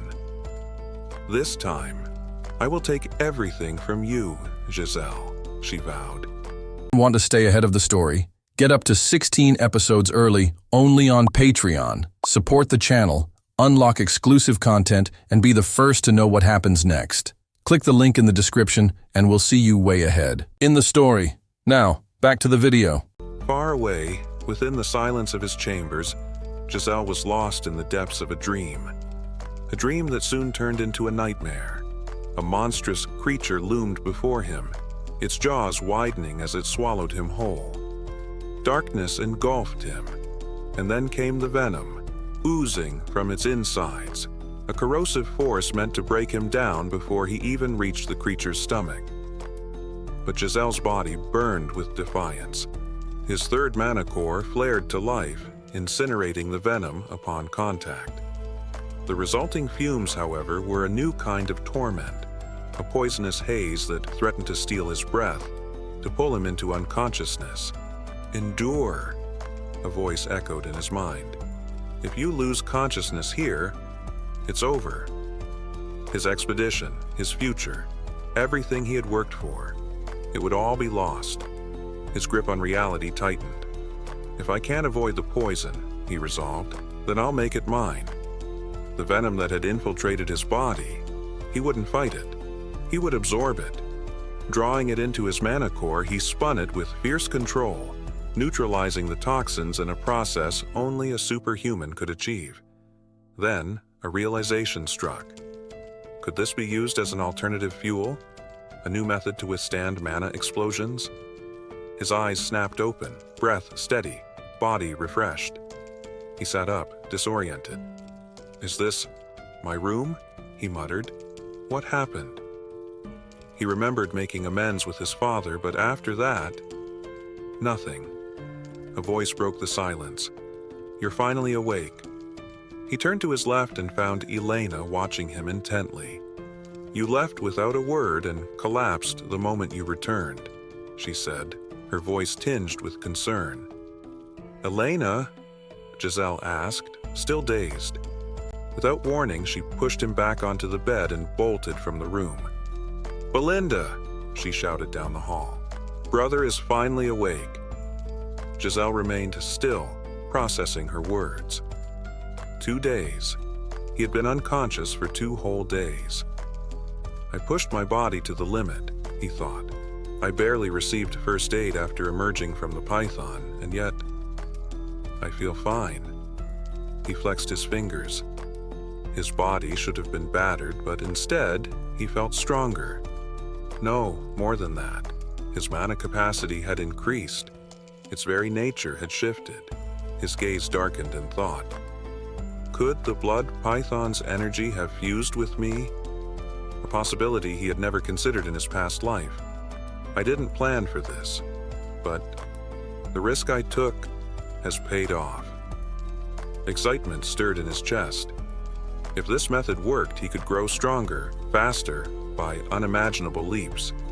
He needed to run tests, but there was no time for that now. For now, there was only one priority: the runestones. 2 days had passed. By now, word had already spread. He swung open his cabinet. "I need to gather the mercenaries immediately." A knock at the door interrupted his thoughts. "You don't need to knock," he called. "Come in." The door swung open, revealing not just Belinda, but also his father, Walter Perum. A rare sight. "Father?" Giselle said, momentarily caught off guard. Walter studied him for a long moment before speaking. "I heard from Belinda," he said, "that you jumped into a python's body and got poisoned." His tone was steady, unreadable. "Are you all right?" Giselle met his gaze. "As you can see," he replied evenly. Walter exhaled slightly, a subtle sign of relief. "Good." Belinda stepped forward, touching his face lightly. "You suddenly collapsed," she murmured. "You know how worried we were?" "I'm fine," he reassured her. But then his father's voice cut through the moment. "Giselle," he said, "we need to talk." A pause. "I have a request for you." Giselle's eyes narrowed. "A request?" he repeated. Father and son strode toward the training grounds, their steps the only sound in the still air. Each carried a sword, their grips firm, but Gin's attention was drawn more to the man beside him. It was rare, almost unheard of, for the two of them to be alone like this. In his past life, Gin had always avoided these moments, fearing the inevitable reprimands that would follow. But now, he held his ground, determined to face whatever came next. When they reached the center of the arena Zed, Walter finally broke the silence. He apologized for summoning his son so soon after his recovery. Gin waved off the concern, casually mentioning that 2 days of rest had left him feeling better than ever. But his father's words lingered in the air, and Gin could sense there was more to this meeting. Growing uneasy, he decided to address the topic himself, asking directly about the request his father had made earlier. For a long moment, Walter simply studied him. Then, as if making a deliberate effort, he averted his gaze. Gin narrowed his eyes. His father's uncharacteristic hesitation set off warning bells in his mind. The silence stretched between them, heavy and unspoken. Gin's thoughts drifted to a distant evening from his childhood. He, his mother, and Eleanor had sat atop a grassy hill, looking out over Perum. That day, his mother had shared something about his father, something Gin had barely understood at the time. She had called him a man who rarely showed his true emotions, who always placed duty before himself. But when it came to her, she had said with a quiet laugh, he was different. Gin had dismissed her words back then, but standing before his father, now the memory carried new meaning. Without warning, Walter shifted into position, raising his sword. He instructed Gin to do the same. Suppressing his nerves, Gin complied, gripping his weapon tightly. Beads of sweat formed on his brow, but he locked eyes with his father, bracing for what was to come. Then, in a flash, Walter lunged. His blade shot forward, swift and precise. Gin barely had time to react, turning his sword just in time to deflect the attack. But the reprieve was brief. His father pulled back, spinning his sword before swinging downward with staggering force. Gin gritted his teeth and planted his feet, blocking near the hilt to absorb the impact. He retaliated with a swift counterattack, striking from behind. Walter was faster. He brought his sword down to block, then retaliated in a single, fluid motion, his movements as sharp and deliberate as a striking viper. Gin barely managed to parry in time. Their duel intensified, each exchange coming harder and faster than the last. Walter's technique was effortless, a mix of power and grace, but Gin held his own. He thrust with deadly precision, forcing his father to evade and counter in quick succession. With each clash, Gin became more aware of the nature of his father's swordplay. It wasn't just a weapon meant to overpower enemies, it was a blade that could both protect and destroy. As they fought, something shifted in Gin's understanding. He could feel the weight of the blade in his hands, not just as an instrument of battle, but as an extension of himself. His father had mastered the delicate balance between strength and restraint, and now Gin could sense it too. Then, in one final exchange, Walter came at him with overwhelming force.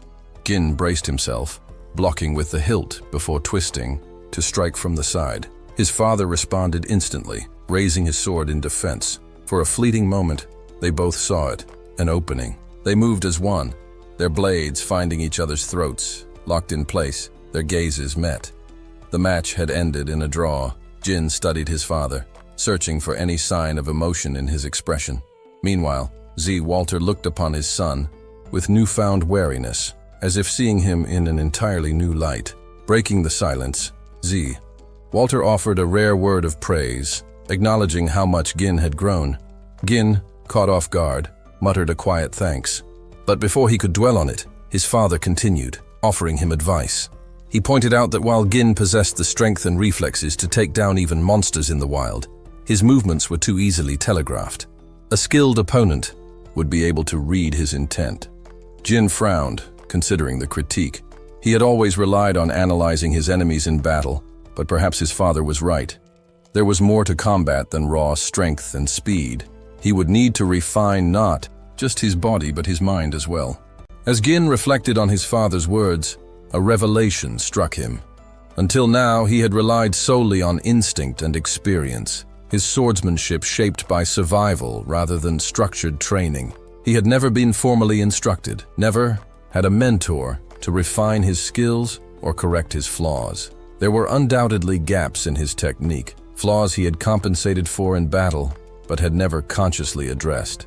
Yet now, standing before his father, he realized that learning from someone else was not a weakness, but a strength.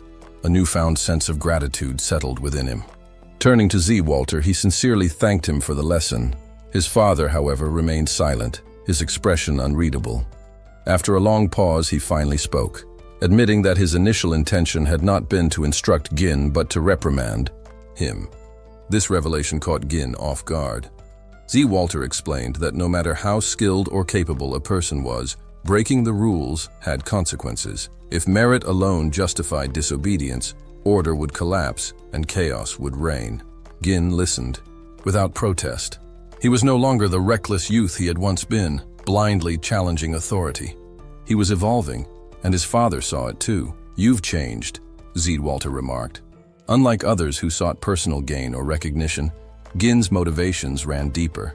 He wasn't merely chasing accolades, he was preparing for something greater.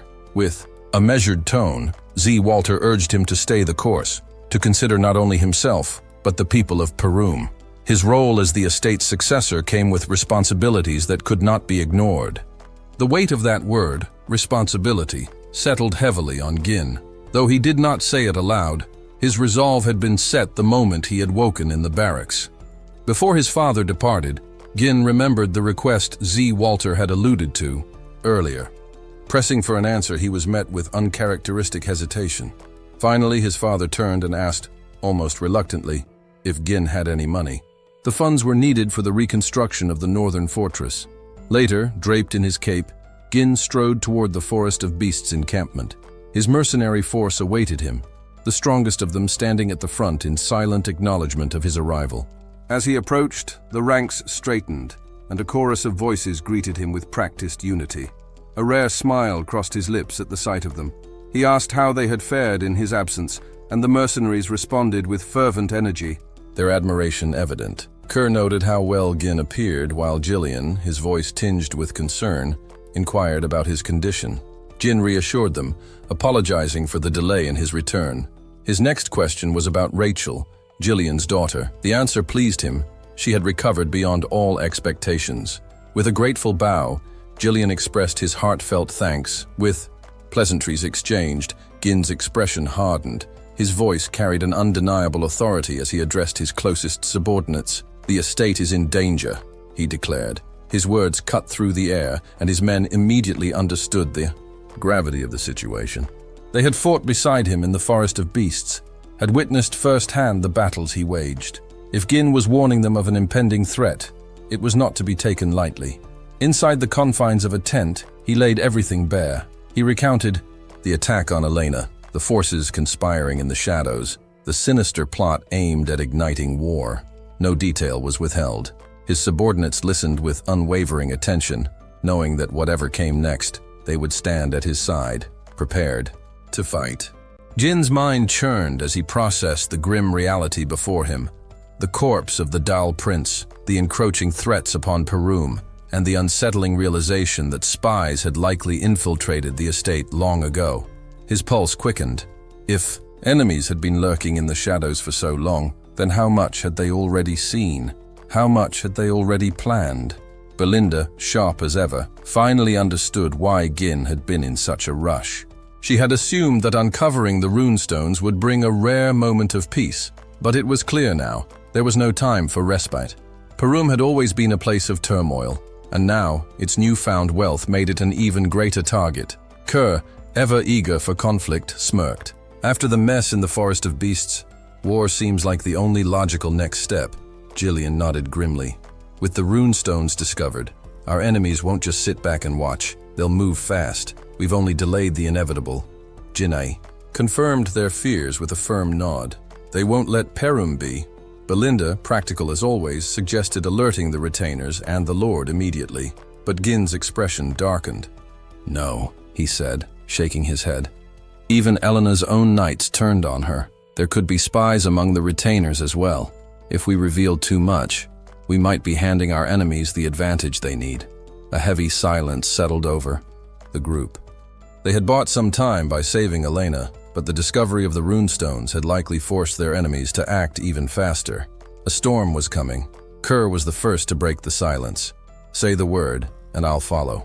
His usual reckless demeanor had disappeared, replaced by unwavering resolve. Jillian followed. "I pledged my loyalty long ago. I'll see this through to the end." Belinda crossed her arms. "If anyone's guarding you, it'll be me." Ginny exhaled slowly, a rare smile forming at the edges of his lips. Their loyalty wasn't in question. These three had proven themselves countless times. But now, they would need to be more than just loyal. They would need to be ruthless. His voice turned steely as he laid out the stakes. The greatest threat to Perum wasn't just a faceless enemy. It was the Duke of Deligny, a man who had long sought to bring Perum under his control. Count Desmond and Amelia, two cunning manipulators under the Duke's command, were already making their moves. Gin had no intention of letting them succeed. "The next step," he revealed, "is to head south to the Scarlet Flame Tower." Kerr's grin widened. "So it's time to sell the runestones?" The thought of the fortune they'd rake in clearly excited him. Belinda, however, furrowed her brow. "The Crimson Magic Tower is closer. Wouldn't they pay more?" Gin shook his head. "Perhaps, but dealing with them would create more complications than we can afford right now. The Scarlet Flame Tower will be the safer bet." Jillian, always the tactician, nodded in agreement. "Handling high-value goods like this requires more than just a good price. It requires careful planning. We should assume we won't be the only ones interested in this transaction." Belinda tensed at the implication. An ambush? Jin's gaze sharpened. "It's possible. Last time we tried something like this, we barely escaped unscathed. The Scarlet Flame Tower had once been the dominant force in the south, but after Delmont of the Crimson Magic Tower achieved the level of a 7th Circle mage, the balance of power had shifted. Now, the Scarlet Flame Tower struggled to maintain relevance. But Gin's interest in them wasn't just strategic, it was personal. There was someone there, someone from his past life, someone he needed on his side. The towering Scarlet Flame Tower loomed ahead, its imposing silhouette cutting through the sky like a monument from a forgotten age. The structure, far more advanced than anything around it, stood as a testament to an era of magical prowess. Inside, its vast library, nestled between towering shelves lined with ancient tomes, a lone woman sat trembling, her fingers clutched tightly around a staff as she whispered her teacher Wanat's name, her voice barely audible. She gazed into the distance, wondering when the light her mentor had spoken of would finally pierce through the darkness. Meanwhile, the party pressed forward toward the Scarlet Flame Tower, their expressions shifting as they took in its grand presence. Belinda and Kerr were visibly astonished, their eyes tracing the tower's immense height. Jin took the lead, ensuring he would not be burdened with paying the merchant's share. Among them, Gordon, the seasoned warrior, could hardly contain his awe. He had heard of the tower countless times, but never imagined he would witness it in person. One of the mercenaries echoed his sentiment, marveling at finally seeing the legendary structure up close. As they walked, Gordon made an observation. There was a stark divide between the lives of those within the tower and the struggling people of Perum. The world beyond the tower's walls seemed vastly different, almost like a separate reality. Magic. Towers often fostered thriving trade, and the Scarlet Flame Tower was no exception. Unlike the dirt-ridden streets of lesser settlements, the surroundings here were pristine, reflecting the wealth and influence of the mages who resided within. This tower, still standing among the great magical strongholds, was known for producing powerful magic scrolls. On the bustling streets, mages moved with effortless precision, weaving spells to repair roads and set down fresh street tiles. They worked not as mere scholars, but as craftsmen of the arcane, their gestures as fluid as master artisans. One mercenary gaped in disbelief, questioning how such labor could be done purely through magic. Another was even more astounded, having only ever seen magic channeled through scrolls, never as freely wielded as this. As the party continued onward, the mages working nearby took notice. Their gazes, cold and scrutinizing, briefly settled on the mercenaries with an air of quiet disdain. Then, without warning, their hands moved in unison, conjuring blue flames that crackled through the air. The fire coiled around them, not with destructive fury, but with an eerie, consuming intensity. Within moments, the mages vanished from sight, dissolving into thin air as though they had never been there at all. The mercenaries exchanged stunned glances. One muttered in amazement at what they had just witnessed. Gin, ever composed, explained with a measured tone, it was merely a concealment spell. The mages had no intention of being observed. Kerr scoffed, unimpressed. He chastised the others for their reaction, rolling his eyes at their amazement. Belinda, though shaken, could not deny her admiration. Even if the Scarlet Flame Tower had lost some of its former prestige, its influence remained undeniable. Jillian, the pragmatist, interjected.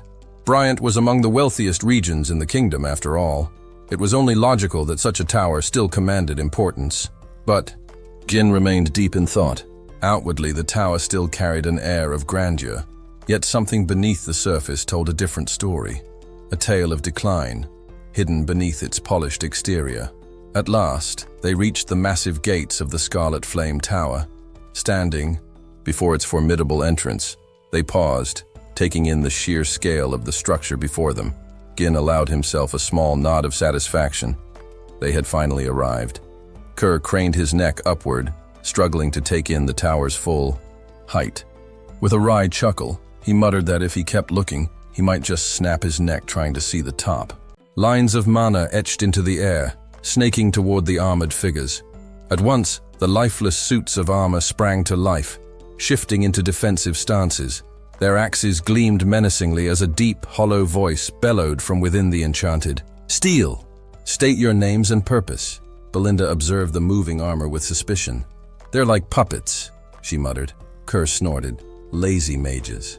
Can't even be bothered to come down and speak to us in person." Jillian stepped forward, speaking with authority.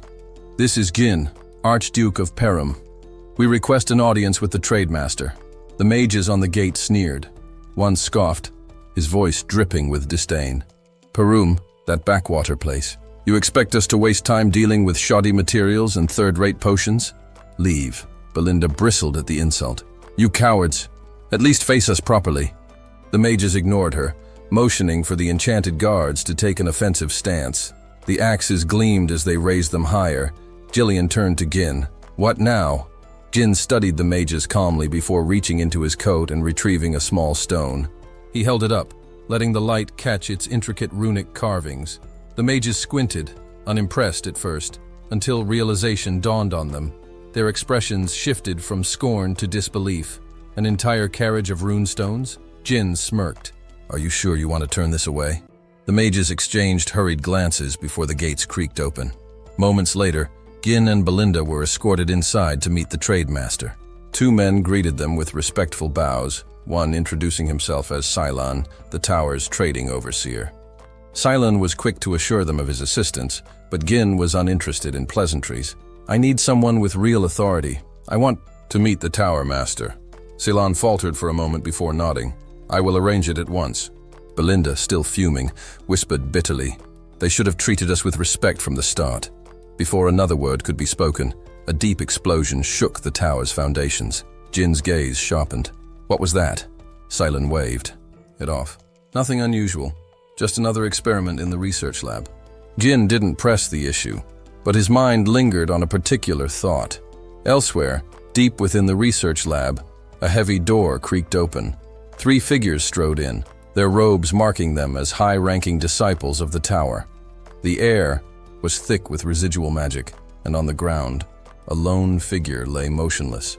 A blonde-haired mage stepped forward, his voice sharp with condescension. How many times have you been warned? You don't belong here. His sneer deepened as his gaze fell upon a black-haired girl. You have no magic, and yet you think you deserve a place here?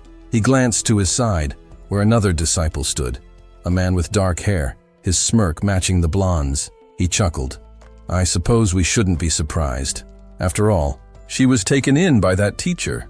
The girl remained silent, her grip tightening on her staff. The air in the lab grew heavy. Something was coming.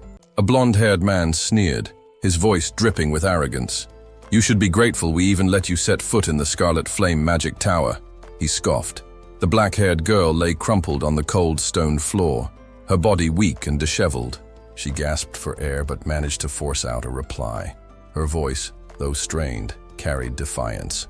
As a mage, I have just as much right to use the research lab as anyone else, she declared. Aloy let out a cruel chuckle, his lips curling into a smirk. Calling yourself a mage. How amusing. With a flick of his wrist, crimson flames burst to life around his staff, the heat distorting the air. He raised his hand and cast his spell, fire gathering into a deadly sphere. If you're truly a mage, then block this, he challenged, hurling a blazing fireball toward her. The girl struggled to steady herself, raising her trembling hand in a desperate attempt to cast a defensive spell. But as the fireball hurtled closer, her strength wavered. She wasn't going to make it. Then, in an instant, a caped figure appeared between them. A flash of steel cut through the haze of flames. Jin moved like the wind, his sword slashing cleanly through the fireball, dispersing it before it could touch the girl. His presence alone shifted the energy in the room, the oppressive tension melting into stunned silence. He turned to the gathered mages, his expression unreadable. Is this what passes for research in the Scarlet Flame Tower? He mused, his tone laced with quiet disdain. Bullying the weak instead of advancing magic?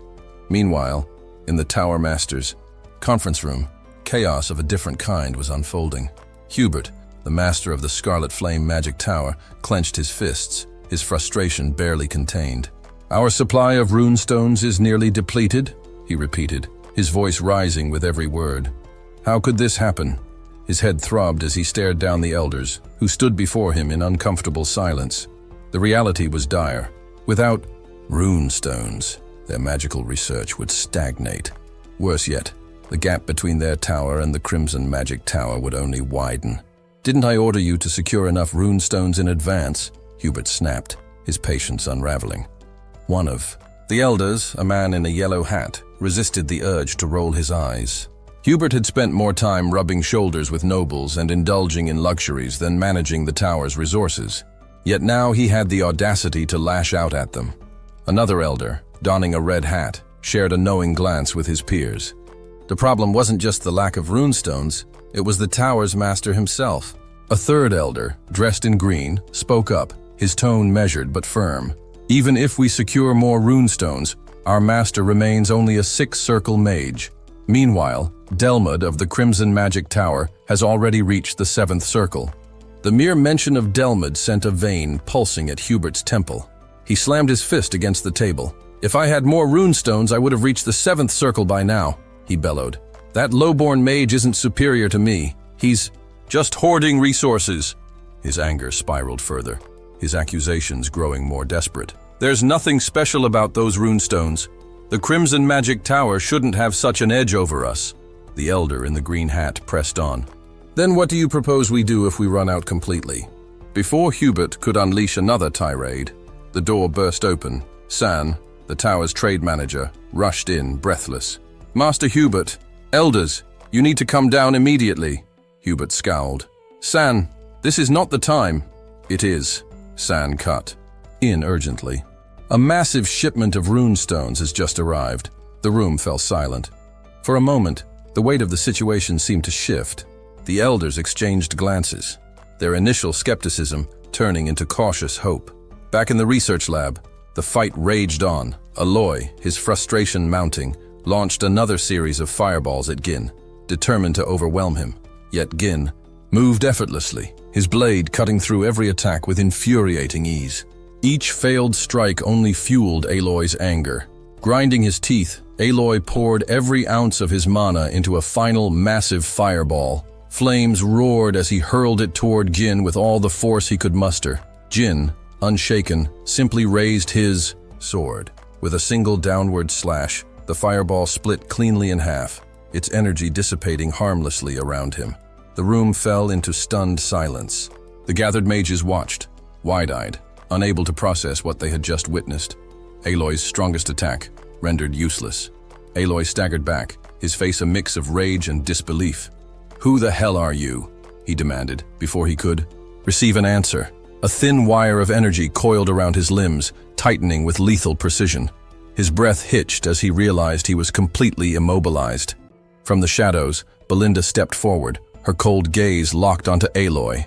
"Attacking." "My young master," she mused, her voice as sharp as a blade. "A mistake you won't be repeating." She pulled the wire tighter, watching as Aloy's earlier arrogance crumbled into fear. Aloy struggled against his restraints, panic creeping into his voice. "What? Who are you people?" Before anyone could respond, a commanding voice rang through. "The lab! Enough!" The room tensed as Hubert strode in, his expression a storm of barely contained fury. The four elders trailed behind him, their eyes scanning the chaotic scene. Aloy, helplessly bound, Gin standing tall with his sword drawn, and the black-haired girl still recovering from the ordeal. The air crackled with tension as all eyes turned to the Tower Master. This was far from over.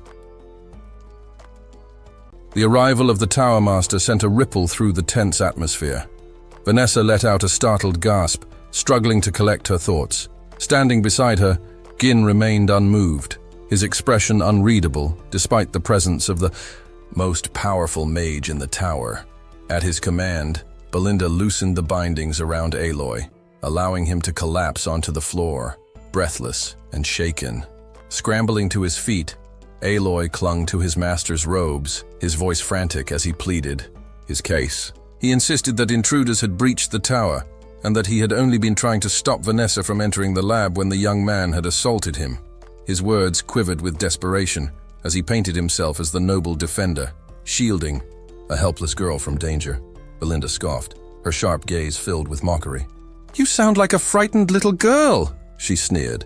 Aloy's face turned red with indignation. "I am not a girl," he snapped, his pride stinging more than his injuries. Meanwhile, Vanessa, still seated on the cold stone floor, mustered a weak explanation. "I only wanted to use the lab," she murmured. Her words stirred something deep within Gin, an old memory from a past life. He recalled a name that once sent tremors through the magical world, the Red Nightmare, a seventh circle mage known for her insanity and unpredictability, a force of nature. And yet, here she was, reduced to this state. Even legends had their vulnerable moments. Hubert's patience snapped. His voice boomed through the hall as he condemned the intruder. "Not only have you forced your way into my tower, but you dared to lay a hand on my disciple."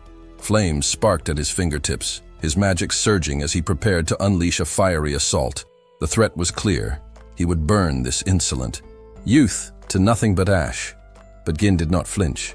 Belinda turned to him with a quiet but knowing look. "What are your orders, young master?" Despite the tension crackling in the air, Gin remained composed. With effortless confidence, he stepped forward and introduced himself, his voice steady and unwavering. "I am Gin Perum, Archduke of the Perum territory. I've come here to trade runestones."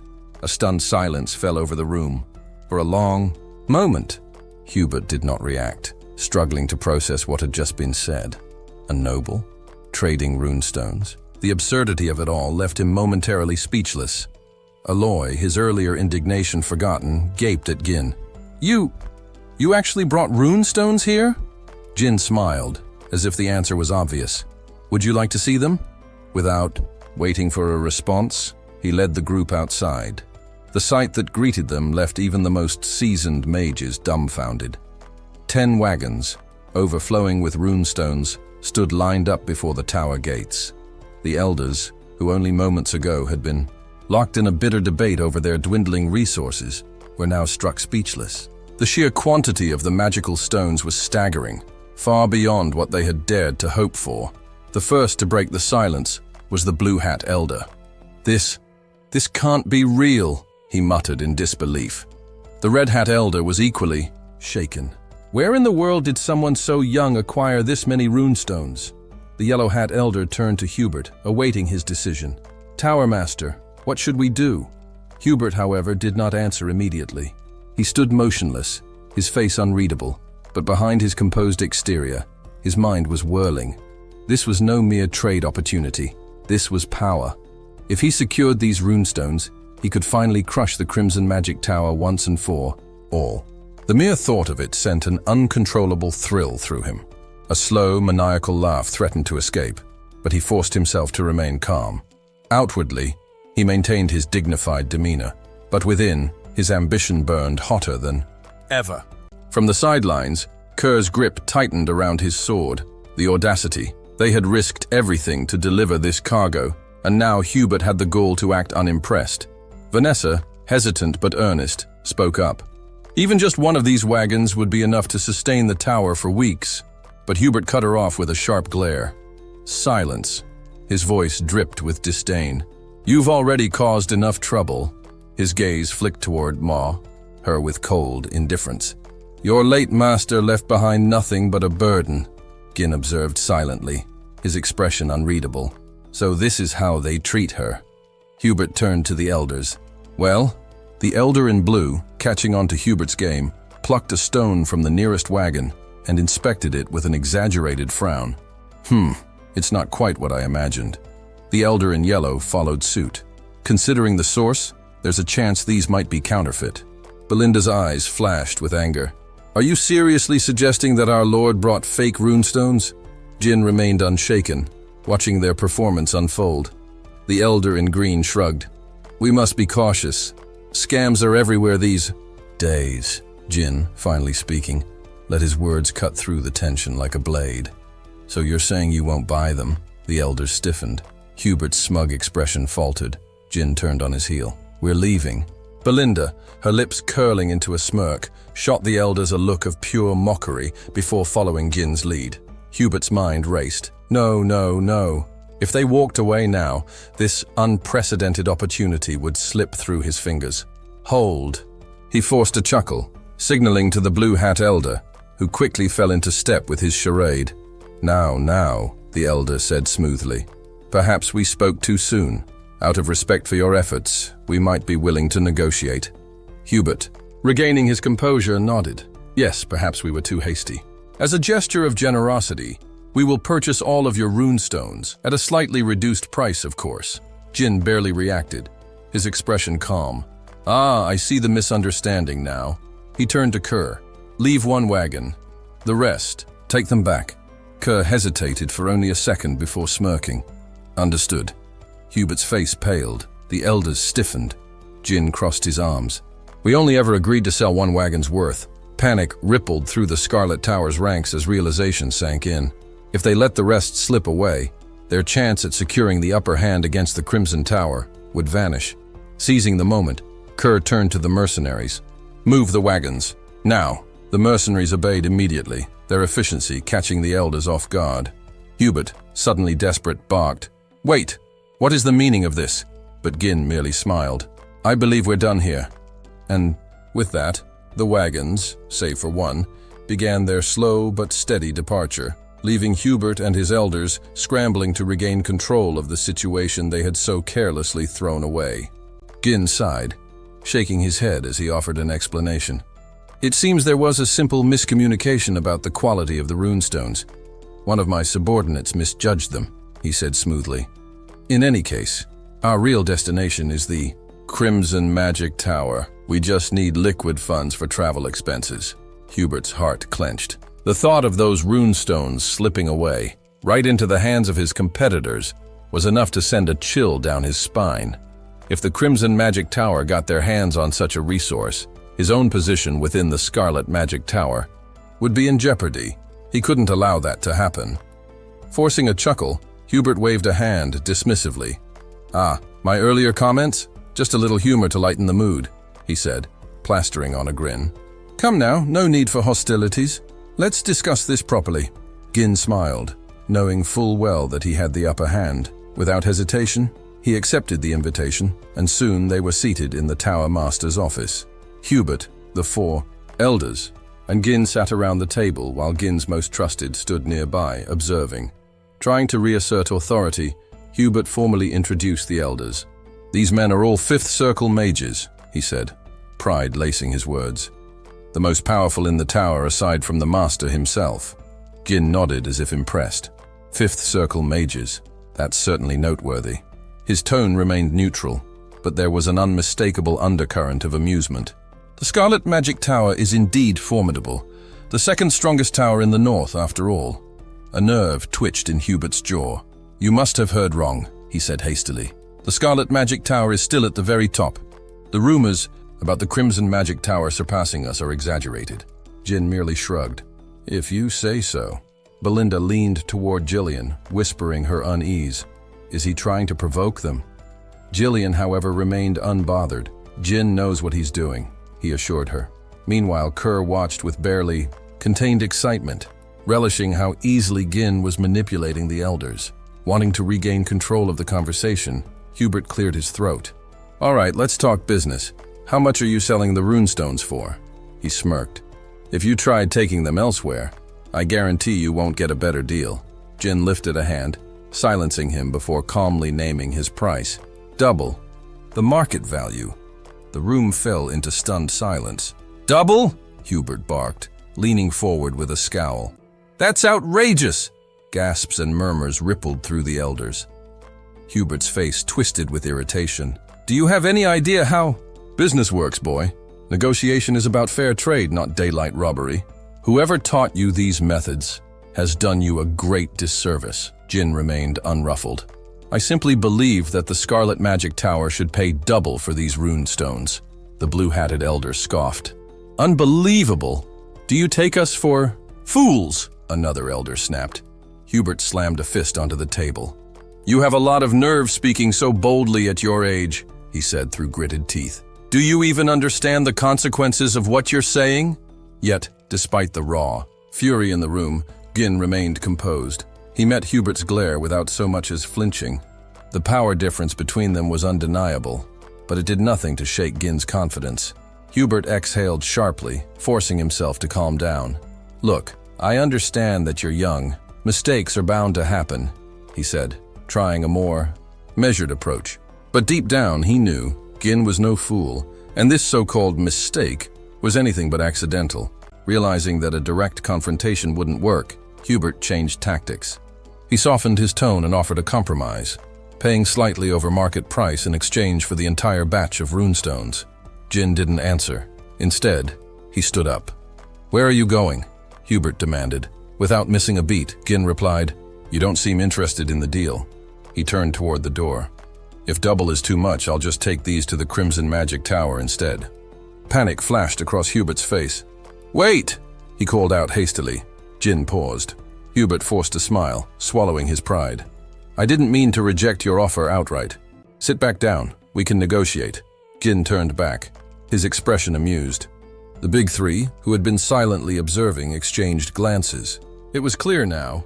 Hubert and the elders were being played, and there was nothing they could do about it. Grinding his teeth, Hubert sighed in frustration before conceding. "Fine, we'll pay double." Jin nodded, pleased. "Good, but I'll only sell 1 wagon load." Hubert's patience finally snapped. "Are you joking? Sell everything!" Jin remained unfazed. "If word gets out that the Scarlet Magic Tower paid double, the Crimson Magic Tower might offer triple," he explained coolly. "Why should I sell everything for just double?" Hubert's face twisted with rage. "You're pushing your luck!" Jin simply stood up again. "Fine," Hubert shouted. "Triple! We'll buy everything for triple." A small smile played on Gin's lips. He turned back and settled into his chair once more. "Now we're speaking the same language," he said smoothly. He threw in a half-hearted compliment. "I suppose the Scarlet Magic Tower does deserve its reputation as the strongest magic tower in the north." That flattery was enough for Hubert to rise, eager to retrieve the money and finalize the deal. But as he moved toward the door, Gin's voice stopped him. "One more thing." Hubert froze. His shoulders stiffened before he turned back, his patience hanging by a thread. "What now?" Gin leaned back in his chair, his expression unreadable. "I want Vanessa handed over to me." The room fell into a stunned silence. With no seasoned negotiator present, the room remained still. No one dared take the lead. Then, without warning, Ghislain broke the silence with a request that stunned everyone. He wanted Vanessa. The words hung in the air like smoke. All eyes turned to him. Hubert was the first to react. His voice cut through the tension. "You're serious? You want Vanessa?" Ghislain didn't flinch. He turned to the Tower Master and nodded. "Yes, I'll take her as my personal mage." As he spoke, flashes of a distant life stirred in his mind, visions of smoke and laughter under the stars. Back when he commanded a mercenary band, he'd once used a sword as a makeshift grill. They were camped for the night between campaigns, stealing rare moments of peace. Beside him sat Claude, a trusted companion, more than a soldier, his favorite slave. Claude's right hand was a hook, the mark of countless battles. The meat on the blade had started to blacken, and Ghislain had scoffed at the mess. With a mix of irritation and sarcasm, Claude shot back. "You expect a one-handed man to cook dinner?" "Properly?" Ghislain answered with a raised fist, silent and deliberate. Claude chuckled and waved it off as a joke. Then, shifting the topic, Claude had mentioned a name that made Ghislain pause. "There's a new rumor going around about someone called the Red Nightmare. Ever heard of her?" "Vanessa." Ghislain had shaken his head, and Claude had gone on, lowering his voice. "They say she's a mage who torched half of northern Lithuania, 7th circle level, supposedly mad as a hatter but terrifyingly strong." "7th circle?" Ghislain raised a brow, intrigued. "That title's a bit theatrical, don't you think?" Claude nodded. "Maybe, but the reports are consistent. She didn't use the usual mana circle path. Instead, she took up mana cultivation, like a warrior. That's not just rare, it's unheard of." "Why would a mage abandon the circle method?" Ghislain asked. Claude answered without hesitation. "Because she lost her mind. They say she left scorched cities, dead nobles, and economic ruin in her wake. She's the reason behind the latest extermination mission." Even then, sitting by firelight with the sound of crackling wood in his ears, Ghislain had smiled. She sounded more like a force of nature than a person. "We should find her," he had said to Claude. Claude had stared at him like he'd lost his mind. That plan never bore fruit. By the time Ghislaine located Vanessa, her magic had spiraled out of control. She was barely alive. But something in her hadn't faded. Even broken, she still had the capacity of a seventh circle mage, perhaps even more if given guidance.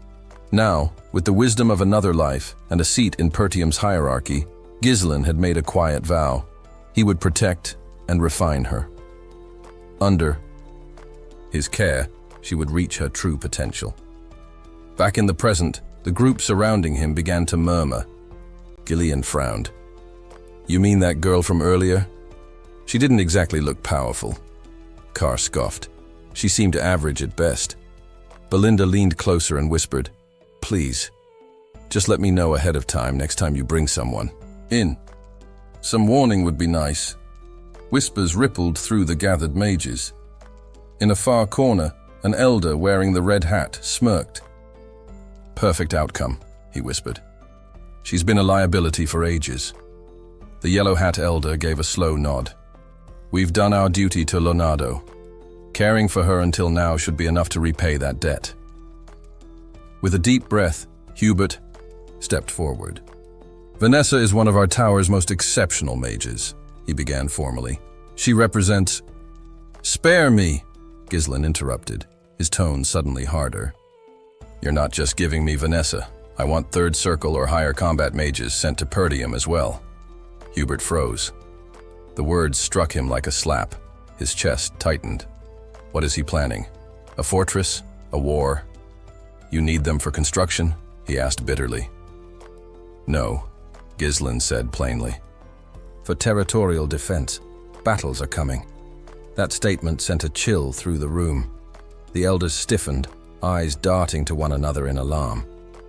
Whatever peace they thought they had, Ghislaine had just rewritten the terms. Combat mages were not cheap. They earned hazard pay for a reason.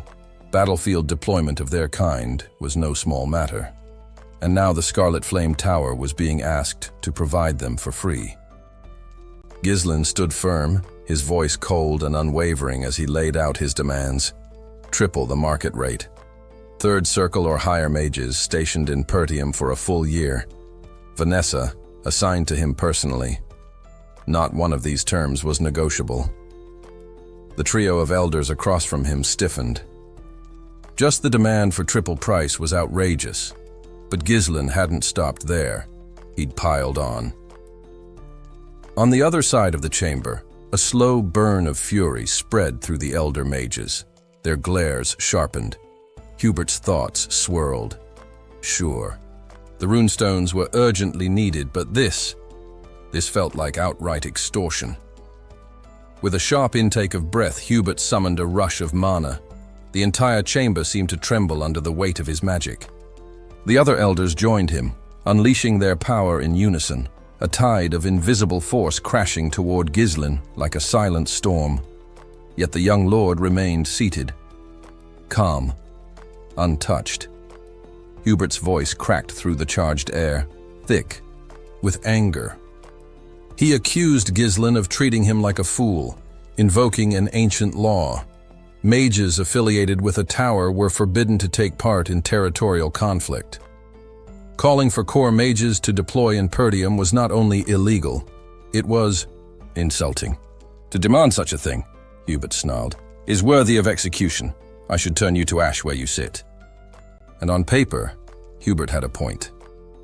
Ghislaine had made the first aggressive move. The tension in the air rose to a breaking point.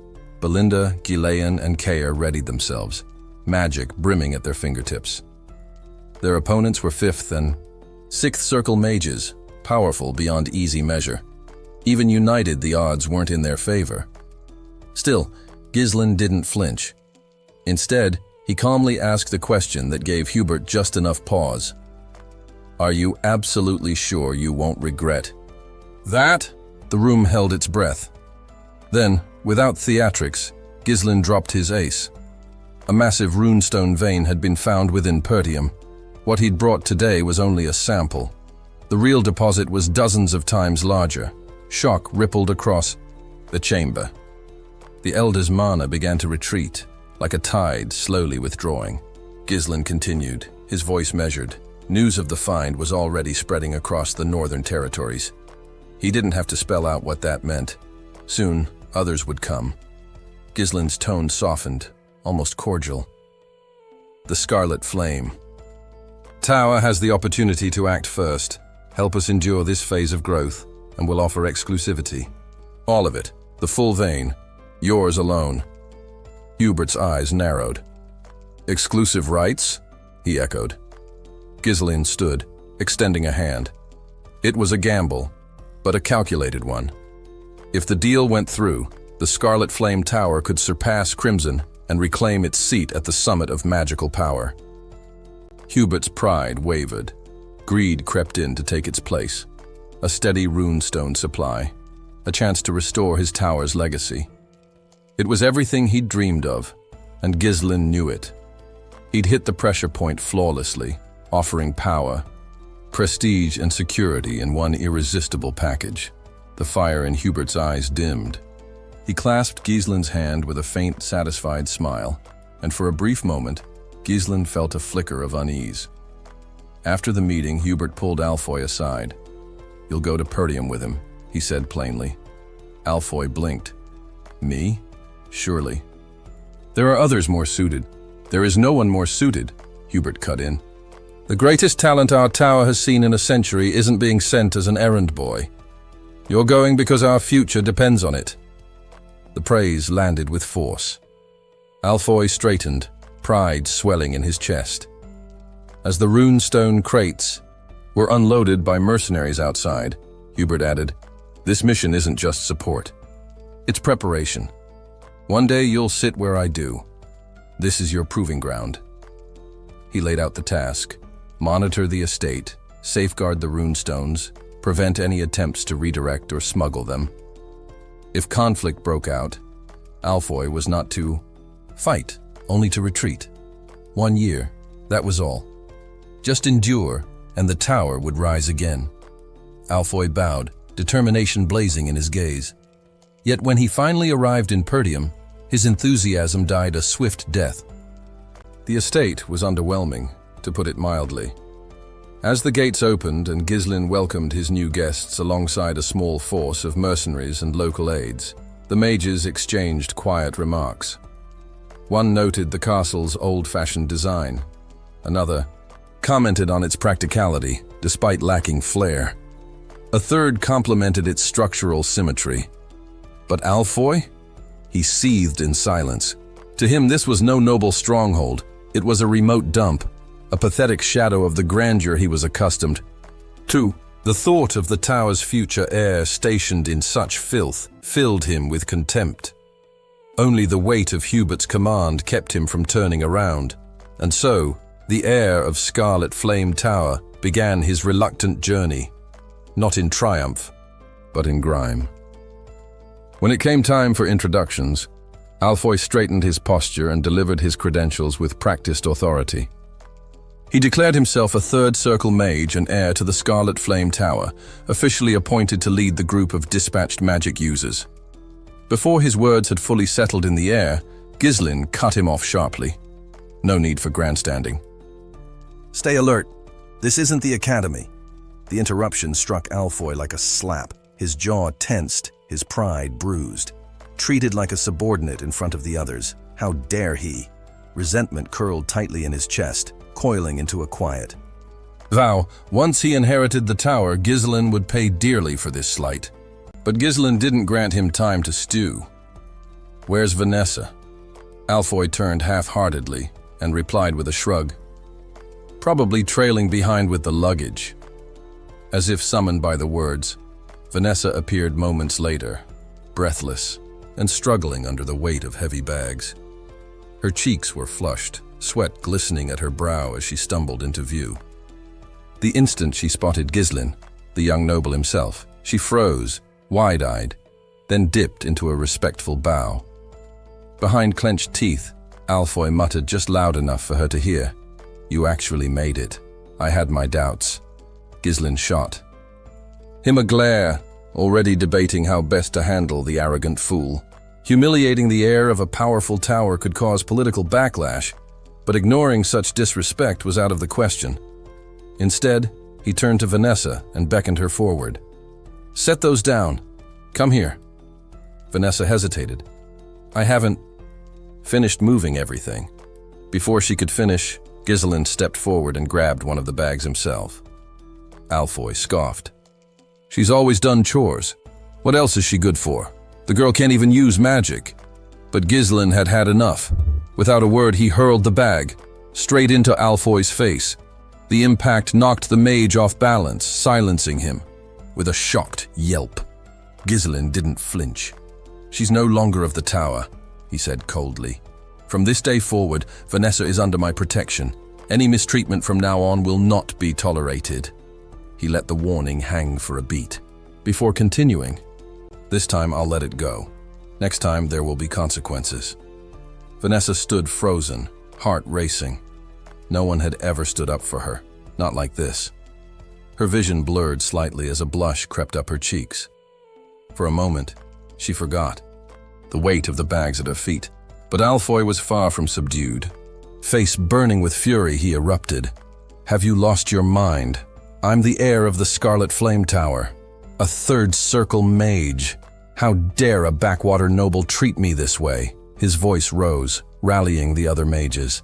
"This estate could be reduced to ash if we so much as raise a hand. Are we to swallow this insult? Rise, mages, don't let them disgrace us." But Ghislain merely sighed and raised a finger. Instantly, the mercenaries stationed nearby moved. Hardened veterans from the Forest of Beasts campaign, they encircled the mages in a tight, silent formation, their movements mechanical, disciplined, and swift. Alfoy paled. "You'd raise arms against us? Against mages?" Ghislain cut through, his outrage with calm finality. "The contract is clear. You're mine to command for 1 year, signed and sealed by your own tower master." He let that sink in before continuing. "Refuse, and it won't be you who pays the price. It'll be the tower. You lose access to the runestones, and that's a loss your master can't afford." Sorry for the interruption, but if you're loving this series, you don't have to wait. Get up to 16 episodes ahead right now on Patreon. Support the channel, unlock exclusive content, and stay ahead of the story. Links in the description. Now back to the video. The fight drained from Alfoy's stance. He stared at Ghislain, knowing the truth of it. The Scarlet Flame Tower needed those rune stones. You're here to serve as mana reservoirs. That's your role. Accept it or leave. Alfoy seethed, teeth grinding. But there was nothing he could do. Humiliation settled over him like ash. Ghislain turned away, issuing new orders. "Kyre, Gileon, make sure they understand their position." Kyre's eyes gleamed with amusement. "Life must have been soft in that tower." Gileon smirked. "They'll adjust. Quickly." Alfoy clenched his fists, trembling with barely contained rage, but still, he did nothing. Off to the side, Vanessa watched the scene unfold, torn between shock and something dangerously close to hope. Then Ghislain turned to her again. "From now on," he said, "you answer to me alone." Her breath caught. She blinked in disbelief. "Me? But I can't. Even use magic. How could I be your personal mage?" Ghislain extended his hand toward her, firm and unwavering. "That's something I intend to change." His voice was quiet, but sure. "You have potential. I'll help you unlock it." Vanessa stared at his hand, unsure whether to cry or laugh. Since the death of her old master, she'd been ignored, overlooked, and discarded. No one had offered her anything more than scraps, until now. Vanessa had once clung to the cold stone walls of the tower like a lifeline. Even if she had to endure the humiliations of a servant's life, it still meant access to the arcane texts, to her pursuit of magic. Leaving that sanctuary behind felt like cutting ties with her only purpose. But fate had other plans. Now bound to follow Ghislain, the young lord of House Perum, she accepted his offer of help with quiet reluctance. His promise to assist with her magical progress stirred more suspicion than hope. After all, what could A swordsman know of the mysteries of mana. She was deep in thought when Gislin's voice called her back to the present.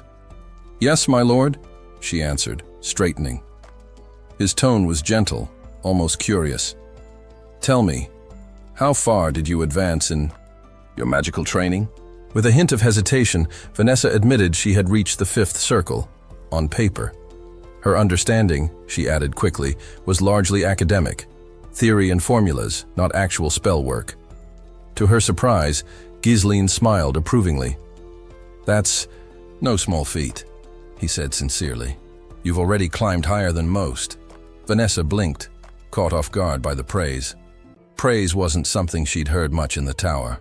There, she'd been an outsider, tolerated but never respected. She lowered her eyes.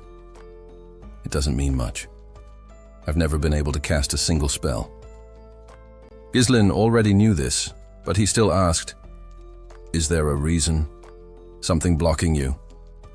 Her reply came softly, a fragile truth she barely dared to speak. "I've never felt mana, not once. Not since I was a child. I studied harder than anyone, hoping that if I just learned enough, maybe something would change.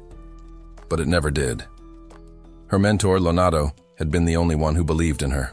He had since passed away, and after his death, so too had any remaining patience the tower had for her. She wondered aloud if that loss had sealed her fate. Gislin listened quietly, then nodded with conviction. "That ends now. From this day on, I'll teach you how to cultivate mana properly. With your existing knowledge, that alone could push you to the level of the tower's elders." Vanessa blinked, uncertain whether to feel hope or doubt. Gislin's certainty unsettled her, but also intrigued her. He remembered her from another life. In that world, she had become a formidable mage, not by rote memorization, but by unlocking her own understanding of magic's deeper structure, its patterns, its purpose. She had once reached brilliance, though it had come at great cost. Magic wasn't just about formulas. It demanded intuition, discipline, and relentless testing of one's limits. She had the intellect, but lacked the inner spark, until now. Gislin believed she'd simply walked the long road, but she hadn't failed. A memory echoed in his mind. Claude, muttering about a formidable maid from his previous life. A woman from northern Lithuania who'd reached the 7th circle, only to fall to madness. Her error? Mixing mana cultivation with magic without mastering either. She had become infamous, her power matched only by her instability. Gislin swore he wouldn't let Vanessa meet the same fate. "I'm going to show you how to cultivate mana properly," he said at last. Vanessa stiffened. Her body tensed like a bowstring. The very idea made her uncomfortable. Her old teacher had tried to guide her through a cultivation technique once. It had gone poorly. The memory of that failure still haunted her. She frowned.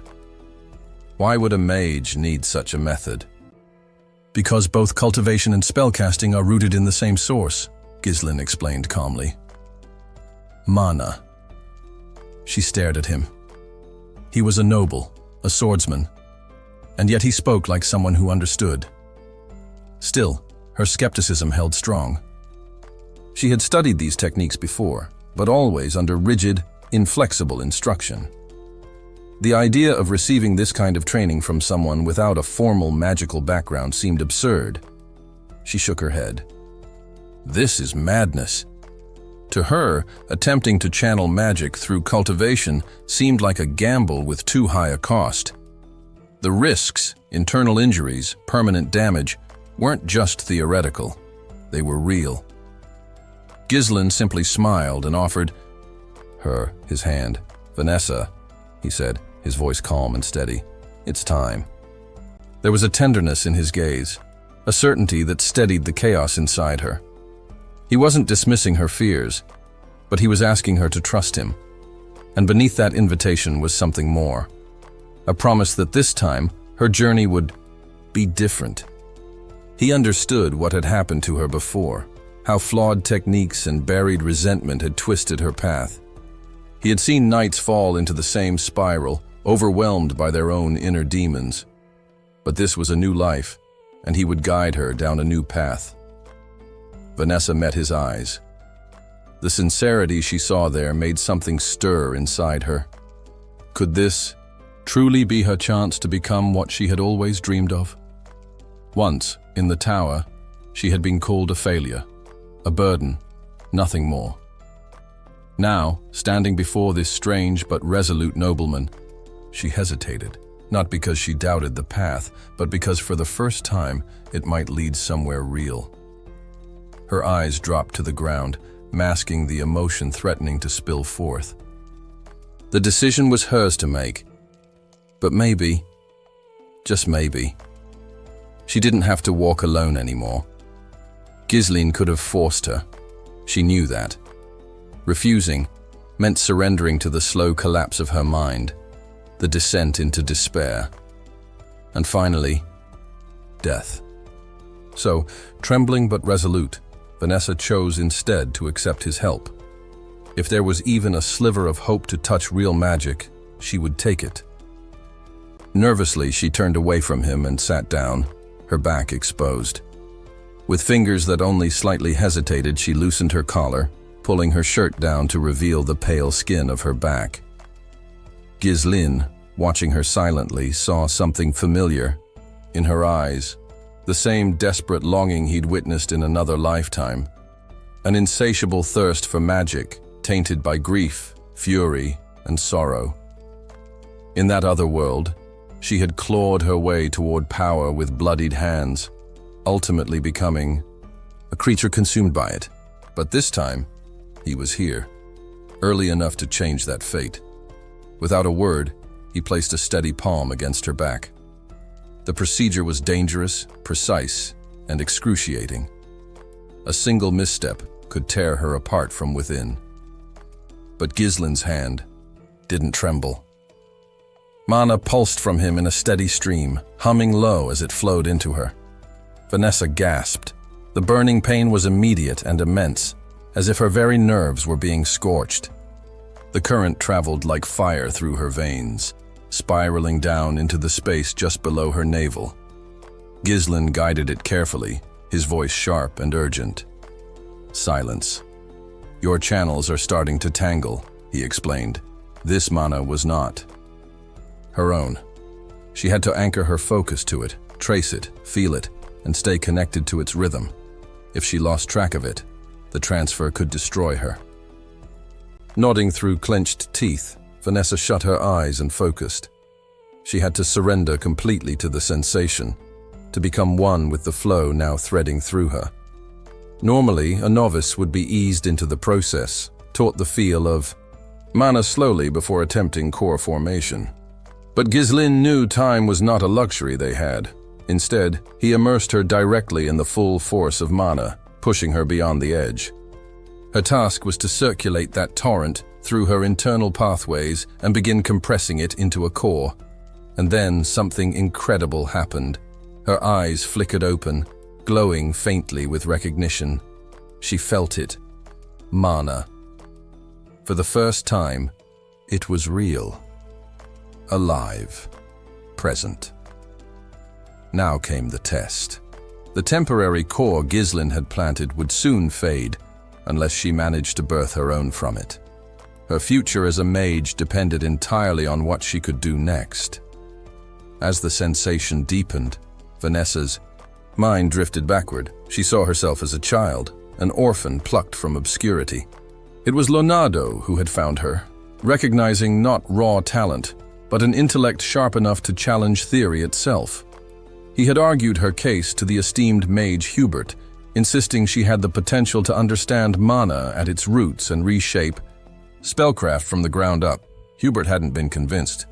"She can't cast a single spell," he had scoffed.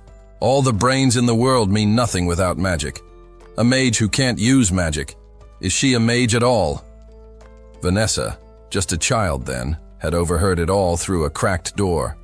She'd sat in silence as Leonardo pleaded for her. And when Hubert delivered his final judgment, that no amount of training or resources would bear fruit. She had wept in secret, apologizing to the one man who had believed in her. In her heart, she blamed herself. If only she had been gifted, if only she could feel mana, then maybe Leonardo would never have had to leave the tower. But he had left. Not out of disappointment, but in search of a miracle. Before departing, he had looked her in the eye and said, "Lift your head, child. Look to the sky. Darkness does not last forever. You too will see the dawn." And now, Ghislain had become that dawn.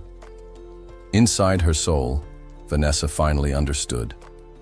The light her master spoke of wasn't just hope. It was real, tangible, warm. Far from her inner world, chaos erupted elsewhere. A lone warrior clashed with a patrol of armed soldiers, his movements fluid and brutal. One soldier cried out in alarm, 4 of their comrades already down. "What is this man?" he shouted. "He's not human." With a mocking sneer, the wild-eyed warrior beckoned. "Come on then, try me." A soldier lunged, blade glinting. The warrior sidestepped effortlessly, grabbed the attacker by the arm, and slammed him into the ground with bone-rattling force. Another soldier tried to exploit the moment and attack from behind. But the warrior moved like lightning, swinging the first body like a weapon, crashing both of them through the barracks wall. Standing over them, unscathed and amused, the warrior cracked his neck. "Haven't even broken a sweat." Inside the same barracks, Victor sat at a small table, eating quietly, entirely unfazed by the mayhem just outside. One wide-eyed soldier whispered, "That man, he's the strongest fighter of our time." Victor calmly set down his cup, his meal finished, his silence more formidable than any battle cry. In search of a moment's peace amidst the chaos of night, Victor lay stretched out on the grassy edge of a quiet riverbank. His fishing rod rested carelessly in the dirt nearby, its line forgotten in the current. The hush of flowing water filled the silence until footsteps approached. Another man emerged from the darkness, the flicker of torchlight catching the edge of his armor. "Did your training go well?" he asked casually. Victor didn't bother to answer. He remained reclined, eyes half-lidded, voice low and indifferent. "What did you come to tell me?" The man straightened. "Orders from Count Desmond." For a moment, Victor said nothing. The gentle hush of the river filled the air again. He closed his eyes briefly, letting the last threads of calm slip away. Count Desmond's summons were not the kind one refused at if you valued your life, your honor, or your station. With a sigh that carried no surprise, only resignation, Victor sat up and reached for his helmet. The cold metal met his hands like an old companion. He fastened it in place and stood, the calm in his chest replaced by something sharper, more purposeful. Back at the barracks, the aftermath of violence greeted him. His men, bruised and bloodied from a recent scuffle, loitered in disarray. Victor gave them no more than a passing glance. Discipline would come later. He had grown tired of waiting, tired of the stale routine that dulled his instincts and corroded his patience. But now at last there was movement, a mission, a name to chase. Victor didn't need to ask who the target was. If Count Desmond had chosen one, that alone gave it weight, and Victor intended to hunt. Count Dild's sudden declaration of war hit Perum like a thunderclap. A royal messenger, breathless and dust-covered, delivered the sealed letter straight to Zwalter's estate. In his study, Zwalter stood reading it with a cold intensity. While his brother Randolph waited beside him, tense and silent, Zwalter's expression darkened with each line.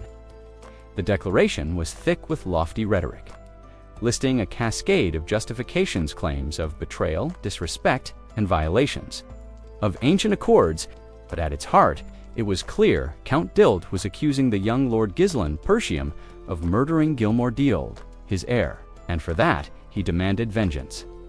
ZW Alter didn't hesitate. "Call the vassals," he said to Randolph, his voice grim. "We must convene at once." Soon, the chamber was filled with the voices of Persium's lords. Randolph paced the room, fuming. Have the duels lost their senses? He spat. There's no way Gislen killed that boy. This is madness. The others were no calmer. To declare war over a fabrication, one of them snapped, "This is more than an insult, it's treasonous," said another, disbelief in his tone. And now Dield turns on us. What could they hope to gain? Asked a third. This is suicide. While his counsel boiled with rage, Zwalter said nothing. He stood still, eyes focused on a distant thought. Unlike many lords, Zwalter had always ruled with honor. He'd refused to enslave his people and served as the bulwark between the north and the wild raiders who prowled the edges of the kingdom. War was not something he took lightly. His focus returned when his son Gislen stepped forward. "Father," Gislen said calmly, "do you remember the runist?" Zwalter frowned. "Two of our envoys visited Dield. While I was at the tower," Gislen continued, "those men betrayed you as if they leaked what they learned. Then this war may have begun with them."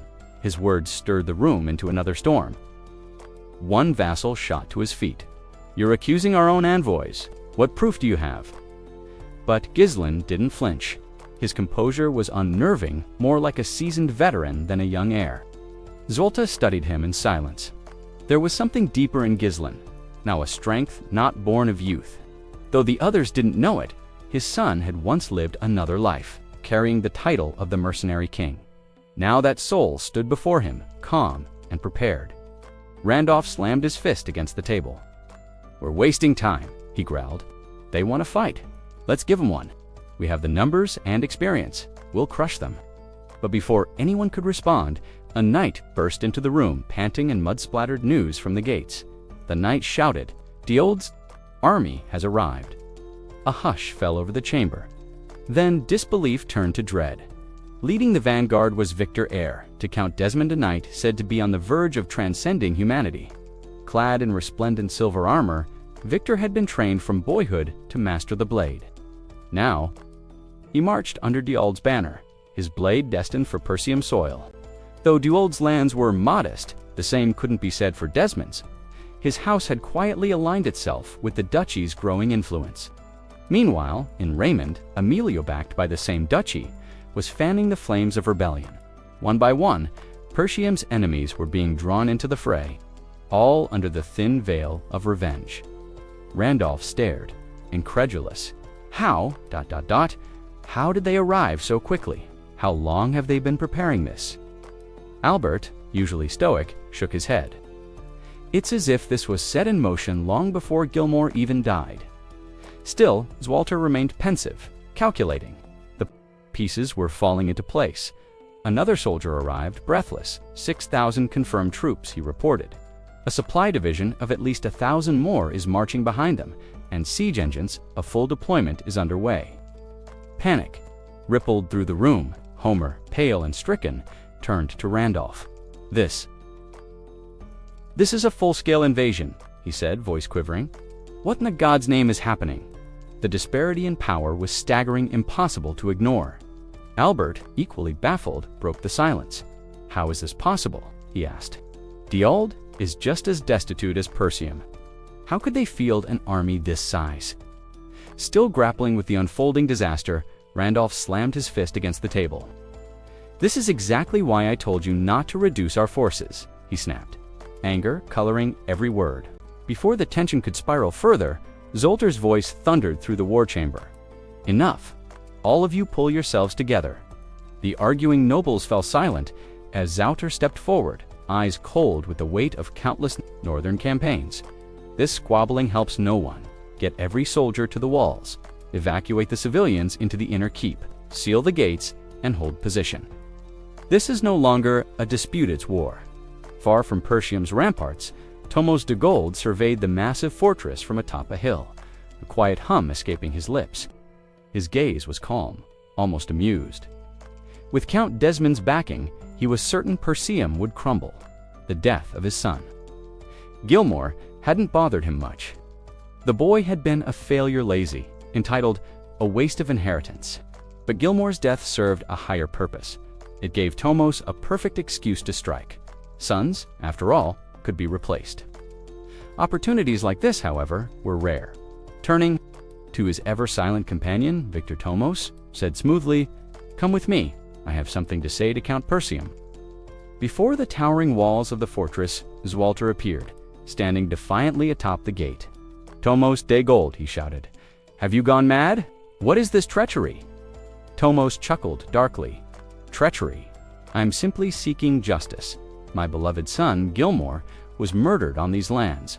I've come for retribution. By your own son's hand-gizzling, Persium, no less." His voice carried the theatrical sorrow of a man playing to the crowd. "Tell me, Zwalter, what parent wouldn't be outraged? But I'm not unreasonable.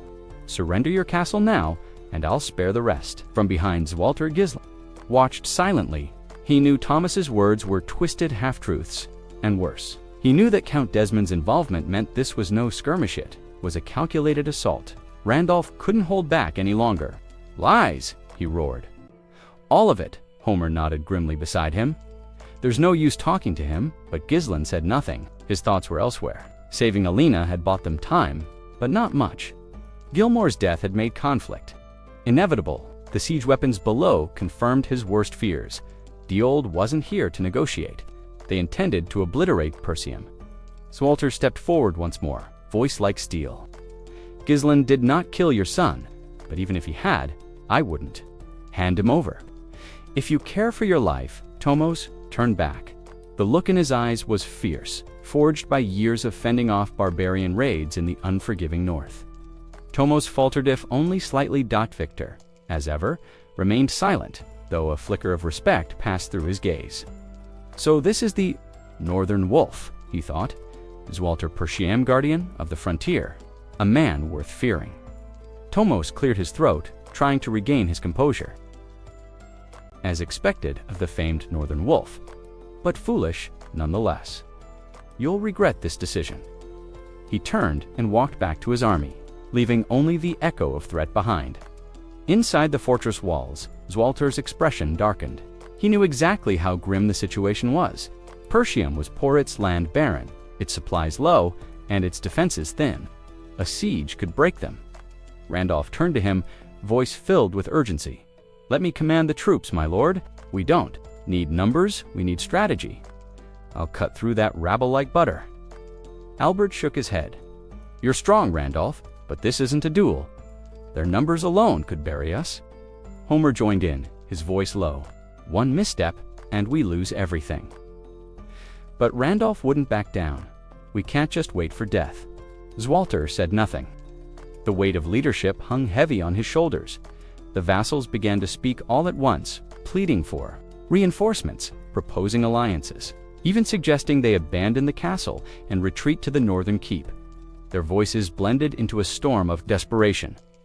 Zwalter stood still in the eye of it all, silent but thinking. Always thinking. The sudden outbreak of war had struck with terrifying precision and ambush, executed by an enemy that was not only prepared, but overwhelmingly so. The scale of Diggle's forces defied logic. No one should have been able to raise such a massive army in such a short time. Lord Zwalter, standing atop the battlements of his ancestral keep, stared grimly into the horizon and could not help but wonder who was backing them. As a noble honor bound him to remain. As a father, his instincts cried out for justice. Gisling, his son, had been accused of killing Gilmore, and accusations Zwalter did not believe for a second. Yet surrender, under these false charges, was unthinkable. His thoughts were interrupted as Gisling approached and calmly recommended they prepare. The castle for a siege, Zwalter turned slowly, surprised by his son's composure. Amid the swirling panic of the court and the chaos of impending war, Gisling stood still, focused, resolute. Like an island in a storm, Gisling broke down the numbers. The old's army stood nearly 7,000 strong. Persium, at best, could rally 2,000. The odds were staggering. Diggle's forces were organized, well-supplied, and carried high morale. In 15 days, they would complete their siege equipment and mount a full assault. In 15 days, Diggle's forces, now rumored to have support from Desmond's territory, would descend upon Persium. But Gisling had no intention of playing by the rules. That same evening, Gisling donned his armor, a deep obsidian hue that shimmered faintly beneath torchlight. It was time to gather his closest allies, Jillian, Cor, and Belinda. Gillian, a former mercenary not yet knighted, fought with the precision and presence of a seasoned warrior. He would later earn the name White Lion of Fenris for the way he tore through enemy ranks. He was the first to swear loyalty to Ghislain Kor, known later across the Shadow Mountains as the King of Leather, had once been a wild, unruly blade, that is, until Ghislain broke him down and rebuilt him through brutal training. Then there was Belinda. Shrouded in mystery, she had come to Persium through Ghislain's mother, an assassin by trade. Belinda had been entrusted with watching over Ghislain and his sister Alina after their mother's passing. Her loyalty was as deep as her secrecy. The war, as far as Ghislain was concerned, had already begun in his previous life. Ghislain had risen to the title of Mercenary King, one of the 7 most dangerous individuals on the continent. His raw power wasn't the strongest, but his tactical genius placed him among the top 3. If time permitted, he would have tracked down Claude, his most dangerous companion, the man who once brought kingdoms to ruin at Ghislain's side. But there was no time now. He had to work with what he had donned, with a mind sharpened by memories from another life. That would be enough. Gathering his team, Ghislain laid out the plan. Strike the supply lines. Without them, the old siege would collapse under its own. Wait, simple in theory, dangerous in execution. Belinda raised the obvious concern. The area outside the castle was crawling with enemy patrols. Any suspicious movement would be spotted instantly. Ghislain turned to Kor and Gillian. Are our preparations complete? Kor nodded. We've already stationed a unit at the Forest of the Beast. They're deep enough in the trees to stay, hidden, just like you ordered. Gillian followed up. The ponchos made from Dyrison bark are distributed. The material blends perfectly in darkness, ideal for night ops. Ghislain pointed to a map spread across the table. A large force would be noticed, but a small, elite unit in camouflage. That's our window. We strike fast, vanish faster. Even with his unwavering tone, Belinda couldn't hide her worry. She'd watched him grow. Beneath his armor and tactics, he was still young, still human. Yet the fire in Ghislain's eyes made her hesitate to voice further concern. There was still one major unknown, the location of Diggle's supply unit. As Ghislain laid his strategy bare, Lord Zwalter stood surrounded by his vassals, silent and grim. Despite the numbers, despite the enemy's advantage, he could feel something had shifted. The tides of war had begun to churn, and Ghislain, reborn with memories of failure and a future no longer written, had just started to rewrite history. Ghislain's voice cut through the stillness like a blade. Belinda, locate the D-old supply unit. I want their position immediately. Belinda blinked, momentarily stunned by the sheer audacity of the order. Her breath caught as she processed what this mission truly meant, venturing into enemy territory, risking everything. She glanced at the young lord, her eyes narrowing with concern. He's willing to gamble this much just to end it all. But there was no room for doubt. Straightening, she gave a sharp nod. Understood. I'll handle it. As Belinda disappeared into the shadows to begin her reconnaissance, Ghislain watched her go, a flicker of tension hidden behind his cold demeanor. He knew full well the risks behind enemy lines was no small feat, but if anyone could pull it off, it was her. His trust in Belinda was unwavering now. All that remained was his final move, the trump card he had kept hidden until the time was right. Vanessa, in his former life, she had been known as the Red Nightmare, a woman feared and revered across kingdoms. After ascending to the rare rank of 7th Circle Mage, she had crushed the kingdom of Lithania almost single-handedly. Her unique erratic mana cultivation had made her a living weapon, one now aligned with Persium, the last stronghold. Standing in Ghislain's way, she had become the cornerstone of Persium's defenses. But Ghislain had planned for this. Every step, every risk call for the chance to deliver the final blow. A few days later, far to the north at the Diggle supply encampment, night fell heavy across the land. Thick clouds choked the moonlight, leaving the camp in deep shadow. Inside a well-lit tent, Baron Foe laughed heartily, raising a golden goblet high into the air. Finally, he boomed. The war begins in earnest. I can already taste the land Desmond promised me. Around him, other retainers, former nobles of Persium, who had defected to duel, cheered. One clapped him on the back. Best move we've ever made, he said. Desmond rewards loyalty. Unlike the old crown, with a wide grin, foe toasted again. To the fall of Perum, may it be buried in dust, and may the spoils be ours to divide. Laughter echoed in the tent as wine flowed freely, the officers oblivious to the threat crawling ever closer in the darkness. In the forest that rimmed the supply camp, a quiet force stirred. Ghislain crouched low, scanning the campfire lights in the distance. Around him, his mercenary army, hardened, loyal, and silent, waited for his signal. The objective was clear: annihilate the DLD supply unit, severing the flow of resources to the enemy's main force before they reached Perum Castle. Without supplies, the enemy would collapse. One strike, and the war would tilt. Belinda stood nearby, eyes on the sky. The weathers turned sour. "Can't see a damn thing in this darkness," muttered Seer, adjusting his cloak. Ghislain, helmet in hand, smirked. Perfect night for a massacre. With a practiced motion, he pulled down his visor and drew his blade. The steel caught the faintest glint of firelight from the camp. "No prisoners," he growled. "Cut them all down." With that, he surged forward like a shadow-given form, his army following behind like a tidal wave. There was no hesitation in Ghislain's eyes-only fire. The memory of Desmond County's betrayal burned in his blood, and the ducal forces that once exiled him would feel his wrath tonight. The time for words was long past. Anyone standing in his path would fall, and by morning, the D-Old supply line would be nothing more than ash. Disguised beneath the banners of D-Old, dressed as recruits and mercenaries, the massive force pressing into the region was unmistakable to anyone paying attention. It was outside interference, a hidden hand pushing into the bitter war between Perum and Diggold. Under the thick veil of night, their approach was silent, concealed. No one in the Diggold camp noticed until it was far too late. The ambush descended like a shadow storm, and from within it, Ghislain's forces surged forward. From the darkness, Kay stormed ahead with a gleam in his eyes and a savage grin curling his lips. His sword sang as it cut down soldier after soldier, stationed near Diggold's supply line. On his flank, Gillian swung a long-handled axe with devastating precision. Each strike sent bodies flying, cleaving through armor and bone alike. Through the chaos, Ghislain moved like a phantom, his body brimming with mana, his blade infused with lethal energy. He tore through the enemy ranks with merciless force, each swing clean, deliberate, unstoppable. Fear might have gripped the hearts of lesser men, but he pushed through it with unrelenting focus. Behind him, Belinda closed in, ready to defend her young lord.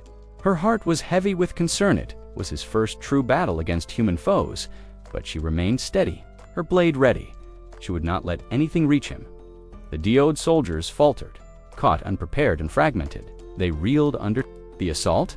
They had underestimated Persium's capability, never imagining such a coordinated strike. Their tactical arrogance would cost them dearly. Ghislain and Gillian moved like avatars of war, no hesitation, no mercy. This wasn't a battle, it was a purge. Ghislain's past life as a knight commander guided his decisions, each move deliberate and deadly. Gillian's hardened experience, forged through countless battles, made him a wrecking force on the field. The outer perimeter fell swiftly at full gallop.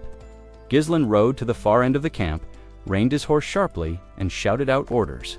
The plan remained unchanged: leave no DLD soldier alive. The battlefield became a slaughterhouse. Burning torches knocked loose and the chaos began to ignite tents. Flames crackled, spreading across the camp like wildfire. Panic set in. Soldiers screamed, scattered. High-ranking officers scrambled toward. Baron Foe's command tent, a breathless soldier burst inside, shouting that they were under attack.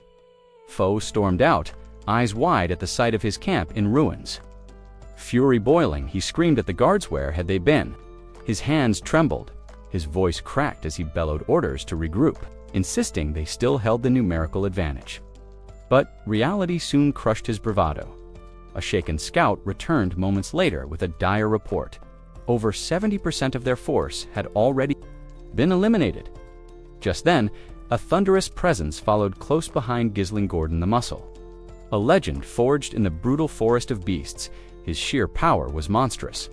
He barreled into enemy lines like a juggernaut, tearing through soldiers as if they were made of straw. Noticing the tide and wanting to preserve strength, Jillian sheathed his axe and switched to a lighter weapon. It cost him some sheer destructive force, but allowed for faster movement, deadlier strikes with sharper aim. Meanwhile, Kerr remained a whirlwind of destruction. Every swing was calculated and cruel, cutting down any soldier in reach. Ghislain pressed forward, silent, focused. Mana pulsed through his limbs. His sword felt like an extension of his will, sharp, unerring, final, though weaker now than he had been in his previous life. He was still a reaper of men. Each strike was a promise fulfilled in blood. His mercenaries, well-trained and loyal, moved with him like an extension of his own mind. From afar, Baron Foe saw him and froze. Ghislain was like no soldier he'd ever seen. This was no mere battlefield skirmish, this was judgment. Sweat drenched Foe's face. He realized to light that his army stood no chance. His confidence cracked, then shattered. Spinning around, he screamed for a retreat. One of his aides looked at him in disbelief, stunned by the command. Foe didn't care. Pride wouldn't save his life. If he stayed, he'd lose more than just the battle, he'd lose his head.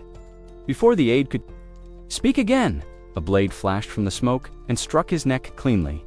He dropped without a sound. Shock flickered across Fabro's face as he stood frozen, paralyzed by the brutal efficiency of the ambush. The precision, the sheer speed of it was unlike anything he had expected. Though untouched himself, his knees buckled from sheer terror, and he collapsed to the ground as the dull thud of his aide's lifeless body echoed beside him. Belinda had arrived, perched atop her horse. She surveyed the burning remnants of the camp with cold detachment. Her voice, calm and sharp like a blade, cut through the chaos. "Well, what an unexpected meeting," she said icily. "A vassal of Tium... In such disgrace, Fabro's mind spun. His army, over 1,000 strong, was gone. He had relied too much on numbers, not enough on strategy. Smoke choked the sky. Tents smoldered, and the stench of blood filled the air. He'd waited too long to retreat, and now there was nothing left to retreat to. Dagold's supply lines had been annihilated.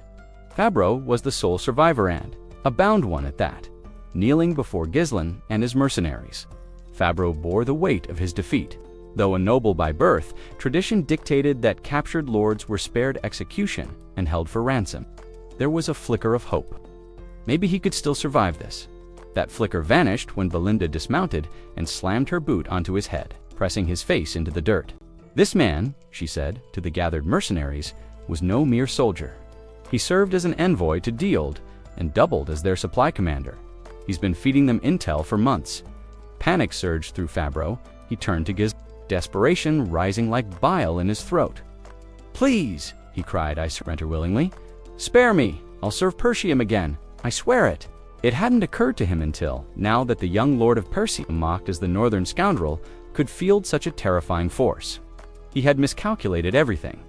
Ghislain remained impassive. He calmly inquired whether Fabro had been bribed. Eager to preserve his life, Fabro confessed instantly.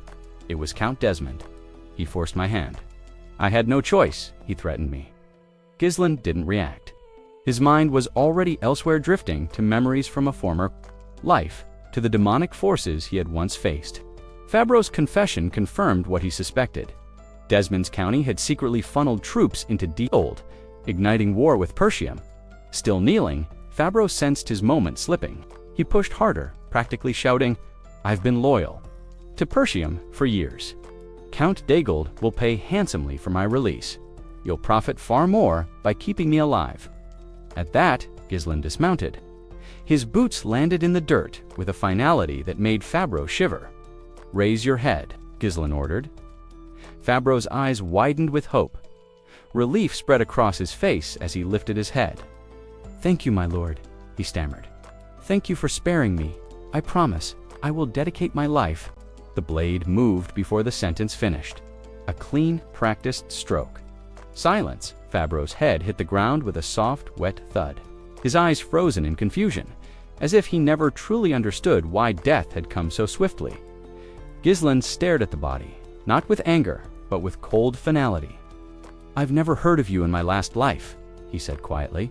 "You meant nothing then, and you mean nothing now. To him, Fabra was scum, a parasite who betrayed his banner for coin. Ghislain turned toward his troops. "I don't make deals with men like him. I don't honor cowards in the field." His voice hardened with conviction. "Anyone who raises a sword against Perseum will find death at the end of mine." Without another word, he led his mercenaries away from the ruins of Duel's supply camp. Despite having faced a full battalion, his forces had sustained little more than fatigue. No real losses. The victory had been absolute. Belinda remained quiet as they rode. Her gaze lingered on Ghislain, troubled. This had been his first real battle end, yet he had waded through it with eerie ease, as if the killing of men came as naturally to him as drawing breath. She had seen warriors cleave through monsters, but slaughtering humans was different. It should have been harder. Cheer rode up beside Ghislain. "What's next?" he asked simply. Ghislain didn't answer right away. His eyes were fixed ahead, somewhere far beyond the battlefield, locked on whatever war was still to come. With calm intensity, Ghislain announced their next move. They would return immediately to the castle. His instincts told him that the enemy wouldn't wait. An attack was imminent, and he was right. From the distance, the thundering crash of stone echoed across the battlefield. Daegel's army had begun bombarding Perseum's outer defenses with massive siege weapons. The stones hurled through the sky with frightening precision, smashing into the castle walls. Such heavy artillery wasn't something Daegel had on his own. It was clear now Count Desmond had provided them the means to launch a full-scale assault as the catapults roared. Duel's infantry surged forward like a black tide, aiming to overwhelm the castle before Perseum's limited forces could organize. But Ghislain was no amateur. As a seasoned tactician, he responded swiftly. Once they arrived, he directed Kerr and Belinda to reinforce the left flank of the castle walls, while he himself would command from the right. Then, turning sharply, he called out to Ghislain. "You'll strike their camp directly," Ghislain ordered. "It will be a surprise attack. You'll have far fewer men than they do, but the goal is to hit fast and hard." He locked eyes with Ghislain. "Think you can handle it?" A quiet confidence spread across Ghislain's face. His lips curved into a faint smile, eyes glittering with a dangerous excitement. "Of course," he said. No hesitation, Ghislain allowed himself a rare smile. Ghislain was no ordinary mercenary. He was a dormant predator, silent and lethal. Waiting for the right moment to pounce. Off to the side, Cain scoffed. "The old man always gets the fun jobs," he grumbled. "Blinder? More practical. Raise the obvious concern, then who's defending the gate?" "Leave it," Ghislain said flatly. "No explanation." Despite the uncertainty in his tone, none dared question him. Ghislain wasn't just a noble playing at Moor. He was once known as the Mercenary King, a man who had raised kingdoms and survived where others had perished. There was always a plan buried beneath his silence. Still, among his aides, confusion lingered. Ghislain was young, after all famous for his ruthless past as the Northern Scoundrel. Yes, but this was his first time officially leading an army. They had expected him to falter. Instead, his cold composure and rapid orders hinted at something far more dangerous. He didn't elaborate.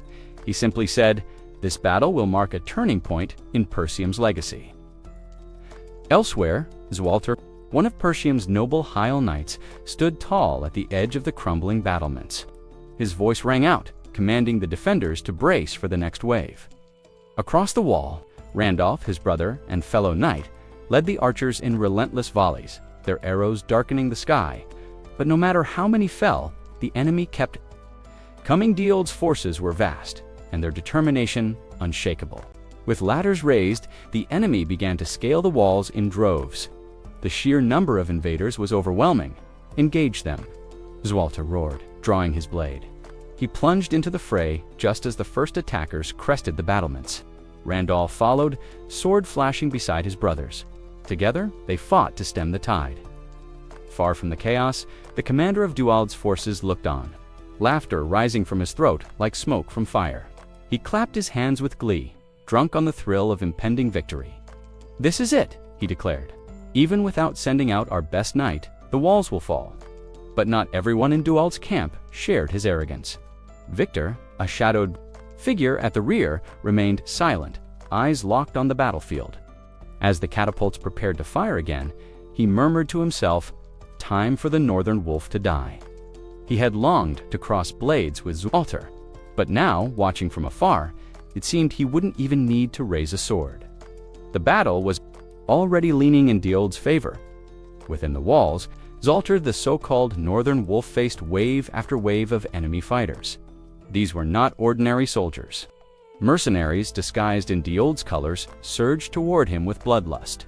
In their eyes, with precise footwork, Zwalter sidestepped a thrust and countered with a clean strike across the ribs. Another enemy fell, but for every one he felled, 2 more took their place. Even with Randolph fighting fiercely at his side, the brothers were being surrounded. The enemy had breached the wall, and the defenders of Persium were about to face their most brutal test. Yet, Randolph kept his composure, but the frustration was evident in his tone. The castle walls were holding for now, but the gate wouldn't last much longer. With urgency growing, he turned and asked for the Lord's next move. Walter, placing his trust in Gislin's earlier orders, made a calculated decision. "The gate," he commanded, "hold the walls at all costs." Then, shifting his attention, he questioned Scoven about reinforcements. Scoven's expression darkened. "The messengers returned," he reported grimly. "None of the nearby territories will help. Zimbar and Rayfold both claim they're dealing with internal unrest. And as for Count Luz, every envoy we sent to him has vanished. No word, no answer. Not a single ally had stepped forward." Randolph clenched his fists, swearing under his breath.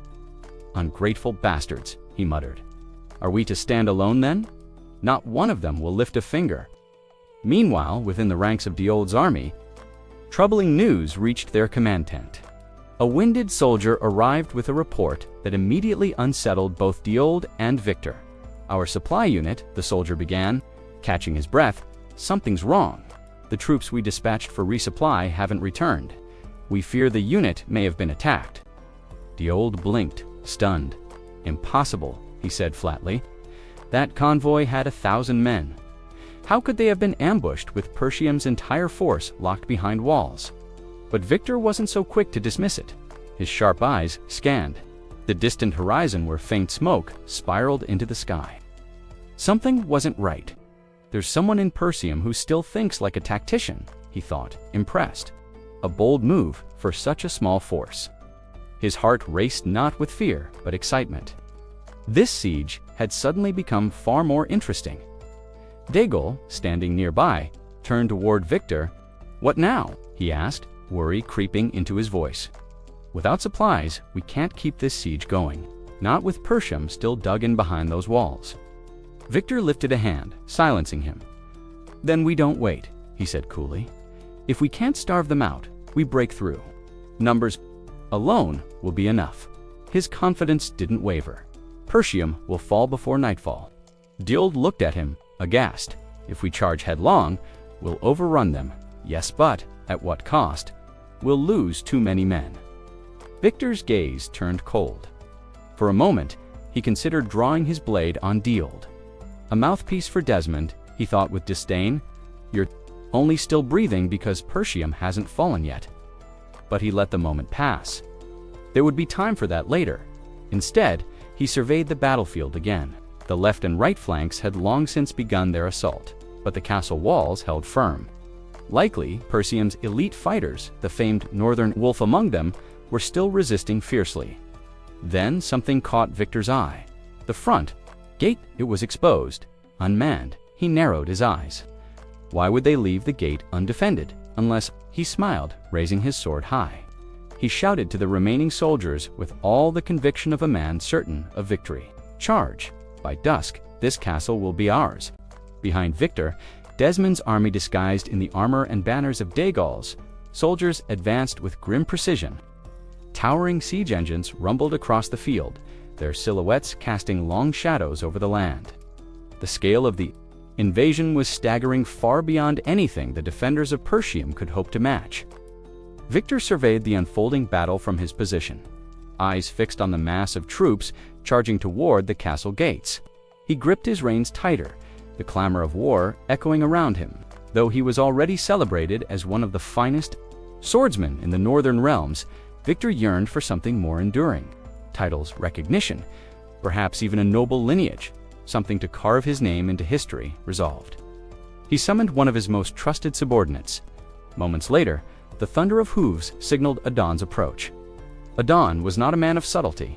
In peacetime, he found pleasure in combat, for amusement's sake, using his brawn to dominate others. But on the battlefield, he was all discipline and steel. Towering and broad-shouldered, he carried a long-handled greatsword that few men could even lift. He dismounted and awaited Victor's command with unusual restraint. All traces of his usual arrogance vanished in the presence of his commander. Victor issued orders swiftly. He himself would lead the charge to the castle gate, while Adon would remain behind to anchor the formation. It was a precaution. Victor knew that, while one warrior might suffice to hold the rear, the Perchium defenders would not go down easily. They were holed up behind stone walls and would make any assault costly. As the army moved, Victor surged, ahead with the first wave, his cavalry and siege engines trailing closely behind. It was a display of overwhelming might, perhaps more than what was truly necessary. Yet in war, overkill often meant survival.